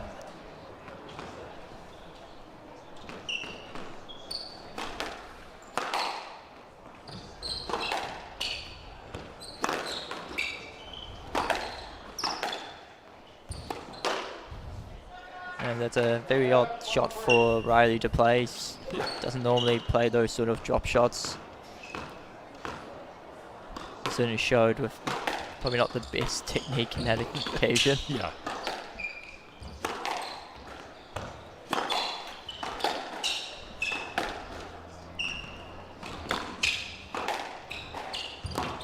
Of course, both players here made the junior boys team last year. That was hoping to go to World Juniors, but unfortunately because of COVID didn't get the opportunity to go. Yeah, that was on the Gold Coast, and everything having to be cancelled. In fact, the junior world champs this year and Egypt is also cancelled now. So yeah, it's disappointing for a lot of players around the world. Especially for these sort of guys who would love to get that opportunity, exposure to try out an event like that. Well, it's not necessarily that anybody expects them to win. That would be great. However, coming up against Egyptians who may beat you. Well, for these guys, it's just that experience, Yeah. trying something a little bit different, checking out the How top, others play. you know, checking out the top Egyptians, the top English players. Yeah. You know, And you all see those- how they train as well, and you think, oh, maybe that's something I should try, or that's what they do. especially as some of them still have a few years in juniors. I think Joe's still got a few years to go in juniors, for example. So 17. Yeah, that's the sort of thing. Oh, I mean, you played a few tournaments around the world, and you ever played the World Juniors? I was not traveling reserve, so I didn't get the chance to go to there. Goodness, oh no. But you played was it a university? Yeah, I played World University Champs 2018, and even that, you know, you still got to see some of the real top players. I think the winner was top 50 in the world, I'm pretty sure, and it was just cool to check that out live, especially in a really nice facility. Which whereabouts was that again? That was in Birmingham on that occasion. And there we go. He's just didn't win that point, Riley Jack, but with that 3-point lead, the pressure goes on Joe Smythe. Yeah, he just needs to go back to basics, just sort his game out here. So maybe just starting to rush things here, just trying to overplay a bit. You can see Riley's not doing anything special, just moving Joe around now. Well, that's what he did yesterday in his victory in straight games over Upper Wharealofa. It was really efficient, nothing spectacular, but won in straight games and good score lines as well. And you can see, he's discovered what to do. and you can see he's starting to do that there as well. Like even that drop just now, you know, it wasn't the perfect job, but it was just good placement there, and just made it too much for Joe to get that next shot back. Well, I think it's that he acknowledges that you don't have to win on this shot. It could be the next shot. Okay, he's got that back. I'll keep on working the point, working. And that sort of with getting coached by Paul Hornsby, he's certainly a technical coach, likes to play sort of a longish game. He's certainly being Englishmen, you know how the English always they like to develop their rallies. They don't like to just go for one shot and hope that's a winner. They like to really spread the rally out a long way. Well, that's also like Elijah Thomas as well, who's been coached by Paul Hornsby. Happy to develop the point, develop it. Exactly. Okay, I'm not going to win on this shot, but the next shot and the next, and we just carry on like that. So Joe gets that one, really needed that point. He's trying to stay with Riley here.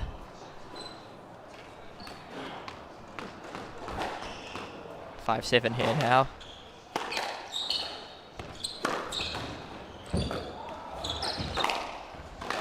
Oh, well picked up from Riley Jack. And much more authoritative shot from Joe Smythe. All just sitting there, was up close to the wall and kept it so low on that forehand, didn't he? Going Yeah, he's across starting to maybe attack a bit more now, using the short game a little bit more. Just shows how quickly the game can turn. First game he was up 6-3, looked in control, and then suddenly Riley comes back to win 11-9. And now we're sort of seeing something similar here. That's Although Riley gets that point there, really needed it after. Well, with that shot, it was in a nice position for him. He was able to hit down through it on the backhand. And Riley accidentally hit the ball out of the court. Would have hit a spectator, no doubt. yeah, there's a few people there, isn't there?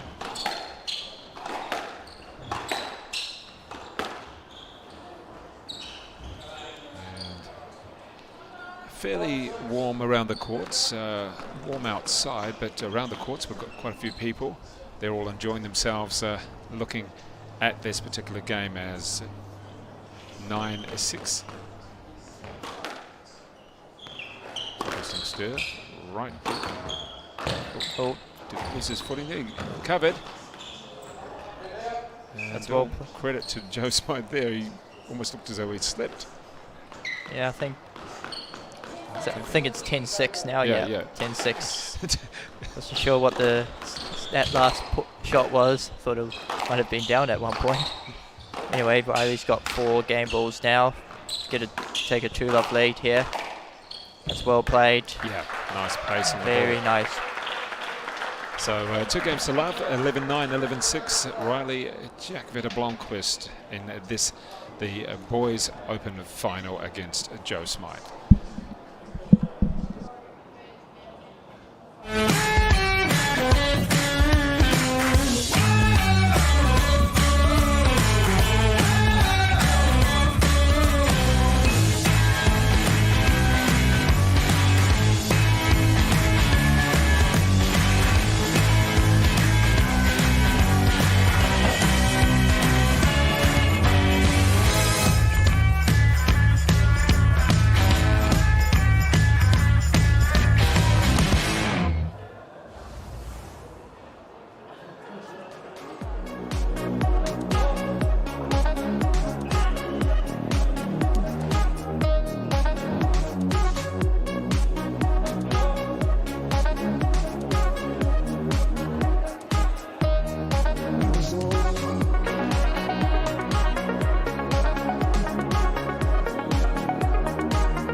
We're into the third game of the Junior Boys Open Final, and so far Riley Jack Vetter-Blomqvist has looked pretty solid. Hasn't really given that much away, has he, Sean Wigan? In that second game. Joe Smythe just, oh, there you go, there's one back. Yeah, That wasn't a sort of shot, was it? just controlled the game a lot better in that second game. Had a slow start in the first, but found his lane halfway through that first and then started dictating the second as well. For Joe, he needs to really start looking at changing up his game, potentially start looking at going for shots a little bit more, because right now probably not quite working at the moment, and certainly needs to stop hitting the loose ones as well, because that's what's really putting him into trouble here. That's good depth on that shot. What's he going to do? That one okay. When you see someone like Joe Smythe play as a 17-year-old, what do you think that can really improve him a bit more overall, not just in this match, but overall as a player? What does he need to do? I mean, broad question. Well, certainly one thing he's certainly strong at is having that ability to. He's certainly one of the fittest guys on the court. Sort of like Riley as well. They both can keep going for a long period of time. So durability is there. Yeah, and then of course he can certainly hit the ball down the wall, but he probably needs to find a way when he's in trouble in this sort of situation. Look to try and get his opponent off his comfort zone, even looking at attacking a little bit more to develop that side of his game. In certain players, they can potentially look to just keep those rallies really short. That will put him into a lot of trouble if he can't get his rhythm going. Well, he's got a good rhythm so far, and this the third game, 4-love up. Doesn't mean a huge amount just yet. We know that Riley Jack is good at comebacks and working his way into a game, into a set. Well, again, Riley's very fit as well. He'll keep going for a long period of time. I certainly know what it's like having hits with him. Usually tired after the second game. I'm usually out of breath already, and he still looks like he's happy to go another 6 more, and I'm just like, Yeah, exactly. I can't do that long. Well, he's 18. You've got a couple of years on him. Not that many, but a couple of years on him. Yeah, I've solid 7. I'll take that. Who do you think's probably the fittest player around the New Zealand circuit, PSA and those sort of players? I'll probably certainly say Louis in that. Yeah, He's certainly one of the. He has a running cross country background Yes, when he yes, was when he was a junior, and was able to develop that into a squash game. Right. And you can certainly tell the way he plays. He just Okay. like, I think when he played Evan last year at Nationals, I think was the Yeah, that was 5 games. rarest time. So he looked tired. Even when he's losing, he can still look like he can go for a long period of time. But that was probably the one rare time where he looked out of breath. That was a pretty amazing game because they just went for it from game 1 to game 5. Exactly. Both players were hyped up for it and knew it was one of their rare opportunities to actually win a national title without Paul Cole around, and ended up being a bit of an epic match as well. So Evan Williams winning the nationals there, though. Nationals will be, these NZ champs will be down in, I should say down, sorry, will be in Hutt Valley. That's Evan Williams' home club as well, so he's going to have a whole lot of his mates. They're all fairly vocal. Yeah, for once it won't just be his cousin there supporting exactly. him. Yeah. The enthusiastic cousin who always supports Evan Williams in the crowd, and I think it's great. There's nothing wrong with having Yeah, I noise. expect a lot of Wellingtonians to be down supporting him, especially if he does Yeah. go very well. Then, of course, it's not going to be easy for him. He's, of course, had a really tough match with Joel earlier in the year, so that, and then, of course, Timmo's been in great form in the last few months himself. So, And hopefully someone like Elijah can get back after his injury at Royal Oak as well. Yeah. There's certainly a lot of people out there that certainly has what it takes to cause an upset there. Just looking at this rally, long rally, this one. Try all the left. Oh, that's a nice put away. And I like the fist pumping come on right there as well. Yeah, he's been down a few points where he was down love 4 in this third game. Now working his way back into just 1 point behind. Yeah, just starting to move Joe a bit more around the court. Tried the Wills drop special once more, but it clearly backfired. Well, we did see a racket out of the hand yesterday, I think it was. Mason Smales ended up on the floor, his racket somewhere else. He managed to get back up, grab his racket, and then continue on to win the rally. It was quite a special rally. He ended up losing in the end overall. However, it was just one of those rallies that he didn't even have the racket in his hand. I think half the time that's sort of putting you off anyway. You sort of I've certainly had that feeling when I've been playing. You get your opponent dropping the racket. You almost can't afford to lose that point now. So it's a bit embarrassing when you do.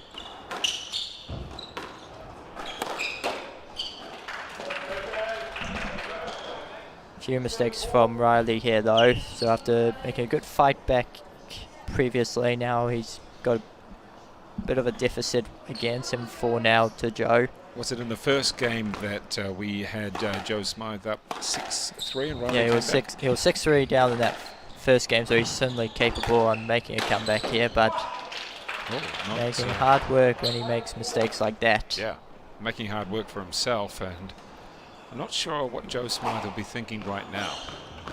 Well, I think when these two last played, they played in the quadrangulars about a month ago, and Joe actually got that match, so he'll certainly believe he has what it takes to take Riley out.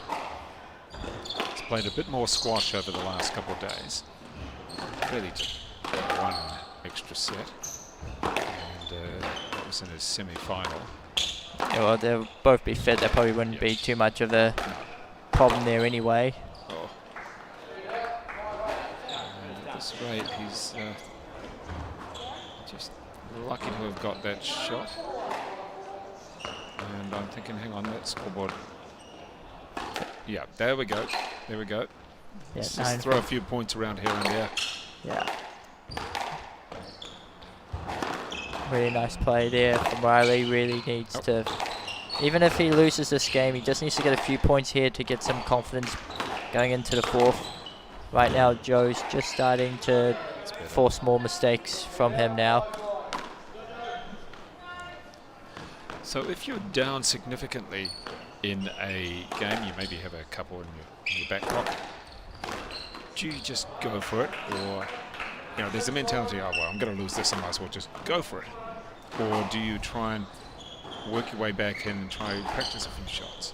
Well, especially when you're, say, down the first game, you know, you can't, you know, as you say, you know, sometimes the game's over and it's really hard to make might be too much to make a comeback. So the best thing to do is to think about later on again, think about the second game, and the best thing to do there is to just find some confidence in your shots, whether it is trying to go for a shot you've probably not been hitting that well with, or just finding your length, just go back to basics, and then you're finding that confidence going into the second. It's only been that situation in the past in some matches and found ways to improve in this game, and you never know, your opponent might completely drop off, as we're starting to slightly see here. It was 9-4 before to Joe, and now it's 7-9. Yeah, so 3 in a row for the top seed from the Manaya club, Riley Jack Vetterbom. Let's see, I'm just checking the goggles there for both players. A bit warm and sweaty, both of them. Yeah, one thing I don't miss as a junior is the goggles. Always had to stop to wipe them around, especially in between games. There's a requirement from PSA and from Squash NZ. And he's in the box seat there, Riley Jack, but he hit it straight back to the forehand. What you can see there was he really was in a good position, but when he drove the ball back, it was straight back to Joe Smythe, who said, hey, thanks, I'll work in the point. Yeah, it's those situations you probably best to just certainly slow down with a high shot, but then also maybe sticking to a straight ball to make it a little bit harder for your opponent to really hit an attacking shot. That one was a bit loose, and certainly... And that should be a stroke. Yeah, it was a stroke on that occasion. I don't think there's much you can argue about there. Yeah, it was just a loose ball, and Riley, well, he tried his best to get out of the way. It was maybe just a bit not fast enough to get out of the way on that occasion. So 2-1. It is Riley Jack Vetter-Blomqvist leading. However, Joe Smythe coming back and winning that third game, 11-7, the second seed from the Bay of Plenty. Back very shortly with game number 4, Dave Worsley and Sean McGowan.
And a good effort in the third game by Joe Smythe, the 17-year-old from the Devoy Club out of Bay of Plenty.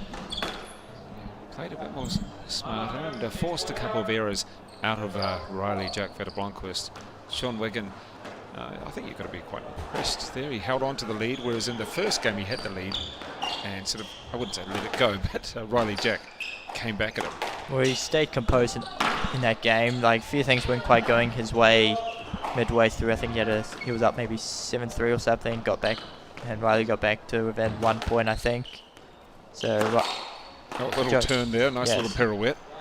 Joe did well to just hang on there, find a way through, and fortunately didn't affect him too much in that game. And yeah, we'll need to start off well in the fourth as well to really start putting some pressure on Riley here. I've noticed just a slowing down in between the points of the players, just taking their time, perhaps a little bit of fatigue coming in. I mean, I know they're fit, but when you get into the fourth game of something like this, you've got to be feeling it, haven't you? Well, it's a mental thing as well, as more problems with the tin there. Stop hitting it in the tin, guys. I think that's what the referees are saying. Exactly.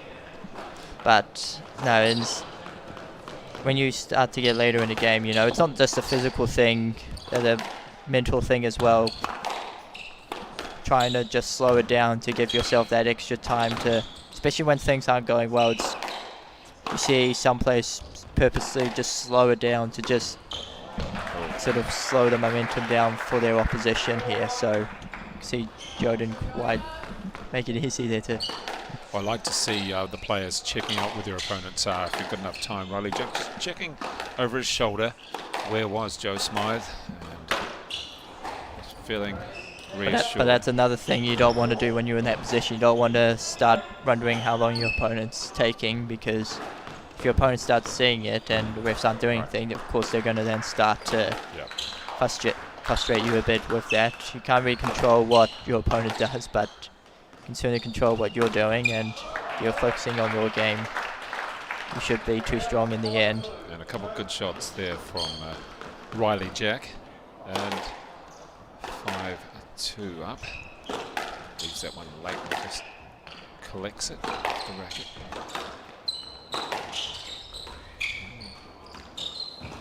Bring out a few more backhand drops in this game, Riley. They've been pretty solid so far.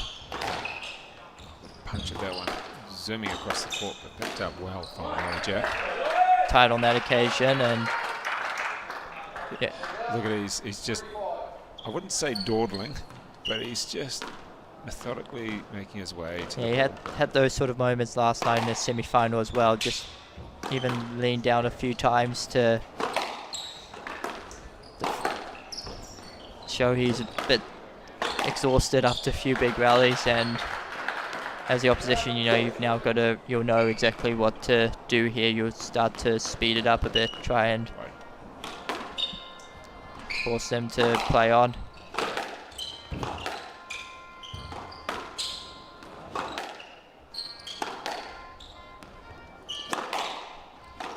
Well, we've got the last post being played in the background. I don't think it's quite the last post for either of these players just yet. And yep, happy Anzac Day to everyone out there.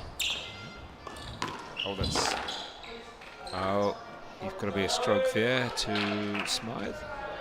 You can sort of see his argument there on this side that Joe was hitting, but it was probably too dangerous for it to not give it a stroke. So certainly I think the right call was made there.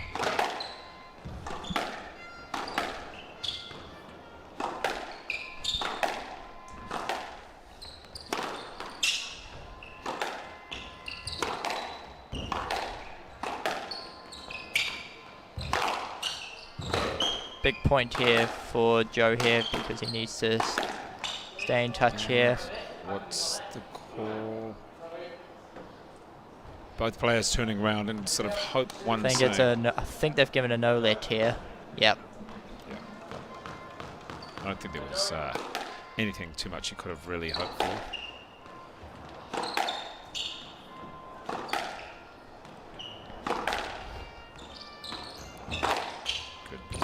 Coverage by both players in this point, really having to move fairly reverse quickly. post there. Oh, now that's a be an interesting call here. He tripped over the back foot of Joe Smythe. I think that's what we had occurring. Yeah, I think Riley would be a bit frustrated with that because he was the reverse post really set him up well, and He was certainly motoring to the ball. He was going to get to that you ball. could certainly see he was looking pretty good in that point, and then, you know, I can certainly argue if he wanted a stroke on that occasion because... But if someone's lunged for the ball and that has their back foot out and you trip over it, well, you're still technically the person still has infected contact, so unless it's not in line, which on that occasion it was. the ball just hitting the back wall there and just dropping straight down. Yeah, because the key with the first rule to give a lead or a stroke is the person in line with the ball. So if the player is creating the interference, that's the key element there, and in my opinion on that occasion he did create the interference there. Blasting that one back, but Riley Jack in position to take it. That's out on that occasion. So making a slight comeback here, 6-7 now. So it's not that Riley Jack has lost momentum. He still has a 1-point lead. Just a good couple of shots, staying in the rallies as well, Joe Smythe. Big point here.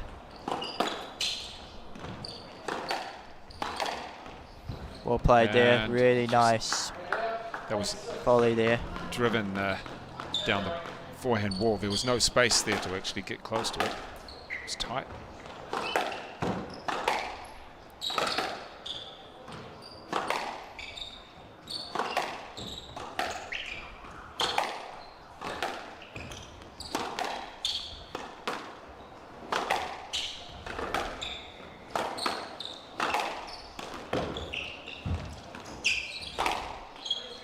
Oh, that's... Yeah, I Where are we going? think it's a no-let here. That would be my call. I think they're giving a no-let on this occasion. Yep, no-let on this occasion. So 2 points away from victory. And Joe Smythe 3 points away from evening it up. Spins around there. It's getting tight down the middle of the court, these two players. Quite physical. That's a good shot. Did he pick it up? Yes, he did. Oh, this is a good rally. What's he calling for there? Asking for a double bounce there, I think, but they play on. Big rally this. Joe certainly picked the rally up here. Good position, Riley Jack. Where's he going? Oh, he picks the ball up there. Oh, he's hit that one in the 10. Oh dear. It's a lot of work for Joe Smythe to get 1 point back. You can see him in the corner, head lolling from one side to the other. It's one of those things, isn't it? When you get real tired, your head movement. And Yeah, so crucial point here for both it's players. done well to come back here. Crucial point for both players. Now they both got to keep their...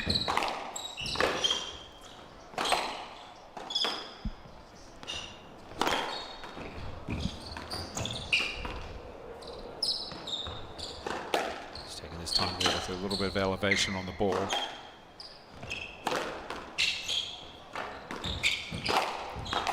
Oh, good pick up. That's a good drive there. That's nice. Having to do a lot of work is Riley Jack to stay in this rally. And forces the mistake. It's 8-9. So good work from Joe Smythe. It's happened last night as well, just finding a way to get through the tough times here.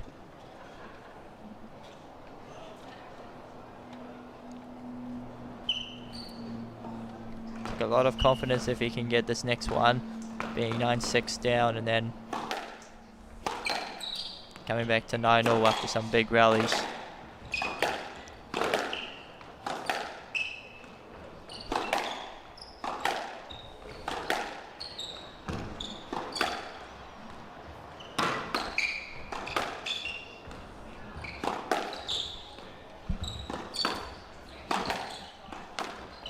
Another good shot from Joe. He's starting to use the front court very well now.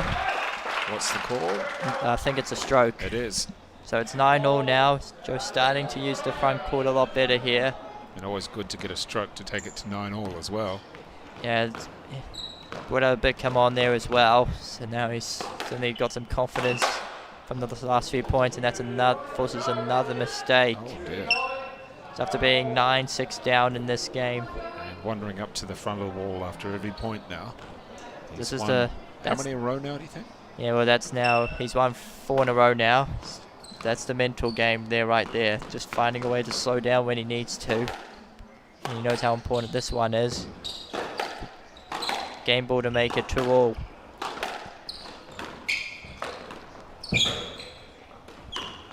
Oh, that's a big shot from Riley. Goes for it so well. I think what he did there, he had the great angle and then took the pace off. It didn't necessarily hit it too hard, which if he had hit it hard, it might have come back a little. Yeah, he was originally looking to go down the wall, but then he changed his mind last second, and it's paid off. Yeah, that was a big shot.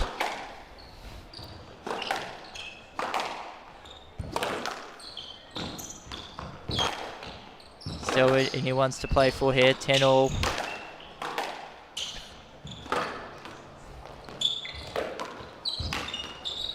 That's a nice tight shot from Riley.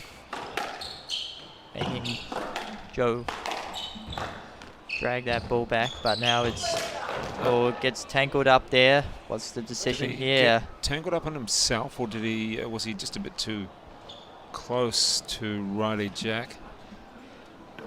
I think they're giving a let there. It's probably the right call. Just got a bit tangled up in that rally. Did a lot of moving around there. Yeah, there was. Good play by both players as well, but it was tight, right up in that forehand wall.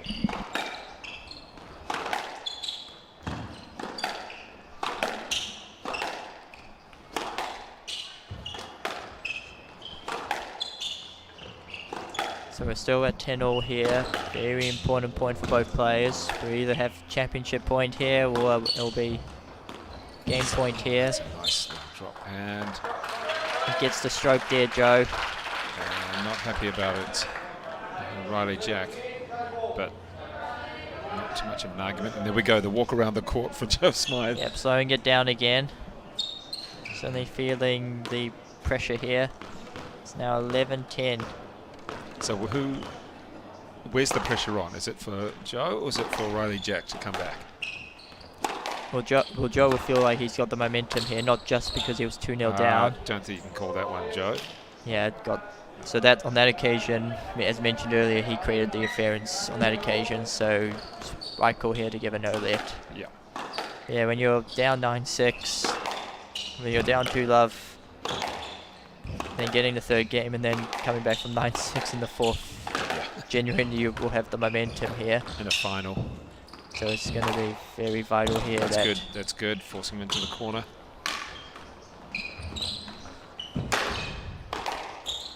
Yeah, Riley just making him play a bit too much. Gee, that's a dangerous dive, that one.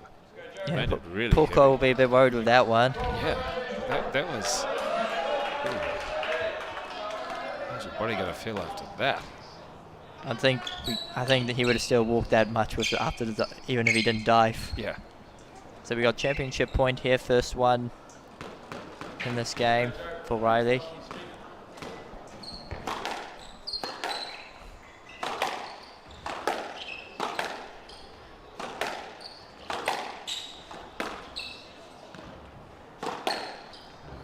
Riley Jack just being patient with this rally. Look at body check. Traffic. Oh, very tight there from Joe. Yeah. Oh, and yeah, it's the winner. What a way to win your first New Zealand Junior Open with a first boast. Certainly Masters players will be loving that shot. But it was right from the forehand corner that he managed to put it into the backhand corner right in the front of the wall. He tried a few of those before as well. They didn't quite come off, so it's a big play to do that on match point. that was a big play, that's for sure. Well, ladies and gentlemen, that is our champion of the Boys Junior Open, Riley Jack Blomqvist, 12-11 make that, it should be 13-11 in their fourth game over the second seed Joe Smythe. And Sean Wiggin, thank you very much for that. Appreciate your time and what has been a very good tournament, a busy 3 days for a lot of these players and the officials. We're about to do the presentation on court. Thank you very much there, Sean. Thank you.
gentlemen. Hopefully you can hear me there. I'm going to go to a different mic, and I think you can.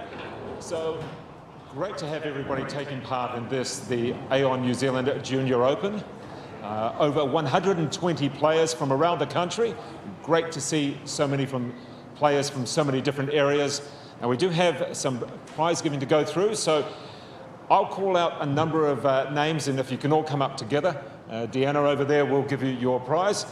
But firstly, I have Martin Dowson, the Chief Executive of Squash NZ with me, and Martin's just going to say a few words. Thanks, Dave. It's mainly thank yous, really. I think I've been in the role for 6 months now, and I used to sort of rock up to tournaments as a player, and I didn't realise how much work goes behind the scenes in organising an event. So I do want to sort of just take the time to thank the relevant sort of people. And firstly, it's, I guess, the sponsors. So we've got AON as our naming sponsor, and AON's a really great company supporting sport for the youth, and fortunately squash is one of those sports, and we've got a really good relationship with AON. So a big massive thank you for AON to allow us to have this, the great experience. Also Alsco, who supplies the towels, and again we're really appreciative of that. It again sort of allows us to have a greater experience, and Dunlop Balls as well, being able to sort of supply the balls. From a thank you from the club perspective, Remuera is an outstanding sort of club, and again there's a lot of volunteers behind the scenes, so I'd like to thank the club, thank Aileen, the manager, Liam in the pro shop. We had Ross behind the bar, who I think was almost on his own, and long hours there. And thank you also to Nutter and Paul behind the catering. There's some great food that I've experienced. From an event management point of view, thank you, Deanna, for all your hard work. I sort of asked people what was your experience like and what was the good things and what can we improve on. And one person said, Deanna, she's so organised, she's so lovely, and she's so accommodating. So thank you, Deanna. From a live streaming perspective, so thank you, Dave, for, I actually watched, I was only here half the day. Yesterday I sort of sat down on my couch and watched the events, watching it through the Sky Next, and it's great to have your level of professionalism, Dave. And I'd also like to thank the people who also helped Dave out. So I know a lot of our other players sort of commentated, probably a new experience, but from a viewer's point of view, really nice to get a different view. And I know also from NTEC, not always the easiest sport to sort of deliver, and again a lot of hard work was behind to make it a really good event for those people watching it through their computer. Also, I do want to really acknowledge again the volunteers, as particularly the parents. So this was my first junior event, and when I first walked through on Friday I went, wow, there's so many people. And obviously we've got the players, but also all the supporters of the family and parents. So I would like all the players and all the young, just put their hands together for the parents, because it's a huge amount of support and time.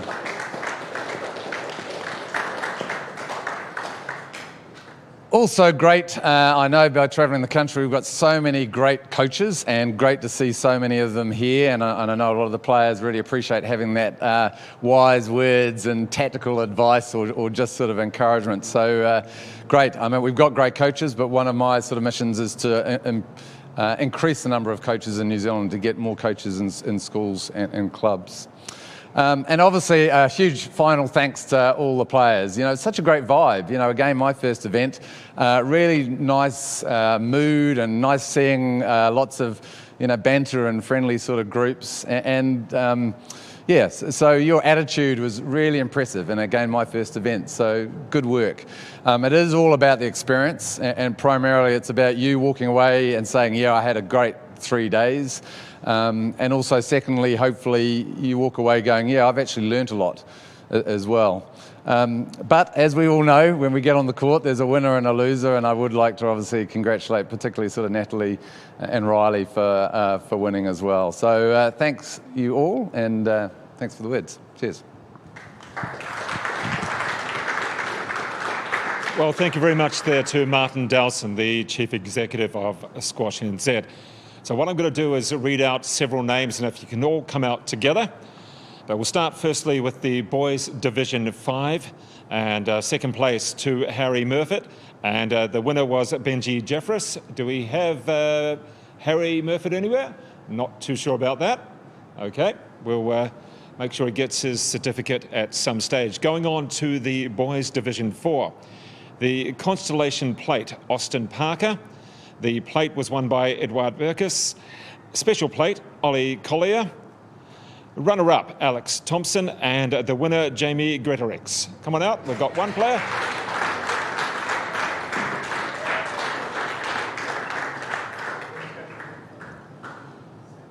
You've got to stay for a photo as well. You get a photo with Deanna. No, you're going to get in that one? No, Deanna's not going to get in the photo.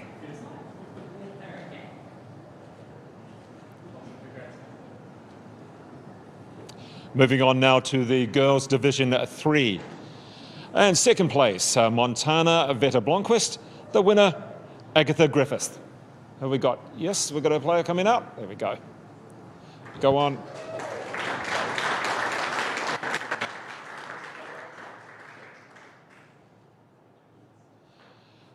Boys Division 3. So we have a Constellation Plate winner, Tumana Taylor. Plate winner, Austin Lorenzen. The Special Plate, Ariston Koundos. The runner-up, James Rukawa. And the winner, Peyton Korefa. Come on out, guys.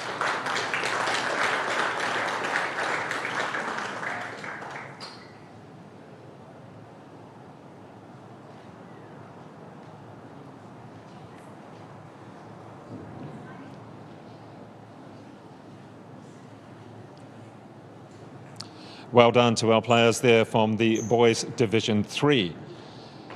The Girls Division 2, the runner-up, Matilda Lowe, and the winner, Kayla Bowles.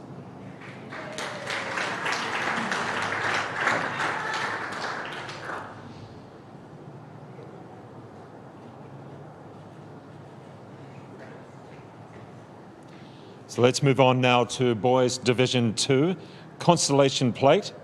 Vihan Chattery. Plate, Logan Tyrrell. The Special Plate, Finley Oliver. Third place, Bradley Hopkins. Runner-up, Josh Lang. And the winner, Kyle Stein. Who have we got?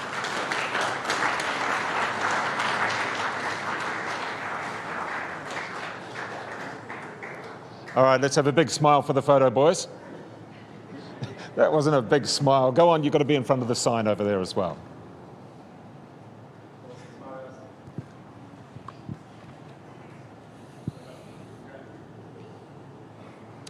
Now to Girls Division 1. Constellation Plate, Heather Bowden. The Plate, Ruby Hinton. Special Plate, Kara Thompson. Runner-up, Sarah Bowden. And the winner, Sarah Giucani. I'm not sure if we've got anybody from that division. Okay, well, we'll move on to the Boys Division. Constellation Plate, Elvis Flynn. The Plate, Javalyn Guinness. And the Special Plate, Jonty Collier. Third, Flynn Brooklyn. The second place, Boyd Williams. And the winner, Riley McCracken. Riley's still here? Yes, he is.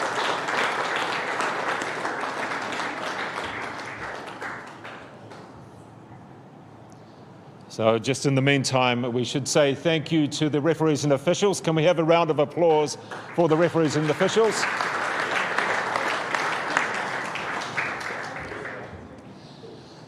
So now moving on to the Girls Open. And the Constellation Plate winner, Grace Spencer. Plate winner, Ella Hill. Special Plate, Leonie Marshall. The Classic Plate, Anne Leakey. Third place, Ella Lash. Runner-up, Sophie Hodges. And the winner, Natalie Says.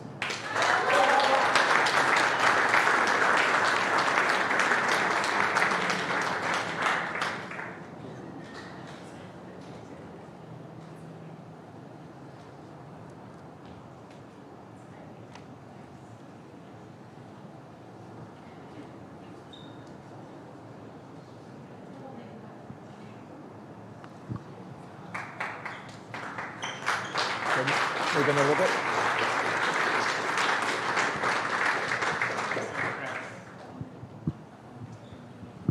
Hi guys, I'll just say something real short and sweet. I'd just like to thank Remuera Rackets for hosting this event. A member here, thank you to all the members who came and supported me. I really appreciate it. My sponsor Head, for you guys do for me, I really appreciate it. My coach Paul Hornsby, who's come and coached me this whole tournament, I really appreciate it. Thanks for coming out. My mum, I won't forget my mum. Yeah, last time I forgot her and she didn't let me forget it. So, is that it? I think that's it. Okay. So good. Thank you very much there, Natalie. There we go, the winner of the Girls Junior Open. And well done, Mum. And I think your mum just said, did you thank your opponent in the final? Did you thank Sophie? You did, didn't you? Yes, okay. All right. Well, Sophie's been eating potato chips while she's been waiting. So well done to both of you in that final, to Natalie Sayers and Sophie Hodges. I'm sure there's going to be many more finals between the two of you in different tournaments around the country. In the meantime, we now move on to the Boys Open and the Consolation Plate, Matthew Ward, the Plate, Flynn Venmore, the Special Plate, Braden Henderson, Classic Plate, Luke Stein, and third place, Mason Smales, and the runner-up, Joe Smythe, and the winner, come on out, Riley Jack Vetter Blomqvist.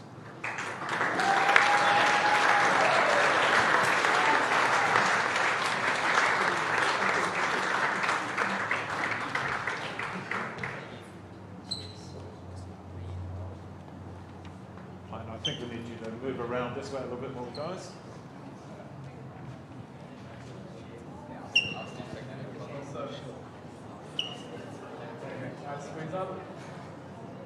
Big smile. Come on, Mason, give us a smile.